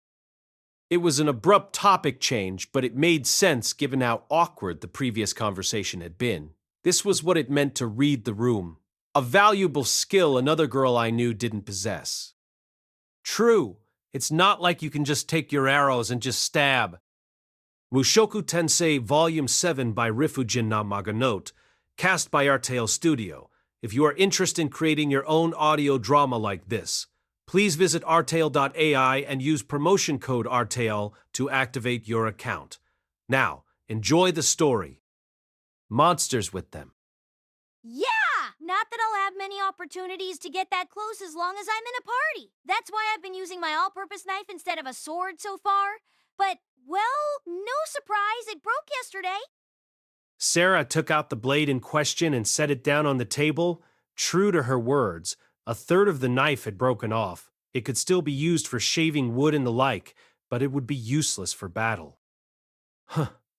I figured your bow would be the fastest to break. I made the bow myself, so I can always make a new one if it breaks. I can use tread branches around these parts to make a pretty good one. Bows were popular, so they weren't typically sold at weapon shops. However, since the town had an abundance of wood for use in magical implements and staves, she took advantage of that to craft her own. The same went for her arrows, of course. I wondered when she had found time to make them, but then recalled how she would whittle down wood with her knife before bed when we camped out. She likely had the feathers for the fletching prepared ahead of time, and crafted them whenever she was free. I've saved up a bit of money since we've had a run of successful missions lately, and I was thinking about buying a short sword. All right? So, Rudeus, are you free tomorrow? Want to go buy it with me? You're an intermediate ranked sword fighter, so you can tell the difference between a good sword and a bad one, right? Nope. I have absolutely no idea. But sure, let's go together. It's a deal. Oh, the two of you going off by yourselves? Now that's charming. A quick glance over at Suzanne and Timothy showed that the two were grinning. It was then that I realized what Sarah's invitation meant. It was a date. It had been a long time since I'd gone on a date. When was the last time I'd been on one, actually? It had to be back in the holy kingdom of Milis, when I went shopping for clothes with Eris. Back then, we based our purchases on people watching. Speaking of clothes, the only thing I had was my worn-out robe. I hadn't had time to buy anything new, and for that matter, I had no fashion sense to begin with. I suppose I could just mimic the local street style, but unfortunately, there weren't that many fashionable people in Rosenberg to use as reference.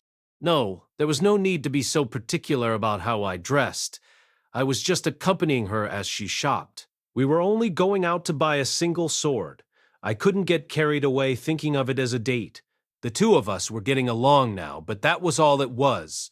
I couldn't let myself think that she was interested in me or that this might go somewhere. I wasn't a virgin anymore. Surely Sarah wasn't getting all primped up either. Yeah, let's just go at this like we usually do, I told myself. Be normal. Today, I would be natural Rudeus. Sorry to keep you waiting. Let's go! As I was preoccupied with these thoughts in the mess hall of the inn, Sarah came to meet me. She was actually cute when I really looked at her, petite, with a crop of smooth, short blonde hair and an inviting scent about her. It looked like she'd brushed out her hair. It had been pretty frizzy in our most recent mission together. Even her clothes were a bit different. She wasn't super dressed up, but I could tell she had put in some effort.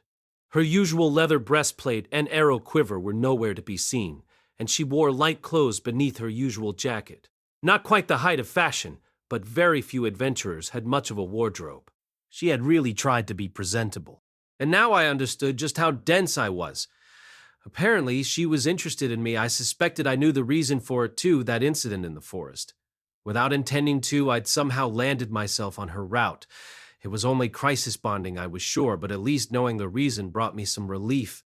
I didn't dislike her. She'd certainly been hostile toward me at first.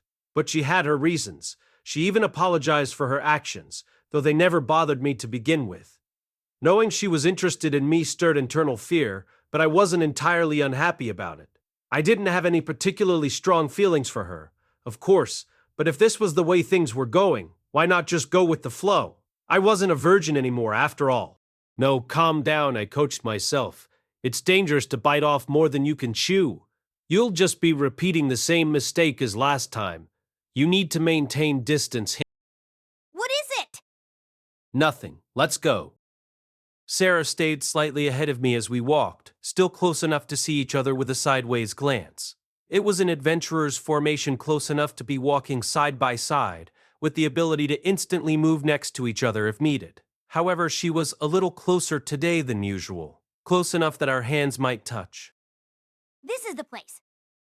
Our destination was a weapons shop with a good reputation, the Remate store, owned and operated by an enormous company headquartered in the Asuran capital of Eris, whose wares were largely imported from that kingdom. The company hadn't been so well known until recently, when the quality of their imports increased sharply and their stores rapidly grew in popularity. In fact, the owner of the carriage I rode on when I left the Asura kingdom must have been bringing merchandise to this very shop. Although the storefront looked rather ordinary, it would be a bit intimidating for adventurers. This place looks expensive. Yeah, but I have the money, so I figured I'd buy something decent. The production of magical implements in Basharat was booming.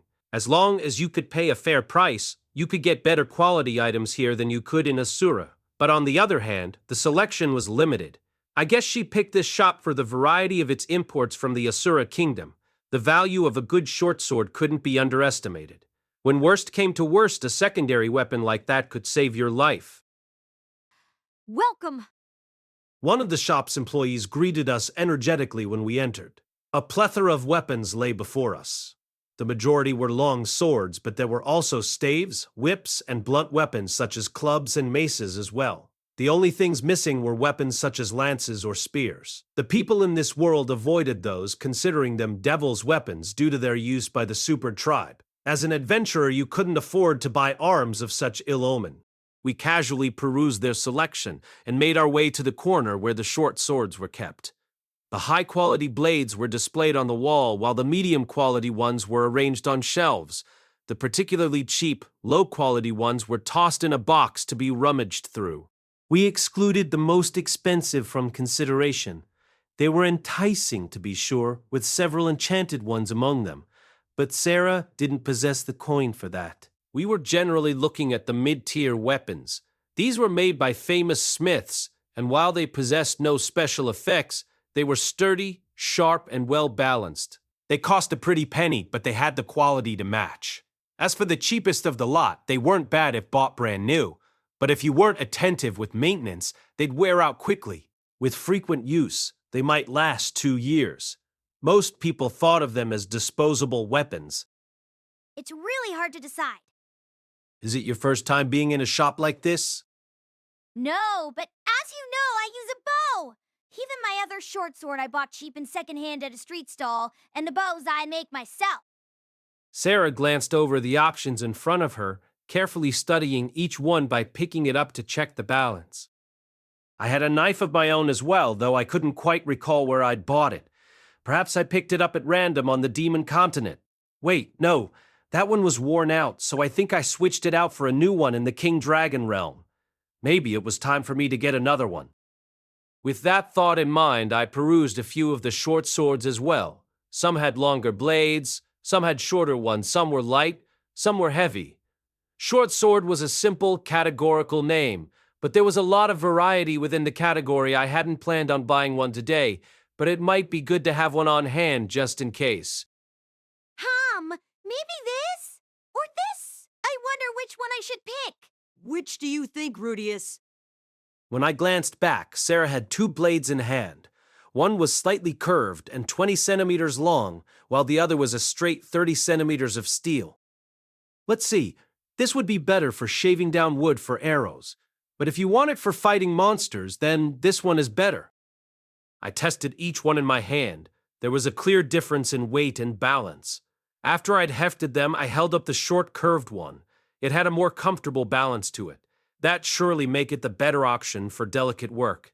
I handed the other sword back to her. It had a long, thick blade and looked like it would make great impact when sweeping from the side. I had no idea how strong it actually was, though. I wasn't especially knowledgeable about swords, but she'd asked for my opinion, and it would have been rude not to give an answer. Don't you primarily use it for making arrows? Yeah, but I want to be able to use it in an emergency situation, too. Then why don't you buy both? They would be too heavy. Plus, it would get in the way of using my bow if I had 2 swords hanging at my waist. Then what about buying a cheap knife for crafting arrows which you can store in your bag? It could also be a backup weapon. Yeah, that might work, but that's kind of a lot of money. If you want, I could help you pay for it. I'd feel bad. You can let me help out occasionally. Honestly, I barely spent anything this past year. I only spent on necessities, and even then I didn't use very much. My income far outmatched my daily expenses. Since I didn't spend anything on entertainment, I'd wound up amassing some wealth. I had enough spare cash to be able to buy a short sword or two. Okay, but I'm just borrowing the money. All right, just pay me back when you can then. Sarah was pretty particular when it came to paying debts. Even when I said I would treat her to a meal, she would insist she was just borrowing the cash. I didn't really care whether she ever returned my money or not, but she was insistent on repaying it, so I'd ask her to compensate me in other ways instead, such as taking over my next round of lookout duty. Not that I minded her sincere attempts to reimburse me. Okay. Sarah really did look cute when she smiled. Afterward, we surveyed the other shops in the area, which included shops selling armor and magical devices. Among the latter was a shop that we normally never went into, full of exceedingly expensive wares on display. Adventurers didn't have much business with such stores. The products lining this storefront cost an entire year's worth of our income. So, of course, we just window shopped. Magical items in this world were largely things like household appliances or objects with beginner-tier magic effects. Though research on these was progressing, the objects produced were relatively crude. For example, there was an item almost like a lighter that would spit fire if you channeled mana into it. It might sound like a convenient invention, but it was too unwieldy to haul around, being the size of my fist. Once we were done window shopping, we went off to have a drink. We selected a fine dining restaurant. Just kidding. We went to our usual bar. We were both adventurers after all, and Sarah wasn't well versed in fine dining etiquette. Such etiquette just reminded me of my past too, so this worked better for me as well. Looking at all of that made me want a new breastplate too. I think I'm going to stick with this rope. I've taken a liking to it. How many years have you been wearing it? 2 or 3 years. It's definitely durable, but the sleeves are starting to get a little frayed. Why not buy a new one? I'd rather wait until it's completely worn out. Well, maybe I'll do the same then. But then again, mine is protective gear. I should probably replace it sooner. You never know what's gonna happen in combat. We chattered about the day's shopping trip as I ate my usual meat and bean soup, plus a vegetable salad only available in the summer. Now that I thought about it, Eris hadn't been too enthused about this kind of talk. Neither of us were the type to spend much time shopping, nor did we have an interest in clothing. Eris wasn't terribly gifted when it came to words, either. This was actually pretty fun, though. It doesn't look like it's taken too much damage, though. Yeah, but I bought it quite a while ago, so it's been starting to get tight. Tight? What did that mean? She was about 15. By this world's standards, she was already an adult, although she was still in the process of puberty. And puberty meant the growth of certain areas. What are you blushing for? Sheesh, honestly, men. I still lacked experience when it came to conversation, apparently. Even so, I don't think I fared too badly. Sarah didn't appear too displeased or exasperated with me. I think I've gotten a bit... Really? Yeah! For some reason, I just tend to relax when you're beside me. She said, leaning her body against mine. Our shoulders brushed, and I could feel her body heat filtering through the fabric of her clothes. This is what I think it is, right? As in, I actually have a chance here? To test my hypothesis, I wrapped my arm around her waist. I expected her to be muscular, but she was actually soft and slender. Honestly, this simple touch was enough to satisfy me for the day, or so I thought. But then she wrapped her hand over mine. Eyes slightly moist, she glanced at me. Rudeus! Sarah. Our bodies seemed to press even closer together. Okay, I decided, let's do this. I figured it was about time to forget about the past and move on. I couldn't cling to it forever. Just a year ago, I had resolved to look ahead and move forward. That meant leaving Eris behind and moving on to the next romance. That was right. Things with Eris were over. I needed to start a new chapter. There was no time to waste. I pulled my arm back and stood. It's, getting late. How about we go back? I'll walk you to your room. Still, I had to be cautious. I couldn't let myself get all carried away again like I did with Eris. If this romance ended like the last one, I might not be able to get back on my feet again. I needed to wait for the right timing. Right, Paul? As I mulled that over, we paid our bill and headed outside. The moment we did, Sarah suddenly pressed herself against me. I kind of want to talk to you a little bit more. Her words slurred together a bit. Her cheeks were flushed and her head swayed. Perhaps she'd drunk a bit too much, but then again, maybe that wasn't a bad thing. As for me, in case you were wondering, I hadn't consumed a drop. Well, shall we go to another bar? Can we go to your room? Did she understand what she was saying? No, even if she didn't, I just had to resist the temptation. Wait, maybe I didn't have to resist her? Just go with the flow, I told myself. Go with the flow.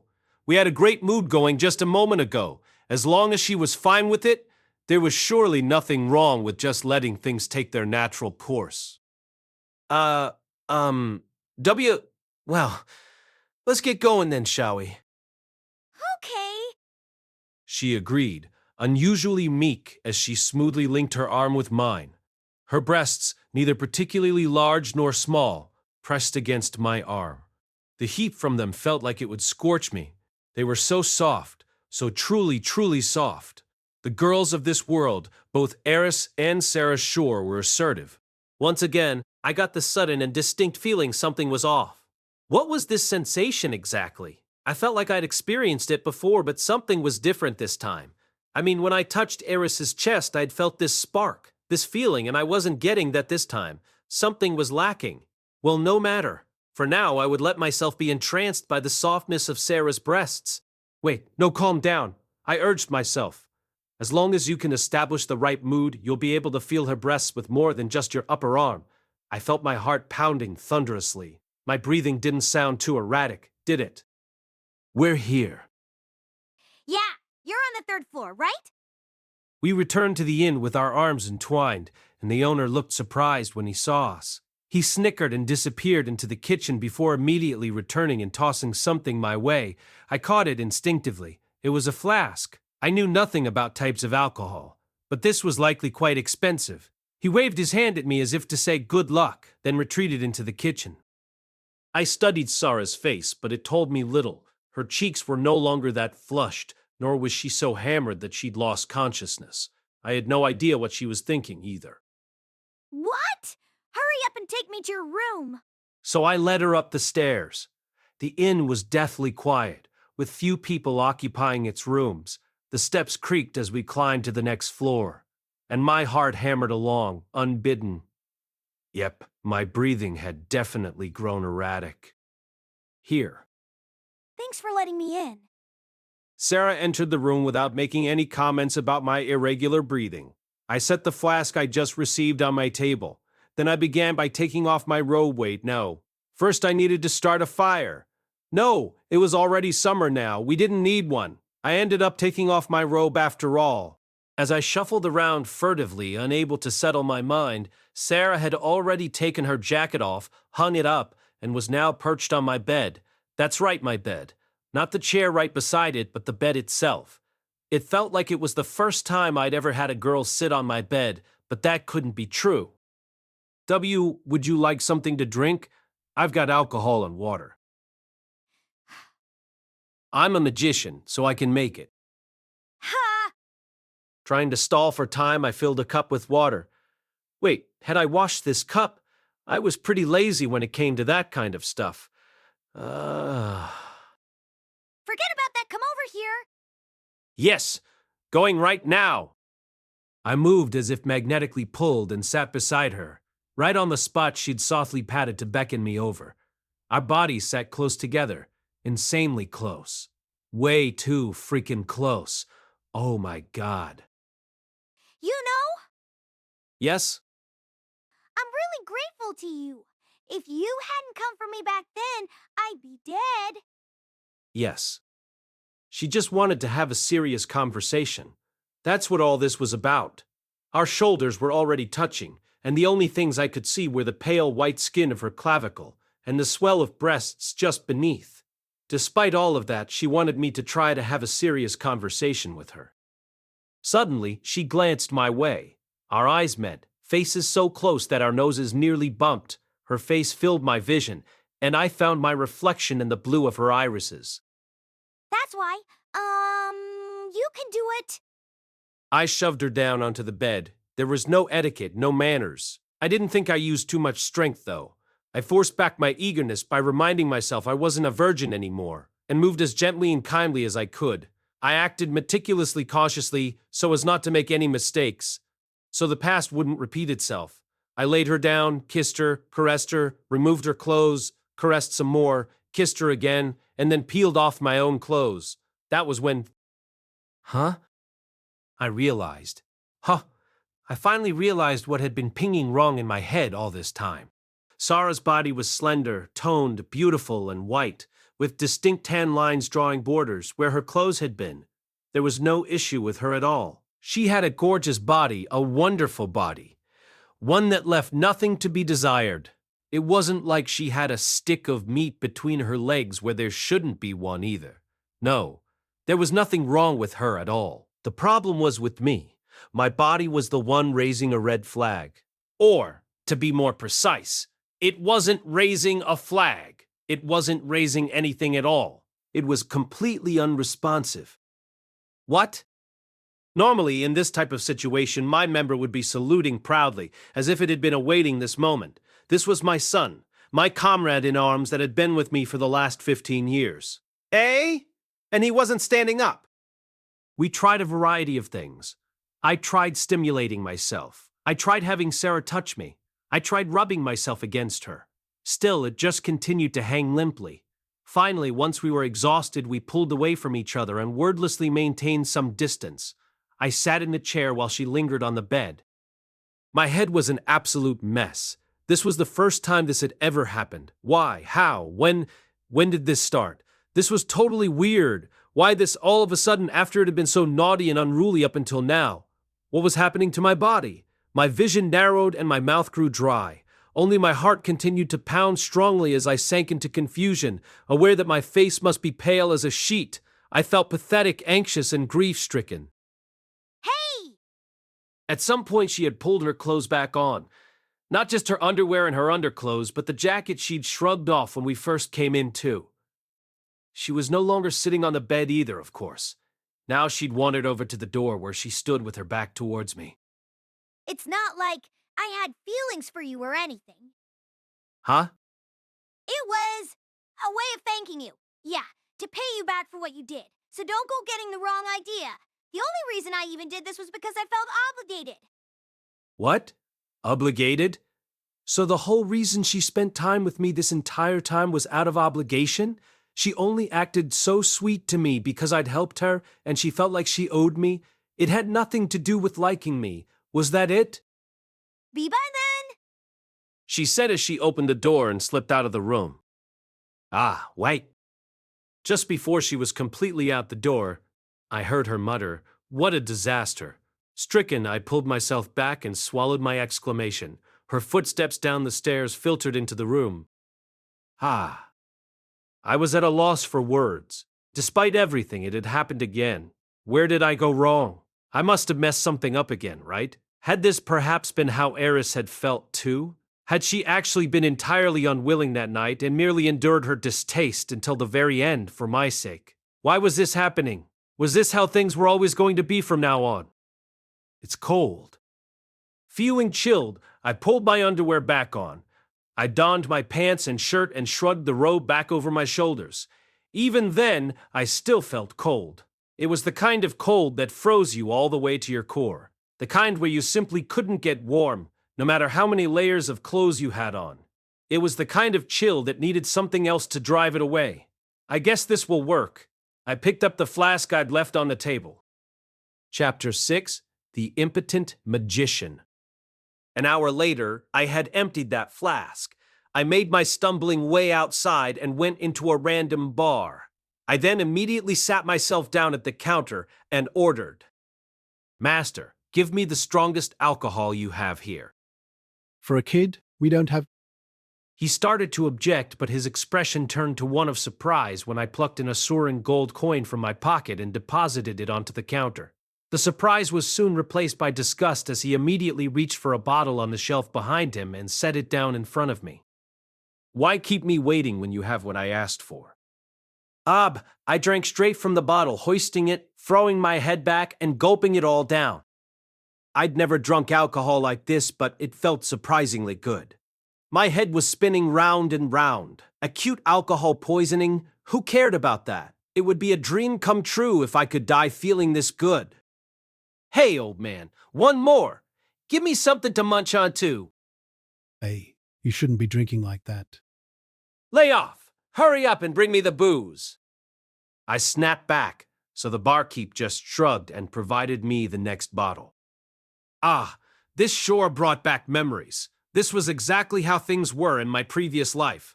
I'd lash out in anger, and my mom and dad, terrified, would do exactly as I asked. After living in this world for so many years and coming this far, here I was repeating history again. Damn it! Damn it! I took another swig. The alcohol here was fiery hot going down and strong enough to make your tongue hurt. The taste didn't matter, though. The more I drank, the less I felt the biting cold that had iced me over inside. The snacks the barkeep supplied were just beans. Roasted beans, specifically. What were they called again? I'd eaten them several times, but I couldn't remember. Whatever, I could just call them beans. After all, this town had little else besides beans. "Ho ho, what's this?" As I was greedily popping these beans into my mouth and chasing them down with alcohol, I heard a voice behind me. "Well, if it ain't Quagmire. It's unusual, you know, for you to come drink here at a bar we frequent all the time. But hey, you'll ruin the booze if you stay here.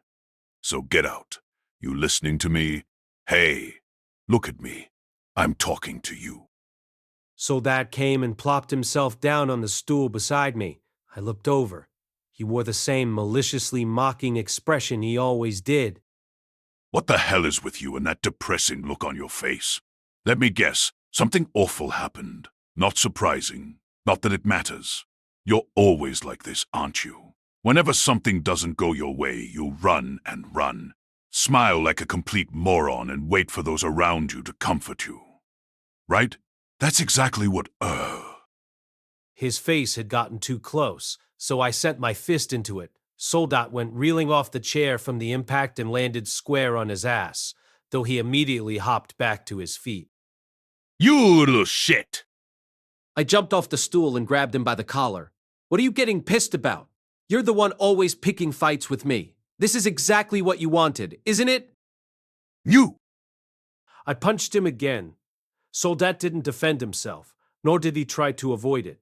He just took my fist right to his face and stumbled a few steps.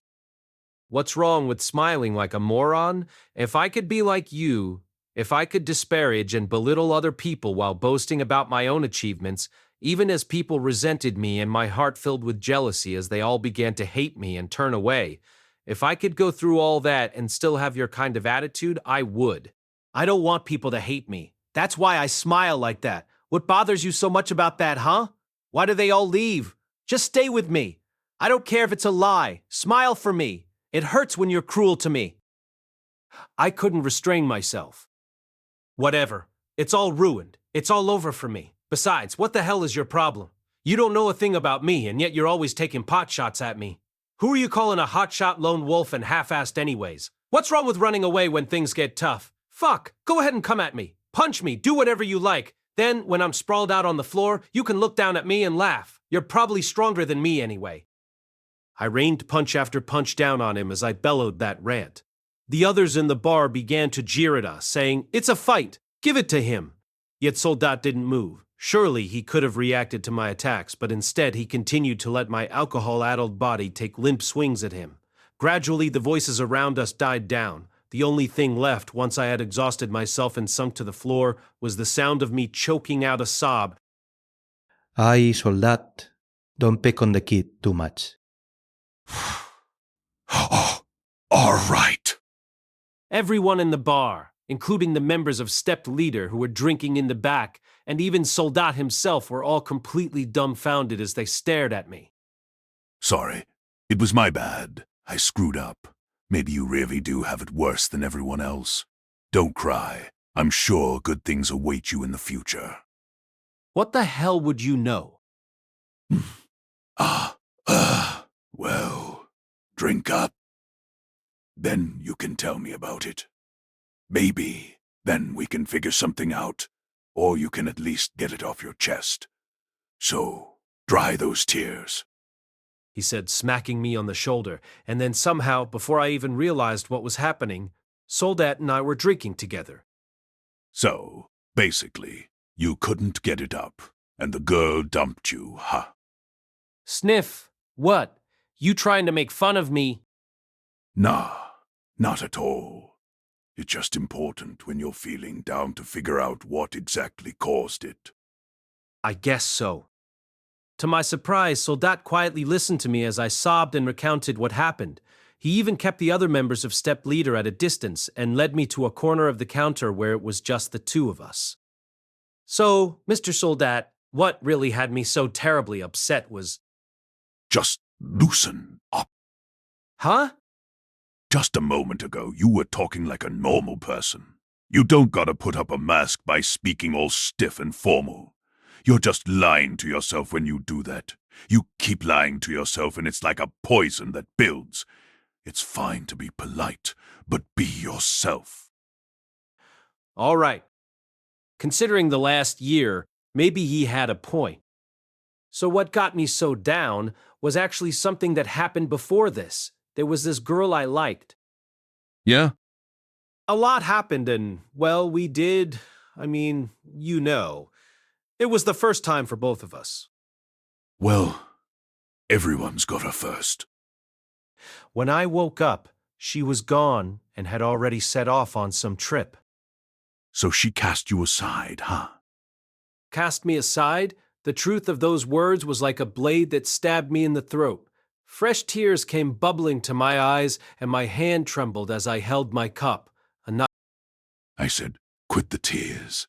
Anyway, if you're crying about it, that must be the source of your problem. You've been holding on to that this whole time, and it's what got you where you are now. Okay, I get what happened. Now come on, bottoms up. Drink back those tears. He said, pouring more of the expensive liquor into my cup. I threw my head back and guzzled it. My stomach felt completely numb. I had no sense of just how much I'd drunk, though my tears were beginning to subside. Why did Eris leave me? Why? So her name's Eris, eh? She's a cruel woman. But you can't waste time wondering what the reason is behind a woman's every move. Women are like cats. We're more like dogs. There's no way dogs and cats can understand what the other's thinking, right?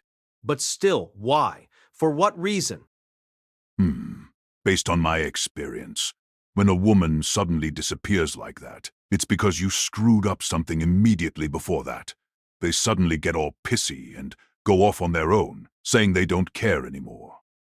Something I did immediately before, so I guess I really did suck in bed. Best not to come to your own conclusions about what got her so riled up. Whatever you come up with is probably going to be wrong. So be careful with that. If you apologize thinking that's it, they'll get pissed at you and yell. I'm not even upset about that. I don't even know where she is, so I can't apologize. Yeah, I get that. I do. It's just gonna be depressing if you keep going like this. Those words perfectly captured my feelings. Soldat's expression hadn't changed. He still had that look of utter resentment at the world, that sarcastic, mocking expression. Still, that was just his face. His eyes were looking right at me, and his words were sincere. Let's fix it. But how? Not a clue. But if that is the source of your problem, you just gotta override it with the same thing. Override it with sex. Sex, however, meant that I would have to use the very thing that wasn't standing up for me right now, though, right? Fixing it would require the very thing that was broken to temporarily return to working order. Isn't that impossible? You've only done it once, yeah? Yeah. Then who knows? Listen up. Finding pleasure doesn't necessarily mean you gotta stick it in a hole. I kind of understood what he was getting at. Certainly, he was right. Adult videos couldn't be 2 hours long, if not, and there wouldn't be so many kinds of them out there. What do you propose then? Let's leave it to a pro. At Soldat's suggestion, we headed off to Rosenberg's pleasure district. It was my first time here, and indeed, my first time stepping into any red light district at all. More precisely, I deliberately avoided coming near this place. The sun had already faded in the sky, the brothels were all lit up, and a respectable number of people wandered the streets around them. The majority of these people were men, but there were also a sizable number of women. Most of them were there to work, but from what I overheard, some were also here as customers looking for men. All of them wore such heavy makeup that it was difficult for me to discern one from the other. No, the women beneath the eaves, puffing on what resembled cigarettes, were unmistakably employed here. They wore suggestive clothing with their breasts exposed. I could tell by the way they were glancing over at me. No, at Soldat, that they were trying to attract customers. This is my first time in a place like this. I know. What kind of girl should I pick? Nah, you don't have to pick someone from here. These girls, to put it bluntly, are the kind that just lie there if you pay them. I'm fine with that, but you're not like me. Oh, okay. So even prostitutes had varying skill levels and services, huh? And the low-ranked ones were, in every sense of the word, selling only their bodies. That definitely wasn't the kind of partner I was looking for. We're going somewhere a little more special. Special, huh? Well, I say special, but there's a lot of variety to be had. There are places that'll let you do things a run-of-the-mill brothel wouldn't, and the kind that'll satisfy whatever secret fetishes you got. And there's even more crooked establishments out there, places people refuse to talk about. More unscrupulous than the other ones he mentioned? I felt like I only had a vaguest idea of what he was talking about.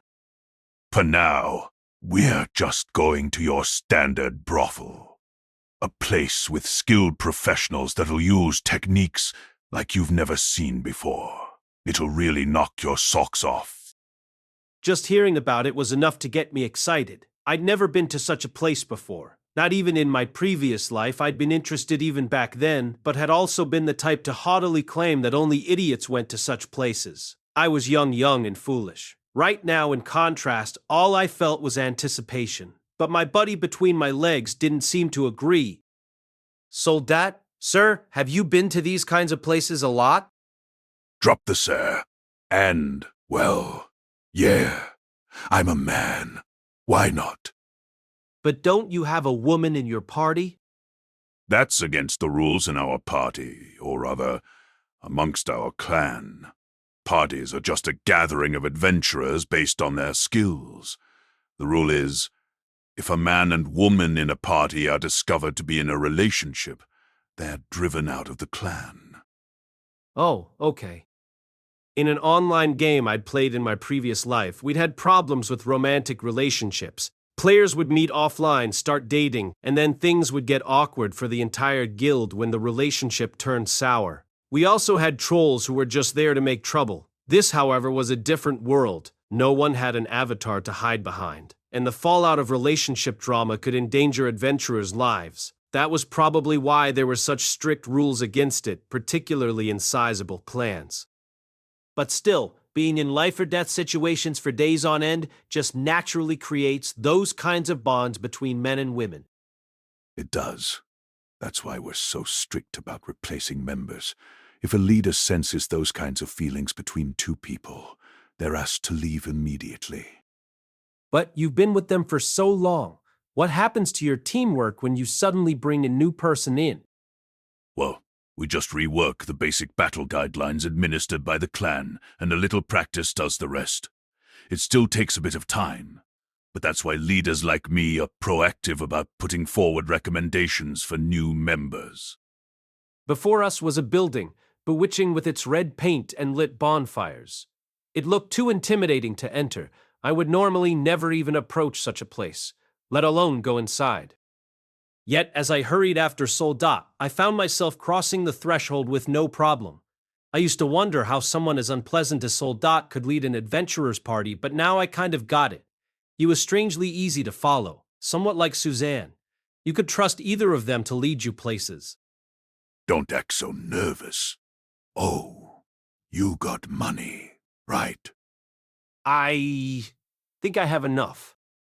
There was something at the entrance resembling a list of available options, and I confirmed that the cash in my wallet was more than enough to pay for the most expensive option they offered.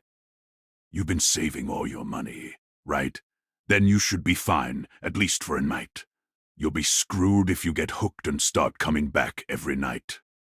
When we entered, we were greeted by a rainbow of colors, with elegant upholstery that stretched as far as the eye could see.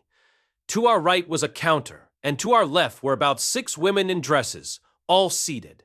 Instead of the gaudy makeup of their peers standing outside, they wore only enough to accentuate their natural beauty, making them look both seductive and sensuous. This was likely one of their many skills. At a glance, I could tell their dresses and the furnishings were expensive stuff.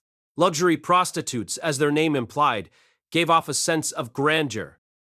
Those are some amazing dresses. Yeah, apparently they're imports from the Asura kingdom. Their dresses made for real nobility, but merchants avoid taxes and sell them at a decent price by transporting them in separate pieces, and then people sew them together. Well, you're awfully knowledgeable about that. Heard about it the last time I came here. The leader of the Remate chain, Silent, came up with the idea. That's how Remate got so big recently. Oh, wow. This was definitely of interest to me, but I didn't have the time or money for it right now. Yo. My, if it isn't Lord Soldat. Welcome to our humble establishment. But I regret to inform you that your preferred companion is currently booked full. I'm just here to drink today. But it's my buddy's first time here, so could you explain how things work?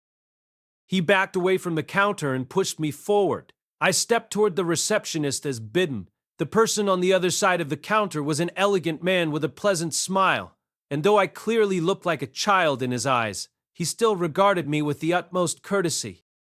A pleasure to make your acquaintance. Allow me to extend my gratitude to you for choosing to visit our establishment, the Blue Rose Palace, today. I am the manager of this place, Profim. Oh, nice to meet you. I'm Rudeus, Grey Rat.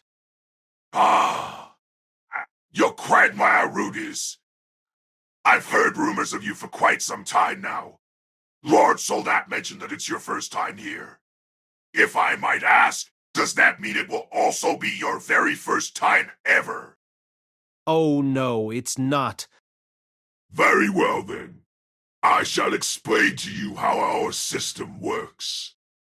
And he laid it out. First, you would pick from one of the girls waiting in the chairs. Next, price was determined based on the itinerary you selected.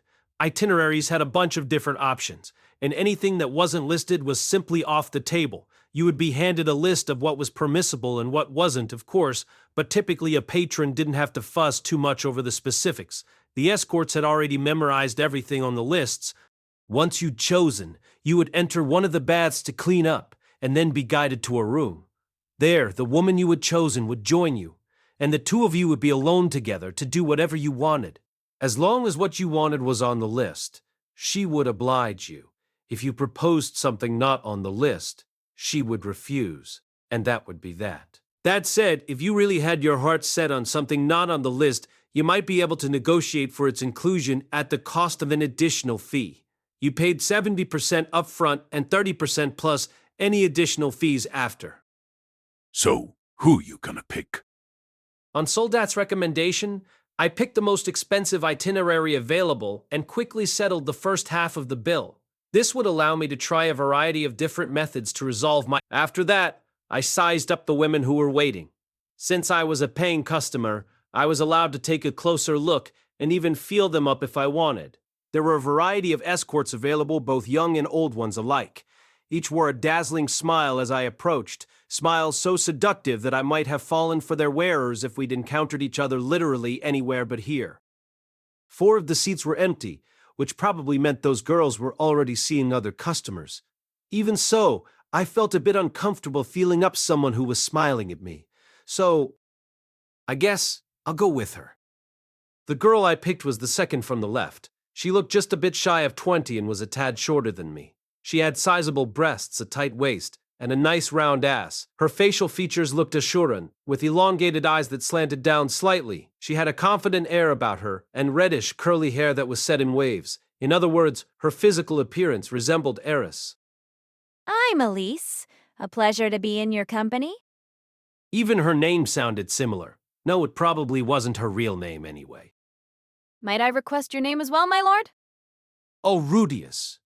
Rudeus Grey Rat. She looked shocked for a moment, but then her lips creased. Well then, Lord Rudeus, I look forward to serving you. Elise wore an enchanting smile on her face as she quickly turned on her heel and disappeared into another room. Well, good luck. I'll come back for you when your time is up. OAK. Once he said that, Soldat selected the furthest girl to the right and disappeared somewhere else. I felt suddenly helpless now that I was alone. This way to the bath. Please feel free to take your time cleaning up as it doesn't count toward your allotted time with your companion. I brushed away the feeling of loneliness and followed the guide, wandering deeper into the building. The bathing area included a tub overflowing with warm water and 2 girls wearing what amounted to bathing suits. They were quite young, too, flat-chested and lacking the body of a mature woman's figure.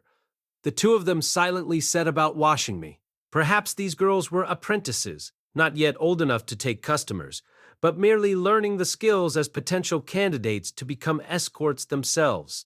They scrubbed every inch of my body, and when I said they cleaned every inch, I meant it. They even brushed my teeth and polished me until I sparkled. Were my lower half in its proper state, my comrade in arms would have surely stood at attention and saluted the heavens. However, as always, he was completely silent. Once I had donned the underwear and shirt they provided, putting my clothes and valuables in a basket they'd given me, I was told to go to room 5. I left the bath through a different door than I had entered, then took a narrow hallway to arrive at the designated room. With the numbers clearly written on the door, it was easy to spot. Rooms after door 6 were upstairs. I timidly opened the door. Just the thought that there was a girl waiting on the other side, willing to do anything within the rules of this establishment, got me excited. And yet my precious partner down below remained uninterested. Pardon me. It was dark in the room. The only light came from a number of candelabra and some candles on the table. In that dim light was a canopy bed. Elise stood at its edge, dressed in sheer clothing. I've been waiting for you, Lord Rudeus. Please, come this way. She smiled softly as she approached me, taking my arm. Elise was clearly different from Sarah, with the way her prominent chest pressed against my arm. My heart drummed furiously. Shall we begin immediately, or would you prefer a bit of conversation first? It seems you're nervous. In that case, why don't we chat a bit? Don't worry, the night is still young. There's no need to rush. So this was a professional. It was easy to tell by the way she conducted herself and spoke as she settled beside me on the bed. With practiced hands, she took a bottle of alcohol from the table and poured it into one of the provided cups. Would you like to have a drink? Yes, I would. Persuaded by her offer, I drained the glass dry. For a moment, I wondered if she wouldn't join me, but then I remembered seeing it written at the entrance that companions wouldn't drink. There was also a warning that if a patron insisted their companion join them, her skills might be dulled and her words less filtered due to inebriation. So I would drink alone for now. The walk here had sobered me up from earlier, What happened after this would be essential, so I needed the influence of alcohol to help me along. These sweets are from the Asura kingdom. Would you like some? Yeah.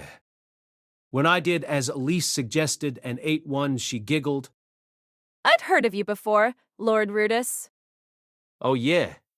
Well, I have become pretty famous at the Adventurers Guild. That's true. I guess you must have heard of me from another adventurer? No, from my little sister. You once healed her wounds without asking anything in return. Once? I heard it was last winter, as you were helping clear the snow. Oh. Something like that had happened. Come to think of it. Adventurers are kind to us when we dress up like this, put on makeup, and touch skin to skin, but many of them tend to be quite violent otherwise, particularly toward the young understudies here who have no money, whose clothes are in tatters, and who are often mistaken for orphans. Many adventurers don't stop to consider that. As those children get older, they will be taking patrons, and that those very same adventurers may become their customers. A filthy orphan in the back streets and a beautiful woman accepting patrons at a brothel seemed worlds apart. If I had bothered to look closer, I might have realized that the children who bathed me earlier looked like the urchins I sometimes spotted in back alleys during the day. I think you must be right. I admit I thought they were orphans too. But you were different than the rest. You sought nothing in return and helped what you thought was a penniless orphan out of the kindness of your heart. You are an incredible person. There's been talk that some girls would go the extra distance to please you if you happened to visit them in the future. This definitely had to be lip service, I was sure. Still, it was nice to hear. I am sure the other girls will be jealous once they hear that I was the one who got to sleep with you. Yeah, sure. Could I have another glass? Yes, certainly. But you mustn't drink yourself into a stupor, you know. We have so much time left tonight. Rather than enjoying the liquor, why don't you try enjoying me instead? Oh, of course, yes. After eating and drinking, my brain felt sufficiently addled with alcohol. As for Elise, she sat by my side the entire time, glued to my arm, her hand caressing my thigh all the way up to the base of my leg while saying, "Does it taste good?" and "You can certainly hold your liquor." Can we start now? Certainly. Would you like to undress me yourself? What? Oh no, that's fine. Very well. The way she moved as she stripped off her sheer garments was so seductive that it was bewitching. Now then, Lord Rudeus, to the bed. Her naked body kept me rooted in place as I fumbled at my own clothes. Once they were off, I followed her invitation and joined her on top of the mattress. I will do my utmost to please you. The whole situation was so sensual it felt like an illusion, as if I were in a dream. It was enough to make me believe, oh yeah, I can definitely do this. Simply put, it didn't work. I am so sorry I wasn't able to be of use to you. The moment I got in bed with her, Elise immediately realized my problem. She then proceeded to apologize profusely, asking me if I would prefer to choose someone else to be with.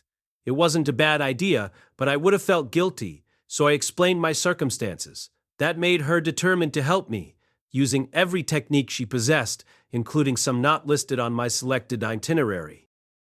Honestly, she was wonderful. It felt great. I got a clear taste of what a professional's skills were like. However, the physical sensations led nowhere. My buddy remained ever silent, almost as if his two boys below had been cut off. In fact, the more we tried, the emptier I felt, and the further we seemed from discovering the source of the problem. Then, our time was up. No, Miss Elise, you did your best. Even so, Oh no, what should I do? I'll pay the fee for the things that weren't listed as well, if you'll tell me the cost. No, you don't have to worry about that. I did that because I genuinely wanted to help you. True, I hadn't asked her to do those things, but I got a clear sense that she normally wouldn't have done them without the appropriate compensation, though. Are you sure?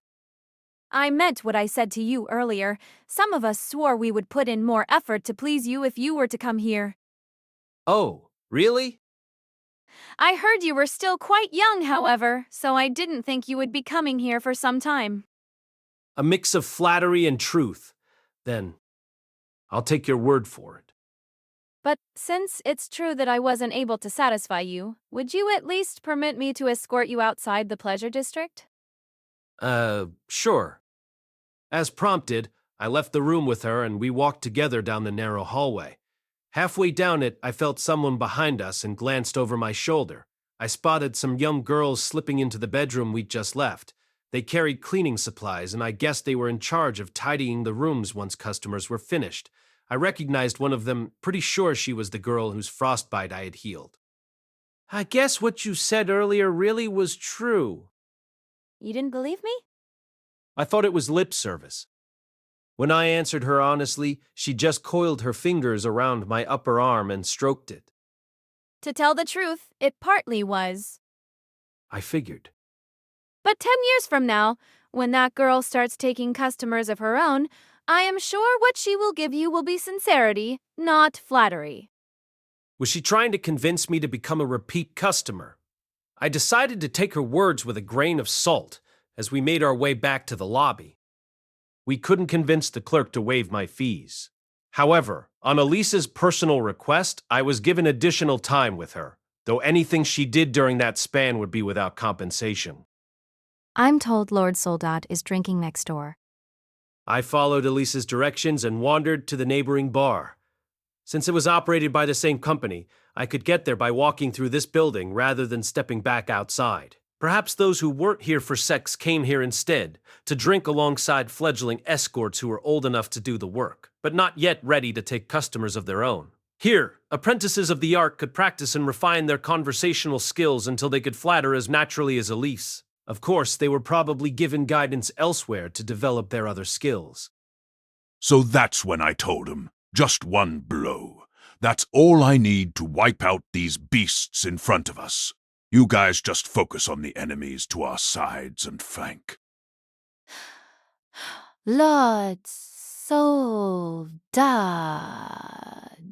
you are so sexy. Yeah. You do think I'm sexy, don't you? Soldat was in the back enjoying his drink while two girls attended to him. When he saw me approach, he immediately stood. Oh, Quagmire, how'd it go? She tried a number of different techniques on me, but nothing worked. Ah, so it was a dud. How the hell should we fix this? He folded his arms, apparently mulling it over, but I had already given up. In fact, it felt as though my heart might shatter if I kept trying in vain. Hey you, what do you think? Soldat turned the conversation to Elise. Me? I'm afraid I don't have an answer, beyond regretting that I couldn't be of more help. How did he compare to your other customers? Was there anything that stuck out to you? I couldn't possibly compare him to other customers. That would be... Come on, just say it. Her gaze quickly flitted between the two of us. Lord Rudeus seems to be, well, frightened of women. He came across as very timid whenever he talked to me, looked at me, or touched me. Go on. Perhaps if his partner were someone he didn't have to be afraid of, someone he could be certain wouldn't hate him no matter how things turned out, he might be able to do it. You got anyone like that? I shook my head. For a moment, I pictured Roxy in my mind, but that was hopeless. Roxy was the person I most respected in the entire world, and therefore the #1 person I didn't want to hate me. In other words, the exact opposite what Elise was proposing. I don't think that's something he will find immediately. It's something that has to build gradually over time. Yeah, I figured. I drank as I listened into their conversation. Soldat looked serious as he discussed the situation with Elise and continued to consider the matter. Well, let's just drink up for now. Drink enough to knock you flat on your ass. At his encouragement, I took a seat. Pardon, sirs, but it's about time for us to be closing. Already? That late? Huh? Mim? As the two of us got to our feet, Elise wove her arm around mine. Allow me to see you off. We paid our bill and headed out the door. At some point, the darkness had started giving way to light as dawn began to break. It had been dawn when I returned to the city after rescuing Sarah as well. A bitter memory now. We really chugged down that alcohol. A little too much. Yeah. We drunk a ton, gulped it down until we were wasted. Now my feet stumbled and the world spun around me. I didn't know which way was forward. Down may as well been up, and I couldn't tell right from left. I took advantage of my state to cop a feel of Elise's ass. Hey, Rudeus. What? You know, Well, when I'm in a labyrinth, I try not to rush things. Mim. I listened, even as I wondered what the heck he was talking about all of a sudden. See, the further you go into a labyrinth, the stronger the monsters you're gonna find. Sometimes the bastards even team up with each other. If you panic and run in there blind, you're just gonna get your ass handed to you. So you take your time fighting monsters on the first few floors so you can get settled into your formation and get used to things. This is really effective. Okay? 'Cause lots of those monsters crop up again on other floors. Yeah, effective. Got it. So one should observe your opponent's movements on the previous floors, grow accustomed to how they battled, and then move to the next, right? Yeah, that would be effective! What's her name again, Sarah? Don't ya think you two took things way too fast? Fast? What do you mean? Yeah, I'm pretty quick in bed, but I don't know if you can really say the same about Sarah. That's not what I mean. Sounded like she was ready for this. But you needed to take more time and mentally prepare yourself, you know? Nah, it was nothing to do with being prepared. I told you, didn't I? She didn't mean it like that. 'Twas obligation, that's the only reason she'd sleep with me. Nope, if you ask me. That Archer really did seem to have the hots for you. Neither one of us could articulate our thoughts properly, but we were still somehow having this conversation. What was Soldat on about, though? Sarah had the hots for me. So what? She only said what she said to hide her embarrassment. In retrospect, it did sound a bit tsundere. Nah, that couldn't be it. If she really did have those kind of feelings for me, she wouldn't have called me a disaster. Well, ya still got time, yeah? Meet her again. Take it casually. And try talking to her as if nothing ever happened. If that works, then bit by bit you can open up and let her in. Yeah? Yeah, I guess so. My mind, heavy with alcohol, began to churn in thought. He was right. I wouldn't know for sure if I didn't try talking to her. That was a lesson I'd learned from talking to him, in fact. Communication really was key to us humans. Very well, I will make an attempt to engage with her, either this evening or dawn the next day. I was pretty sure the members of Counter Arrow had mentioned leaving early this morning for a mission. Judging by how bright the sky was, they had probably left quite a while ago. Wait. Wasn't I supposed to be going with them? Oops, looks like I was a no-show then. Well, I am afraid this is far as I am able to accompany you. Lord Rudeus, will you be all right? Elise disentangled herself as we approached the exit to the pleasure district. The absence of her soft breasts and warmth left my body feeling lonely. Yeah, I'll be just fine. I am... a magician. I can use detoxification. Are you really sure you'll be all right? Yup, fine. But, Elise, just one last time, can I touch your chest? She was quiet for a moment. Yes, be my guest. Yeah, thanks. I squished them in my hands just a wee bit. The buddy between my legs remained his droopy self, though. Yep, he was down there crouching. After all, you had to crouch in order to leap up high. He was just preparing for that. Yeah, really. That was all it was. Crouching. Though I wasn't able to please you today, I hope you will come see me again. Elise planted a kiss on my cheek, retreated a few steps, and bowed before she left. Got it, I answered, even though I knew I likely wouldn't be returning. Maybe if I managed to fix my problem. Maybe then the next time I got to feel those breasts, my buddy down below would actually spring to life. I turned to Soldat. Well, time to go home. Yeah. Make sure you talk to her.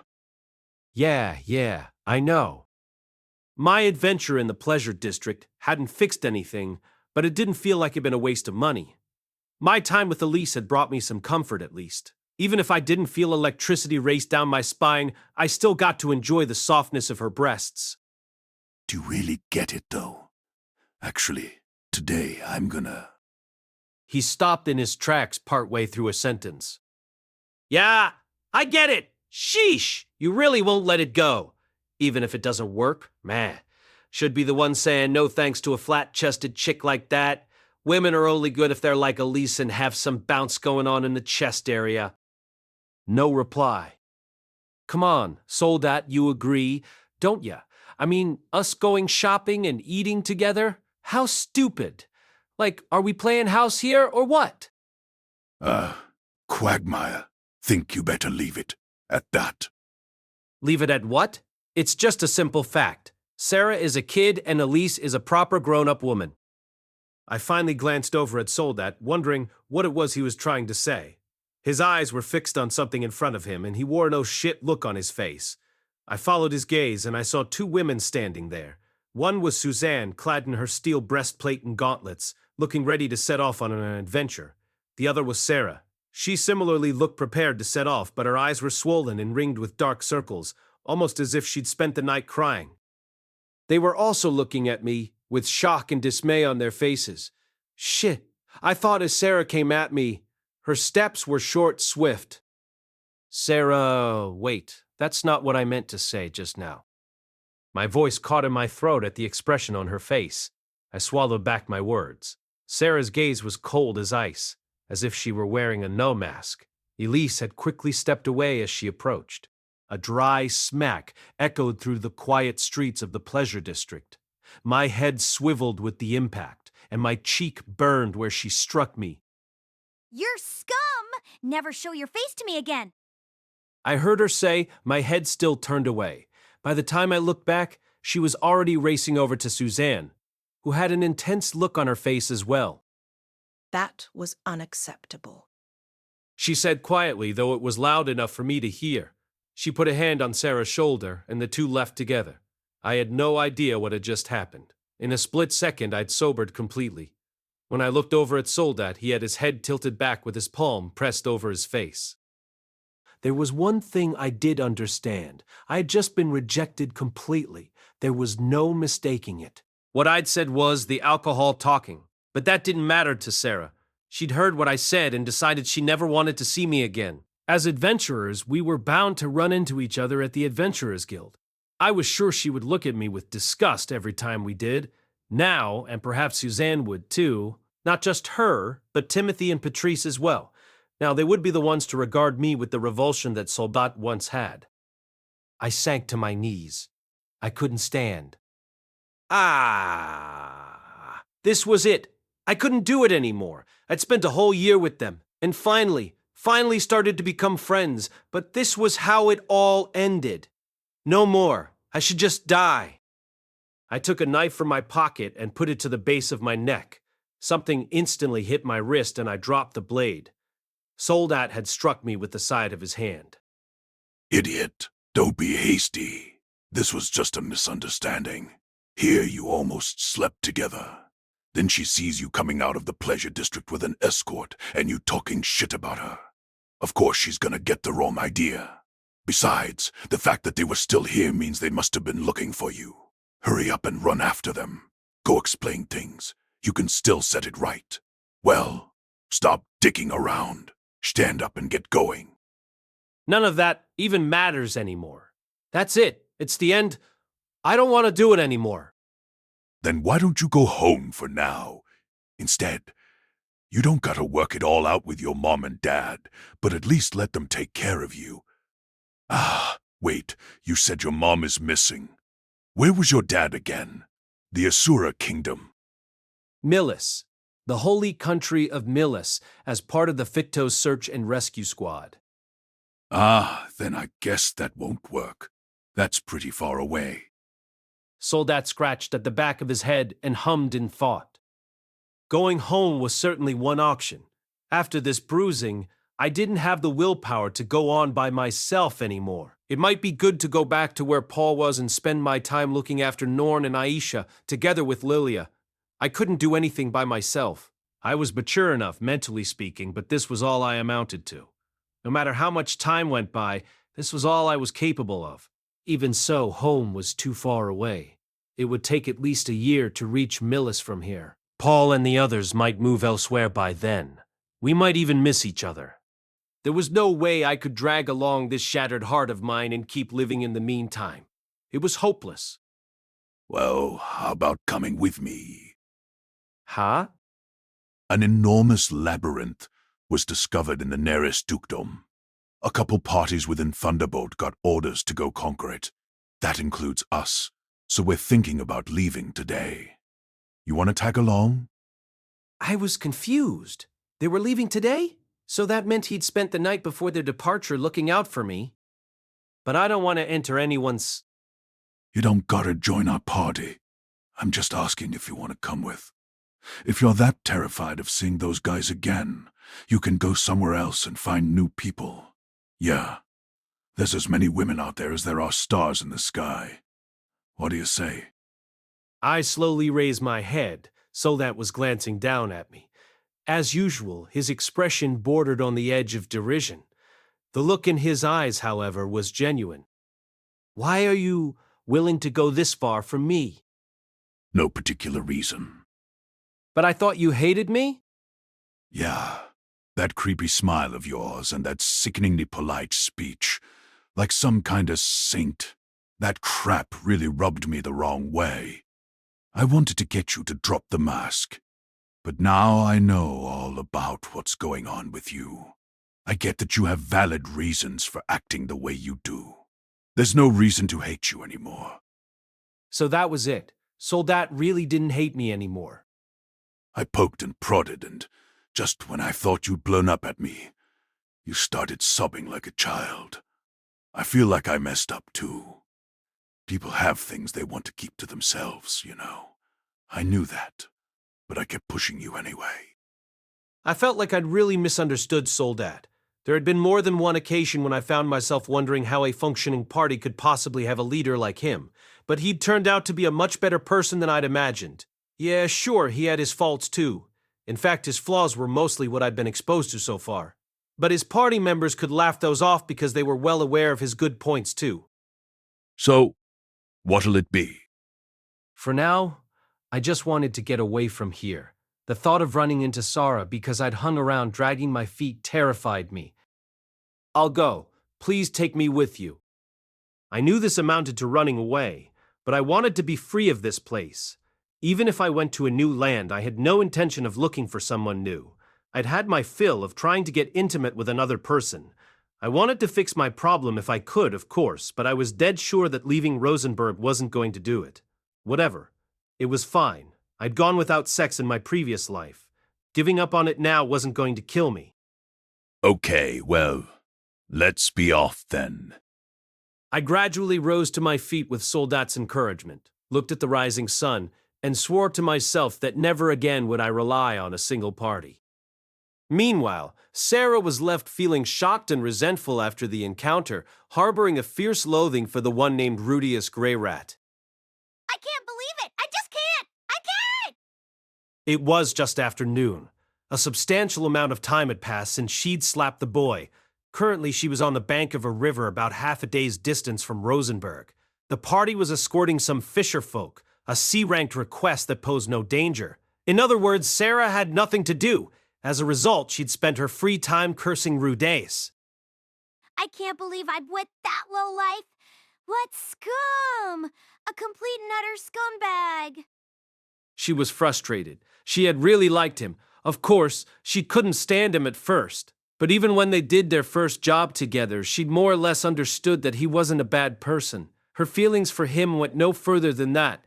He was just a cowardly, noble boy despite the enormous power he possessed. That impression of him had only changed after what happened in the Galgao ruins. He took up the rear and faced the horde of snowdrakes without saying a word, just so the rest of them could escape. Rudeus was certainly strong enough to have outrun the creatures alone, but he prioritized getting Counter-Arrow out alive. Back then, she didn't understand why he'd hidden his abilities, but she did realize he was the kind of person who'd sacrifice himself to save others. From there, her feelings for him gradually began to change. Sarah started to take an interest in what he said and did. She tried to dismiss her budding feelings, reminding herself that she hated adventurers who were born into nobility, or really that she just hated nobles as a whole.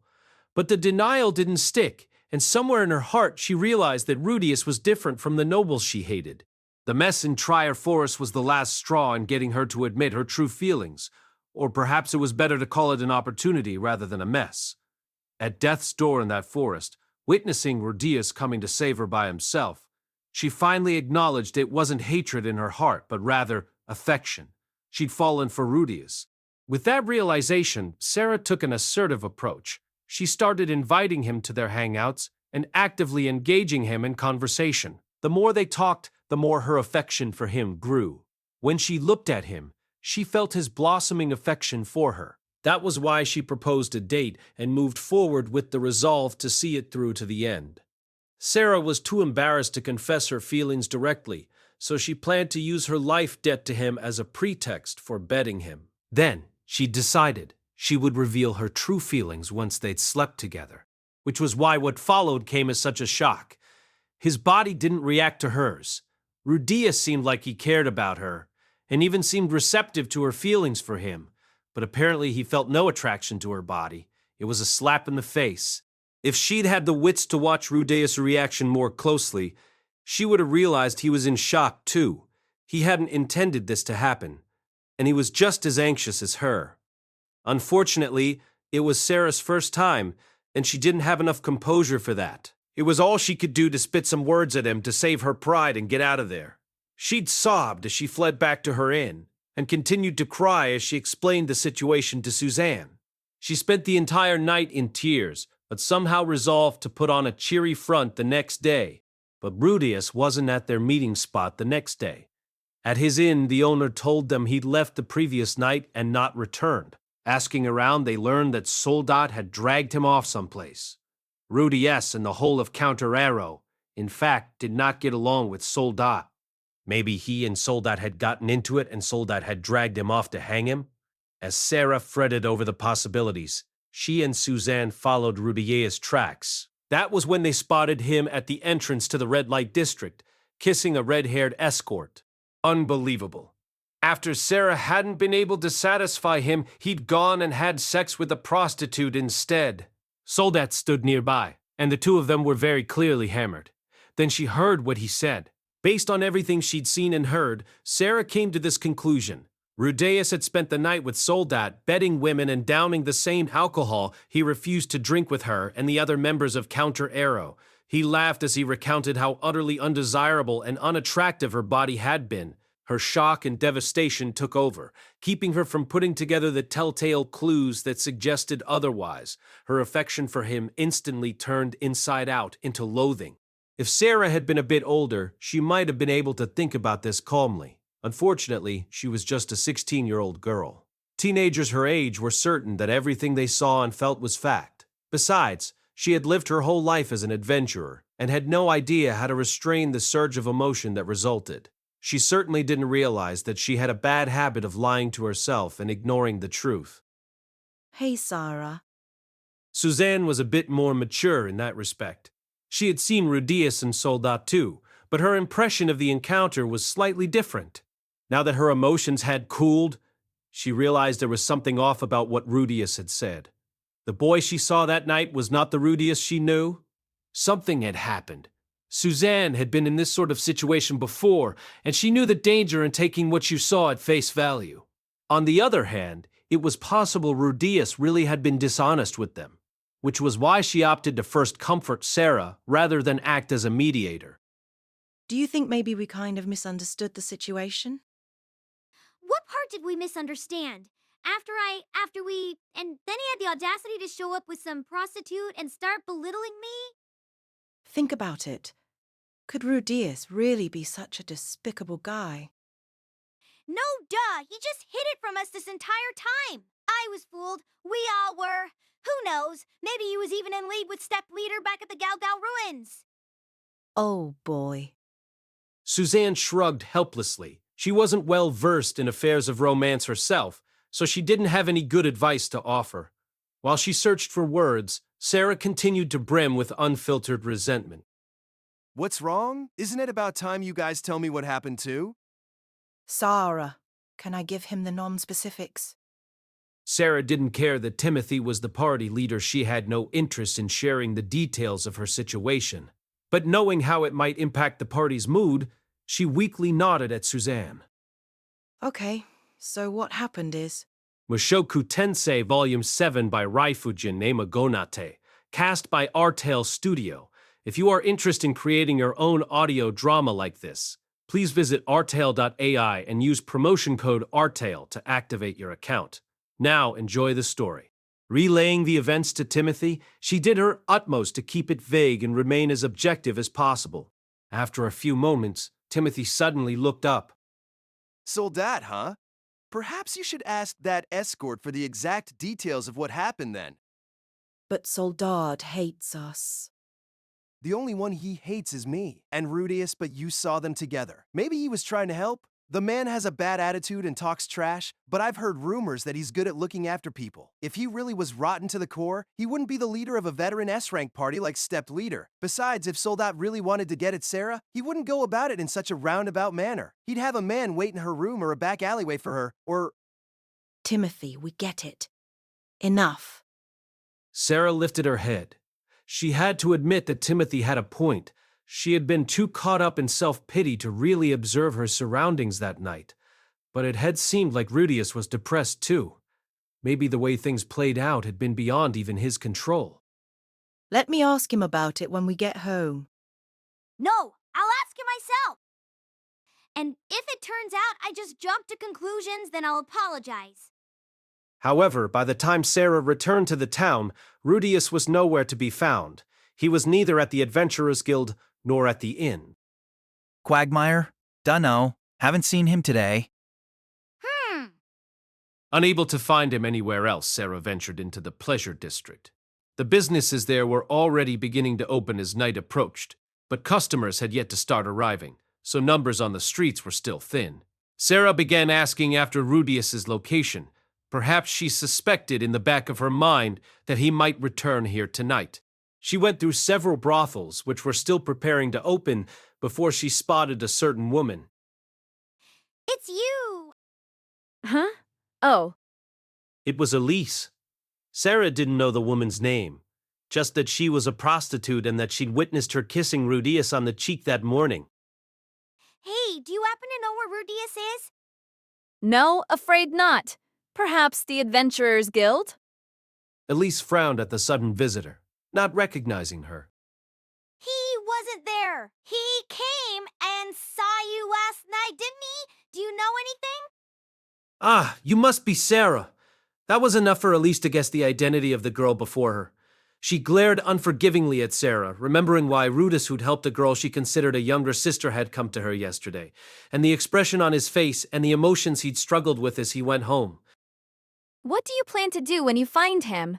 Back him into a corner again? Back him into a corner? I just wanted to ask him about yesterday. Very well. Then I will answer for you. Elise began recounting Rudeus's story, with every intention of laying the blame on Sarah. Escorts were generally prohibited from disclosing details about their customers, but she felt like she had to share this. Impotence? After listening to the whole thing, Sarah tilted her head. She had never even heard of the concept before. It's an illness where men aren't able to get it up anymore. He's already greatly saddened and upset about the situation. What more do you plan to say to him? No, If you didn't realize how hurt he was, then you're not ready to be his partner. Don't you think you should give him some space? I guess so. Sarah had nothing to say in her defense, so she took her leave. Once out of the pleasure district, she tottered down the road back to her inn, where Suzanne waited for her. Oh, welcome back, Sarah. I just heard that Rudeus apparently left the town this morning. What do you want to do? Should we go after him? No. Sarah just continued to her room with a glum look on her face. She flopped onto her bed and reflected on what had happened. Now she was not only weighed down by her own pain, but by the knowledge that Rudeus had been hurt as well. She continued to digest that fact well into the late hours, finally mumbling. I would have at least liked to apologize. But she was too scared to pursue him. She feared he might not listen, feared he would push her away. Additionally, she realized that his leaving town without saying anything to them was also a sign of rejection. A sob escaped her throat. In the end, Sarah curled up in her bed like a turtle and didn't move at all. When dawn broke and she finally drew herself out of bed, she was keenly aware of two things: that she had dark circles beneath her eyes, and that Rudeus had rejected her. She knew her love had ended, and as she watched the rising sun, she thought to herself, But if it comes to pass that we meet again, I'd like to apologize and be sincere about it. Epilogue. Accompanying Soldat, I spent about a year bouncing from town to town. We started at the third largest city of the Duchy of Eris, went to the capital, Giranza, where Thunderbolt's headquarters were located, and then to the city of Caerleon at the very edge of the Renoa kingdom. As we moved throughout the three magic nations, I began working on my own, independent of Soldat. I was basically doing the same stuff I did back in Rosenberg, joining adventurers on a temporary basis to get my name out there. I didn't think I'd have as much leeway to bend the rules here as I'd had in Rosenberg, so I only participated in B to S ranked missions. I would help Soldat and his party with missions too. We moved quickly from town to town, switching locations every 2 to 3 months. The members of Step Leader never treated me like a nuisance. In fact, it was just the opposite. They welcomed me, albeit with expressions that seemed to say, "Oh boy, what a Soldat dragged in this time." Several of them had been brought into the fold by Soldat under similar circumstances. They understood my objective and maintained a respectable distance. I had no idea what had happened to the members of Counter Arrow. I hadn't heard anything about them since that day. Maybe they found some new members, or maybe the jobs got too tough and they decided to return to the Asura Kingdom. Honestly, now that things had calmed down, I wished I'd tried talking to Sarah again. Ultimately, though, this was probably for the best. My relationship with Sarah and the other members of Counter Arrow had not been part of my original objective, and diddling around in Rosenberg kept me from moving on. I had some lingering regrets about not saying anything to them before I left the city, but it wasn't worth the stress of reconciliation, either. I was searching for Zenith. That was the only thing I needed to focus on. This wasn't the time to be mulling over women like Eris or Sarah. I could worry about such things after I found Zenith. That thought alone took a weight off my chest. A relationship with a woman was completely unnecessary right now, and since it was unnecessary, I had no need to cling to regrets. These days, if a female adventurer or someone I was helping during a mission made a pass at me, I would gracefully sidestep their advances. Painful as it was, the incident with Sarah had taught me something. The past version of myself would have danced on air at every woman's approach and invited them to the bedroom, positive that this time would be different, only for my hopes to be repeatedly shattered as my little man hung limp. Granted, I would be thrilled if my buddy suddenly sprang to life once more, but it was pretty far down my list of priorities. Still, I would occasionally recall my first time with Eris, or Sarah's soft, supple body, or the way Elise had tried to please me. I resolved to find a cure for my impotence as soon as Zenith was found. Meanwhile, as I'd hoped, my name became known throughout the three magic nations, not quite on the same scale as in Rosenberg, where even the escorts knew of me, but I was famous enough that people knew I was searching for someone. East of the three magic nations, in one of the many small countries spread out over the northern territories, two men were talking in an adventurers' guild. This country will be done for soon. How can you tell? people's faces. No one has any spirit left in them. Plus, there's a rumor that the Prime Minister is eager to go to war. When a country is backed into a corner, and war is their only option, you can tell how things are going to end. Well, I don't want to get dragged into that mess. Maybe I should move on. Vooral, gonna have to go, gonna have to go. Vooral, vooral, vooral, vooral, vooral, vooral, vooral, vooral, vooral, vooral, vooral, vooral, vooral, vooral, vooral. Yeah, I left the 3 magic nations to see what things were like, but it's just madness out here. Aside from the 2 adventurers, the only occupants of the otherwise deserted guild were a group of gloomy-faced adventurers and a woman who was asking the receptionist something. Even the bulletin board was largely devoid of requests. The residents were impoverished and so entrenched in their problems that they couldn't even ask for assistance. Visiting adventurers were few and far between, so even requests that did pop up went largely ignored. This adventurers guild was in a real slump. This country had been different long ago. Back when it was first established, it was a prominent and powerful nation among the northern territories. People were sure that it would conquer the whole of the northern region. Fate, it turned out, had different plans. Making a living in the north proved to be an incredibly difficult task. Cultivable crops were few, monsters were numerous, and travelers rarely passed through. If this country had worked to develop magic as the 3 magic nations did, it might have done better, but alas, it produced nothing. All it did was consume what resources it had until there was nothing left to consume. Now, the nation was well on the path to destruction. It was only a matter of time until one of its neighbors declared war on it, or it declared war on them. Either way, those in charge would be replaced. That might breathe life back into the Adventurers Guild, but before that could come to pass, any adventurers who remained would be caught in the middle of war. Anyone with good sense would flee before the borders were sealed, which was exactly what the 2 aforementioned men were talking about. Speaking of the 3 magic nations, I've heard a strange rumor. A strange rumor. People were talking about this ridiculously strong magician who's been temporarily joining other adventuring parties. There's nothing strange about that. There's a bunch of guys who do that to make some coin. Yeah, that's just it though. This guy isn't even looking to make money. I don't know what he's after, but they say he basically hasn't taken any cash. So? That just means he's too useless to get a cut of things, right? No, that's not it either.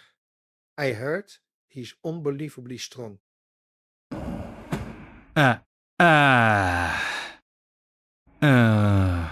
Unbelievably. Ja, dus by having that one guy in their ranks, and group of 20 took down a redworm struggler. Seriously? Yeah, strange, isn't it? Someone like that wandering around as an adventurer, you'd have thought some country would have welcomed him into their service by now. That can't be right. What's this guy called? If I remember right, it was Quagmire Rudeus. Quagmire. Ha, what a stupid name. Just then, a shadow fell over their table. The man glanced up and found the refined-looking woman, who moments ago had been conversing with the receptionist at the counter wandered over to their side. She was an elf. The men could immediately tell that she was a first-rate warrior. She was slender but muscular, with a demeanor that suggested she'd been through many a battle. They gulped, but something was off. There was a luster to her that seemed unbefitting of a warrior. Could you share that story with me in a bit more detail? The woman put a finger to her lips, her expression almost flirtatious as she asked the question. Achte, the one where you're talking about. Yes, the one about that adventurer, Quagmire Rudeus. I don't know all that much. And then? The man blurted incoherently. Right now, he wasn't sure if she was asking him a question or soliciting him. Isn't there anything you can remember? For instance, where he might have last been spotted, or anything like that.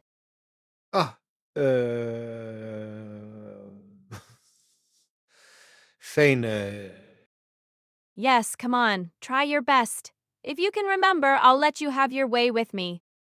A switch flipped in the man's head. Men were simple creatures.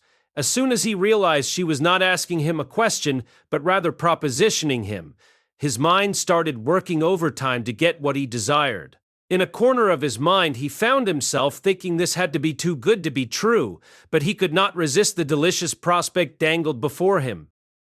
Oh, I remember Bashavant. It was the third largest city in Bashavant, Bipin. My, is that so? Thank you. The woman grinned at him. Then she muttered under her breath, So I finally found you. The man didn't catch that last part, but she did grab him by the hand as if to say she was ready to offer him a reward for his efforts. Well then, let us be on our way. To Pippin. Of course not. I have to pay you for your information. We're off to your room, unless you prefer doing it outside? Hey. What kind of pervert are you? You as well, sir. Come along.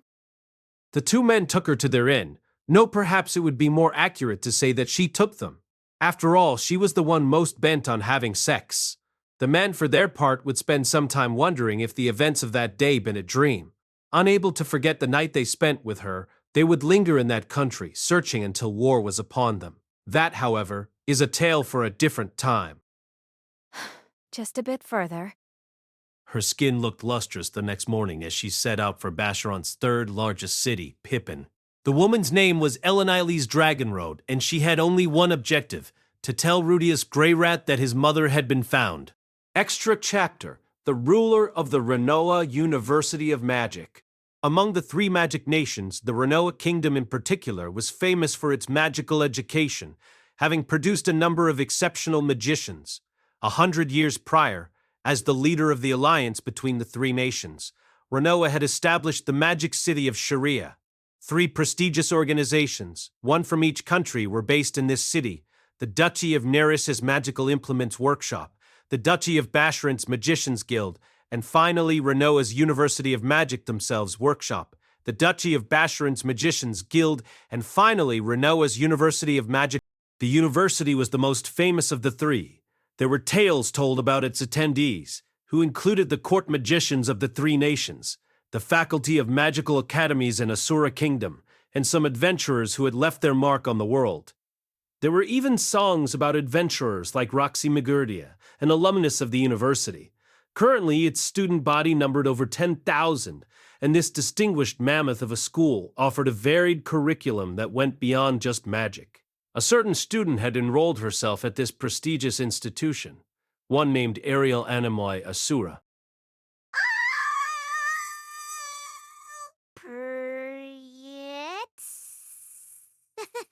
President Dario, good morning. Good morning. It was a bright spring morning. Voices echoed along the tree-lined paths that extended from the student dorms to the main building. Miss Saria, Miss Misha, good day to you. The woman who responded to the greetings was a charismatic beauty with silky blonde hair, glowing bright enough to turn every head as she walked. Oh? She suddenly turned with a smile and an outstretched hand. Nassaria, your collar needs straightening. I'm not upset, you silly willy. There, it's fixed. You're beautiful, so you simply must pay attention to your appearance. Oh, yes. The younger girl's cheeks reddened. Have a wonderful day, ladies. Here, she said, and continued down the walkway. The girl left in her wake spent a few moments dumbfounded before turning to her friend, bouncing with excitement. President Dario touched me. She said I was beautiful. Beautiful. That's so amazing. Seriously. Ariel listened to the pleasant sound of their boisterous squeals as she continued on her way to the school. People erupted into murmurs as they spotted her. Look, it's President Ariel. She always looks so beautiful. Maybe I should try talking to her? Idiot. Like she'd ever give you the time of day. Men and women alike exclaimed their admiration when they saw her. Even though they all wore the same uniform, Ariel still shone like a light in the dark. Look, it's Master Luke and Master Fitz. They're so dreamy. Looking at the three of them together, it's almost like a painting come to life. It wasn't just Ariel who drew attention. The two protectors shadowing her were targets of envy as well. One was the handsome Luke Greyrat, with his vibrant brown hair slicked back. The other was the young boy Fitz, with his short-cropped white hair and thick sunglasses. Both of them, the dreamy knight and pretty boys, served the most beautiful woman in the school. The sight of them was enough to excite the other students' imaginations, fostering the idea that these three individuals existed on some higher dimension than the rest. Hey, have you heard? Lady Ariel is looking for exceptional people. What for? To be her trusted retainers when she returns to her kingdom. At least that's what I heard. Seriously, amazing. Can I volunteer myself? With your grades? As if. Yeah, better keeping working at it. Those three envied individuals were the center of the school's attention. Bathed in the warm spring sunlight, they looked even more gorgeous than they had in winter. Everyone believed, beyond a shadow of a doubt, that they had a dazzling future ahead of them. Why were they so beloved by the students? Was it because of their looks? Their impressive skills? Those were contributing factors, of course, but not the real reason. To understand how Ariel established herself in her current position, we will have to go back several years. Several years prior, Ariel Anemoi Asura had lost the political battle in the Asura kingdom and fled the country. Some theorized she died in the process, but while it was true that she was pursued by assassins, she somehow managed to escape to the Renoa kingdom. Ariel received protection from the kingdom and then, as she originally intended, successfully enrolled in the University of Magic. Of course, she hadn't given up on regaining power in the Asura kingdom. Ariel knew she must return as soon as possible, for the sake of Pilamon Nota's Greyrat, who still supported her from within the kingdom. But it was clear that history would just repeat itself if she returned as she was now, and so the princess concocted the idea of scouting for exceptional talent at Renoa's university in order to send them back to Asura ahead of her. To accomplish this objective, Ariel decided to strengthen her influence at the school. The student council at the university possessed neither complete autonomy nor strong authority, but it was seen as the pinnacle of a school attended by 10,000 students and highly influential among those students. Ariel, who was looking to recruit talent before it even began to bloom, found the organization exceptionally useful. Intent on her objective and already supremely talented, Ariel distinguished herself quickly, and her request to join the student council was approved, despite the fact that she was a mere first year. After a few months had passed and Ariel was certain she had a solid foundation to work from, she gathered all of her attendants in her room for a strategy meeting. We were able to enter the student council, but we mustn't grow complacent. This is merely the first step. Understood. Nearly 20 of her attendants had been killed on the road by assassins, so their number had dwindled. Now she had just 4, Luke Noto's Greyrat, Elamoy Bluewolf, Queen Alrond, and Fitz. All we have to do is utilize the student council's reputation to recruit good people. That won't be enough. Before this is over, I'd like to have the support of both the leaders of this country and the Magicians Guild.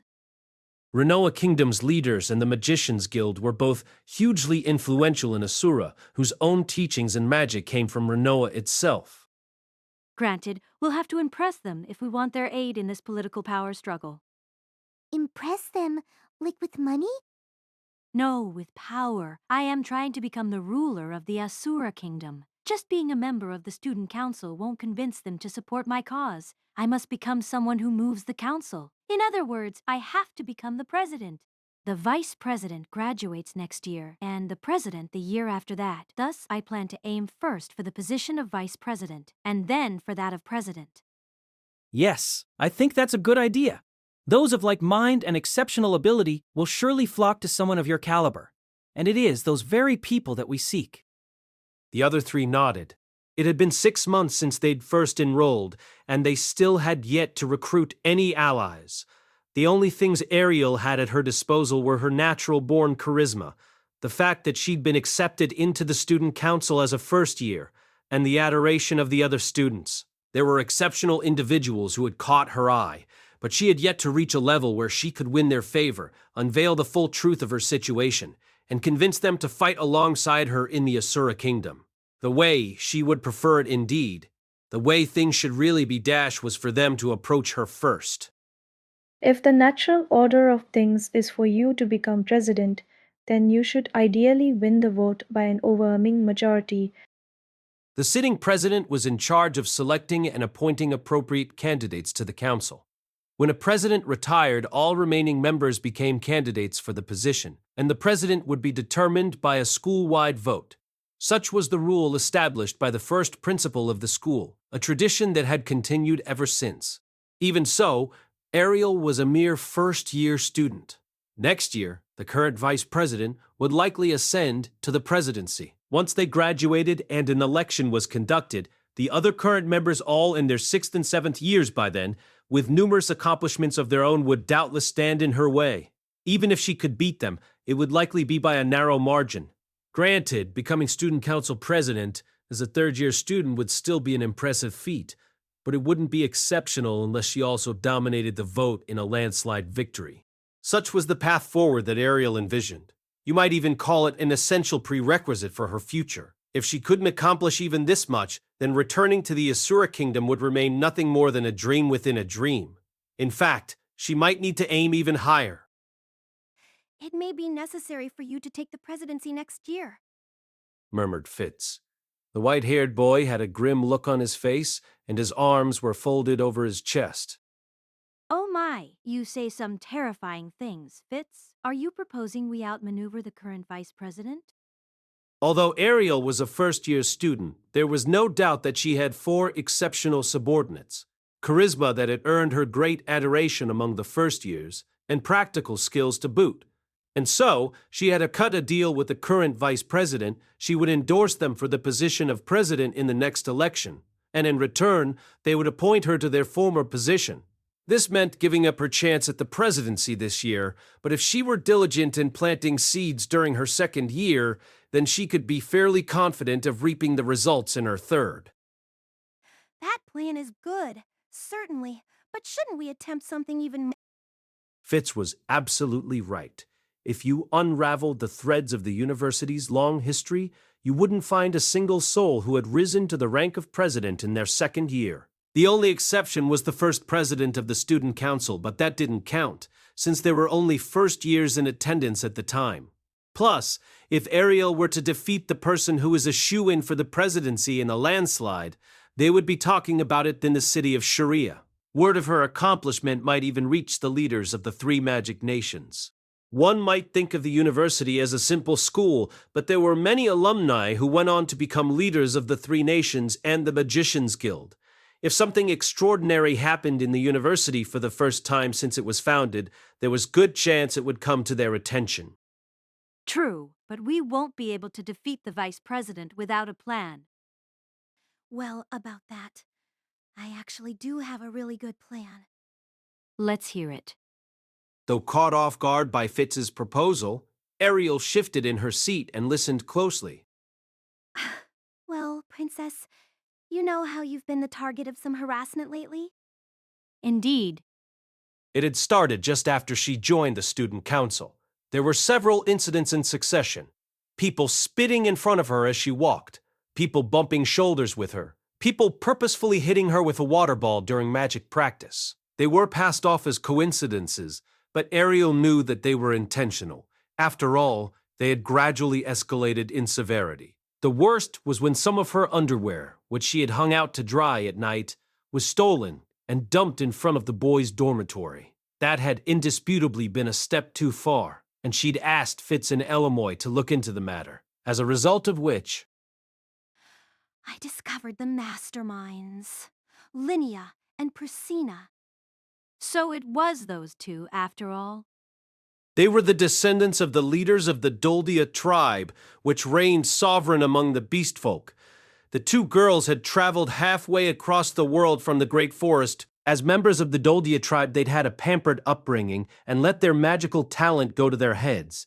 The lenient environment at the school only worsened their attitudes, and the 2 became complete delinquents, feared by the entirety of the student body. With their entourage of 20-plus fierce-looking beast folk in tow, people cleared the way wherever they went. If you so much as made eye contact, their whole gang would pile on you. The school administrators were troubled by their inappropriate conduct, but the girls were essentially princesses of the Doldia tribe. Reprimanding them ran the risk of making enemies of all beastfolk attending the university, and the beastfolk were quite numerous here, if still a minority compared to the humans. And so the school had yet to step in, and many a student cried themselves to sleep at night. What does that have to do with your plan? We crush them. The students are terrified of those bullies. If we put a stop to them, everyone will be on your side, Princess. A fire burned in Fitz's eyes. What they had done was unforgivable. Fitz respected and adored Ariel, and they had taken her underwear and dropped in front of the boys' dorm, of all places, with the nerve to add a note saying, "This underwear belongs to the Asuran princess." Since then, many of the male beastfolk had watched Ariel with hungry looks. Presumably, the princess was unfazed by this, but Fitz couldn't stand it. If we start trouble with them in school, it will be our reputation that plummets. If we can provoke them into attacking us first, it will be legitimate self-defense. The school would back us up in such a scenario. Plus, if that's what we're up against, I'm pretty sure I can handle it by myself. Ariel briefly considered his words, then glanced at the faces of those present. Whenever she felt unsure, she sought the opinions of her other attendants. I think it's a good idea. What they did was unforgivable. If it comes down to a fight, I'll jump in. I can't offer much, but I agreed. Their words were reassuring, and Ariel offered them an encouraging smile in return. Very well then. While I am sure what we're about to attempt is risky, since you all agreed, let's give it a go. And thus, the mission to crown Ariel as the student council president was underway. The plan was put into motion out about a week later. It was noon, and all the students were moving to the school cafeteria. Linnea had her hands shoved in her pockets, and Persenna had something that resembled a cigarette protruding from her mouth. Their uniforms looked sloppy, their postures terrible. They looked the part of delinquents so well that if Rudeus had seen them, he would have hugged the wall and kept his head down to avoid meeting their eyes. Such bullies existed even in this world. The beast girls strutted at the head of their pack as if they owned the place. In comparison, Ariel's group was only 3 people strong: Ariel, Luke, and Fitz.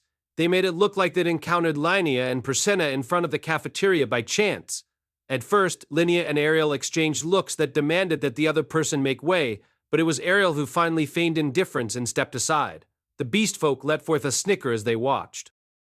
How pathetic. Some princess. Oh yeah, wasn't that her underwear lying in front of the dorm? She's trying to hook men that way, right? Humans mate for their entire lives after all. They cackled. Enough, mew! Yeah, you're making me feel sorry for her. The two looked smug as they delivered those reprimands and headed into the cafeteria. It felt good to ridicule the privileged. It felt even better to put a stop to it, thereby gaining the moral high ground. There was nothing Ariel could do about it either. After all, Linnea and Persenna had 20 beastfolk in tow. Most of them were half-human, and they'd never been in a proper fight before, but there was strength in numbers, which they used to mock the widely popular princess of a large country. Parading around with 20 men in tow, like some kind of herd, it seems the Doldia are really no better than animals. Her voice was barely above a whisper. Her lips had barely even moved, so none of the other students could hear her. Hey, what did you just say? However, beastfolk had far better hearing than the humans and could pick up even the quietest of sounds. Thus, Linnea and Persenna had caught that faint utterance. The rest of their band didn't have quite as advanced hearing, but several of them heard it too. I don't believe I said anything? No, I'm sure I heard it, Mew. You were trash-talking us, Mew, weren't they, Persenna? Seriously, fuck them! Linnea's fur was puffed up, and Persenna had spit out whatever she'd had in her mouth. A chicken bone, as it turned out. Persenna was so gluttonous that she constantly snacked between meals. Once they were certain that Ariel was picking a fight, they marched right up to her and stared her down. Well, go on. Try saying that to us again, Mew. This time do it to our faces. Or you can prostrate yourself. Get on your back and show us your belly. I already told you, I didn't say anything. Ariel spoke with confidence, even as the two threatened her. To an outside observer, it looked like Linnea and Prasenna were antagonizing Ariel without cause. Don't tell me you're a chicken, Mew. Chicken? I eat chicken. What on earth is this about? Ariel, on the other hand, seemed entirely unaffected. She looked every bit as bold as a king. Once this year's mating season is over, you'll be having the children of men whose names you don't even know, just like mutts on the street. No one could see Ariel's lips move. As Asura nobility, she had been trained to speak without detection. Therefore, her whisper was only loud enough for Linnea and Prasenna, who were in close range, to pick up. You bitch. You have some nerve. Fine, we'll fight you, Mew. We'll beat the crap out of you, strip you naked, and dump water all over you. From the sidelines, it looked like Linnea and Prasenna had suddenly lost their tempers because they didn't like Ariel's attitude. In fact, no one doubted that was what it was. The Beast Girls often had exactly this reaction when they thought someone was being too cocky with them. And as soon as they jumped into action, their 20 lackeys followed. You'll be seeing stars soon. Say your prayers. We'll pound you into the ground. The swarm of them flew forward, arms reaching for Ariel. They wouldn't reach her. Before they realized what was happening, they'd been sent flying back through the air. In a split second, they were scattered and tumbling across the floor. Linnea and Prasenna instantly leaped back to their feet, scanning their surroundings. Doody, what was that, Mew? It's Fitz! That little minion of Ariel's did something. Fitz, the white-haired boy that always stood behind Ariel with a look of indifference, was in front of the princess. As soon as the beast folk moved, he'd stepped in front of her and used his silent casting to create a shockwave that blasted them back. The only one who moved forward was Fitz. Ariel maintained her prim and proper posture, and although Luke's hand rested on the hilt of his blade, he didn't move. Fitz stood completely alone, and yet he looked confident that he could handle them. Fitz said nothing. He rarely ever spoke. Only a few students had ever heard his voice. Now that he stood in their way, Linnea and Prasenna made him their target. The 20 beast folk fell on Fitz like a wave. Fitz remained silent. His body didn't even move, just his hands. Each time they did, a fiery explosion happened, or an icy object shot from the ground. These attacks relentlessly pummeled the beast folk, and in seconds, all 20 of them were sent tumbling through the air. They squealed like puppies as they were blasted with Fitz's magic, either knocked unconscious or scrambling to retreat. 20 opponents were a lot, but they were all unaccustomed to fighting, scarcely attended class, and primarily relied on violence in numbers to maintain their threatening appearance. I'm gonna tear you to pieces, Mew. Fuck yeah, we will! Only Linnea and Prasenna were different. Their fighting spirits weren't dampened, not even as they witnessed Fitz's magic for themselves. In fact, they dodged each spell with great agility. Linnea then charged forward while Prasenna put her hand to her lips. Whoa! They had unique vocal cords that could make sounds infused with magic to instantly paralyze their opponent. This type of magic was inherent to the beast folk. A tendril of blood trickled from Fitz's nose, and his upper body slumped forward. Once Linnea was sure he'd been hit, she slashed her claws toward his face. Here! One of them would use vocal magic to seal the enemy's movement while the other went in for the kill. That was Linnea and Prasenna's strategy for victory. However, in the next moment, Fitz made a baffling move. He lifted his hands and slapped his ears. Blood burst forth. At the same time, Linnea charged in. I got you, Mew. Her claws slashed forward, but just as she was certain she'd hit her target, Fitz sank downwards. Linnea caught a few strands of his hair, but now he had slipped right in past her defenses. His fist shot into the pit of her stomach, emitting a shockwave that sent her flying through the air like shrapnel from an explosion. Wow! Fitz didn't miss a beat. He headed right for Persenna, who was visibly shaken by the fact that her vocal magic hadn't hit its mark. She frantically tried to brace herself, but it was already too late. He sent her airborne with an invisible wave from his outstretched fist. She slammed against the wall of the cafeteria and lost consciousness. Fitz came and stood in front of Linnea, who was gasping for air. The boy had carried out his wrath in silence this entire time. Linnea was in shock as he towered over her. She glanced at her surroundings, but not a single person from their group remained standing. Even her reliable partner was sprawled helplessly on the ground, with her legs spread wide open, completely unconscious. Linnea realized that their group had been decimated and lost the will to fight. You win, Even as Linnea conceded defeat, Fitz remained eerily quiet. His eyes were hidden behind sunglasses, but the anger was still there, a true killing intent that couldn't be satisfied by this joke of a fight. Fitz knew exactly what they had done, that they'd thrown water on Ariel, stolen her underwear and discarded it. Linnea might have her pride, but she didn't value it more than her life. Oh, we're sorry, Mew. We'll apologize for the underwear incident, too. I'll even do this, Mew. Linnea had no choice but to take a submissive posture, exposing her stomach in repentance. It was the most humiliating move for beast folk. Fitz smashed a ball of water over both Linnea, who was prostrating herself, and Persenna, who was lying unconscious a short distance away. There was little attack power behind it, but it was the equivalent of having a bucket upended on them. Both beast girls were drenched, looking quite pitiful with their fur flattened against their skin. If you've truly learned your lesson, never raise your hand against Princess. Fitz left them with those words. He rarely ever said anything. It was the first time that Linnea, Persenna, and the rest of the students in the cafeteria, indeed, any of them, save for Ariel and Luke, had heard him speak. His voice was high, almost feminine. What? Linnea nodded, her face bright red with shame. Fitz, well done. Let's be on our way. Ariel offered him a quick smile when he returned, and their group departed as if nothing had ever happened. Only Linnea and Persenna were left in their wake, looking like a couple of drowned rats. They soon retreated, unable to withstand the attention that was now focused on them.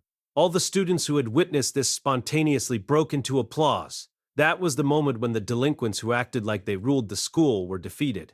After that, courtesy of Elamoy and Clean's work, rumor spread that it was, in fact, Linnea and Persenna who had sent their minions to beat up Ariel. The majority of the beast folk involved were expelled in the incident's aftermath, and that was how Ariel secured her current position. By driving the delinquents out of the school and bringing peace back to the campus, she earned the gratitude of the students, who then voted for her in the following election. She became the student council president in her second year, and many regarded her with strong admiration. That situation, of course, didn't sit well with the vice president. They spent their remaining year making snide comments, but they hadn't the courage to face Fitz, the very man who had taken on the indomitable Linnea and Persenna, all by himself, and graduated quietly. As for the humiliated party of two, somehow they'd managed to avoid expulsion. Their behavior wasn't entirely improved, and they were still hostile toward Ariel, but they were attending classes more seriously. They would hiss and bark like sore losers whenever they laid eyes on her, even as they tucked their tails between their legs and made way for her to pass. We won't forget what you did to us, Mew. Better not go out at night. This only increased the admiration directed at Ariel and her two bodyguards.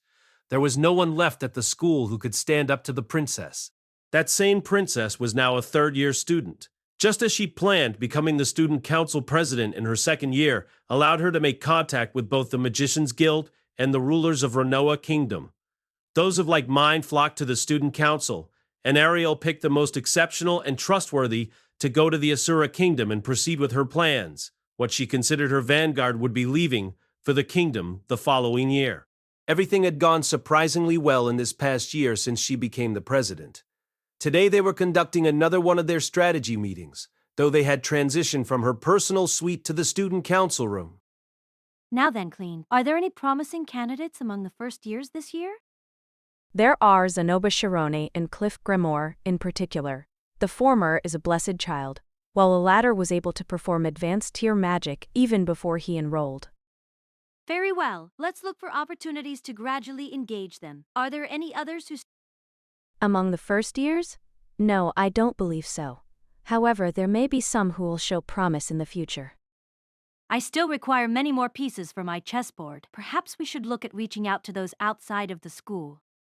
As Ariel agonized over what to do, Elmoy looked up. Princess, I suspected you would say as much. I have already located some particularly impressive individuals beyond the walls of the university. I expected no less. Let me see what information you have on them. Yes, Princess. Elmoy pulled out a sheaf of papers from one of the cabinets in the student council room and handed them over. I would propose selecting some of these, inviting them to the school, and then assessing their character before approaching them to join us. What do you think? That sounds good. Please go ahead and begin the selection process. As for inviting them, we can ask Vice Principal Genius for aid with that, I'm sure. Yes, Princess. Fitz and Luke began to scan the list at Ariel's bidding. There were several different individuals on the list, from those already living in the magic city of Sharia to active adventurers across the three nations, and even the protector of the sword sanctum, the sword god Galfarian himself. It was as Fitz studied that list that he suddenly gasped. His hand stopped when he spotted a name he recognized. His eyes went wide and his lips pursed shut. His trembling hand tightened against the paper, creasing it. Fitz, did someone on there catch your eye? The boy gave a sharp nod. His expression was a mix of surprise, bewilderment, and delight. Princess Ariel, I know this person. The paper in his hand had the name Rudeus Grey Rat written on it.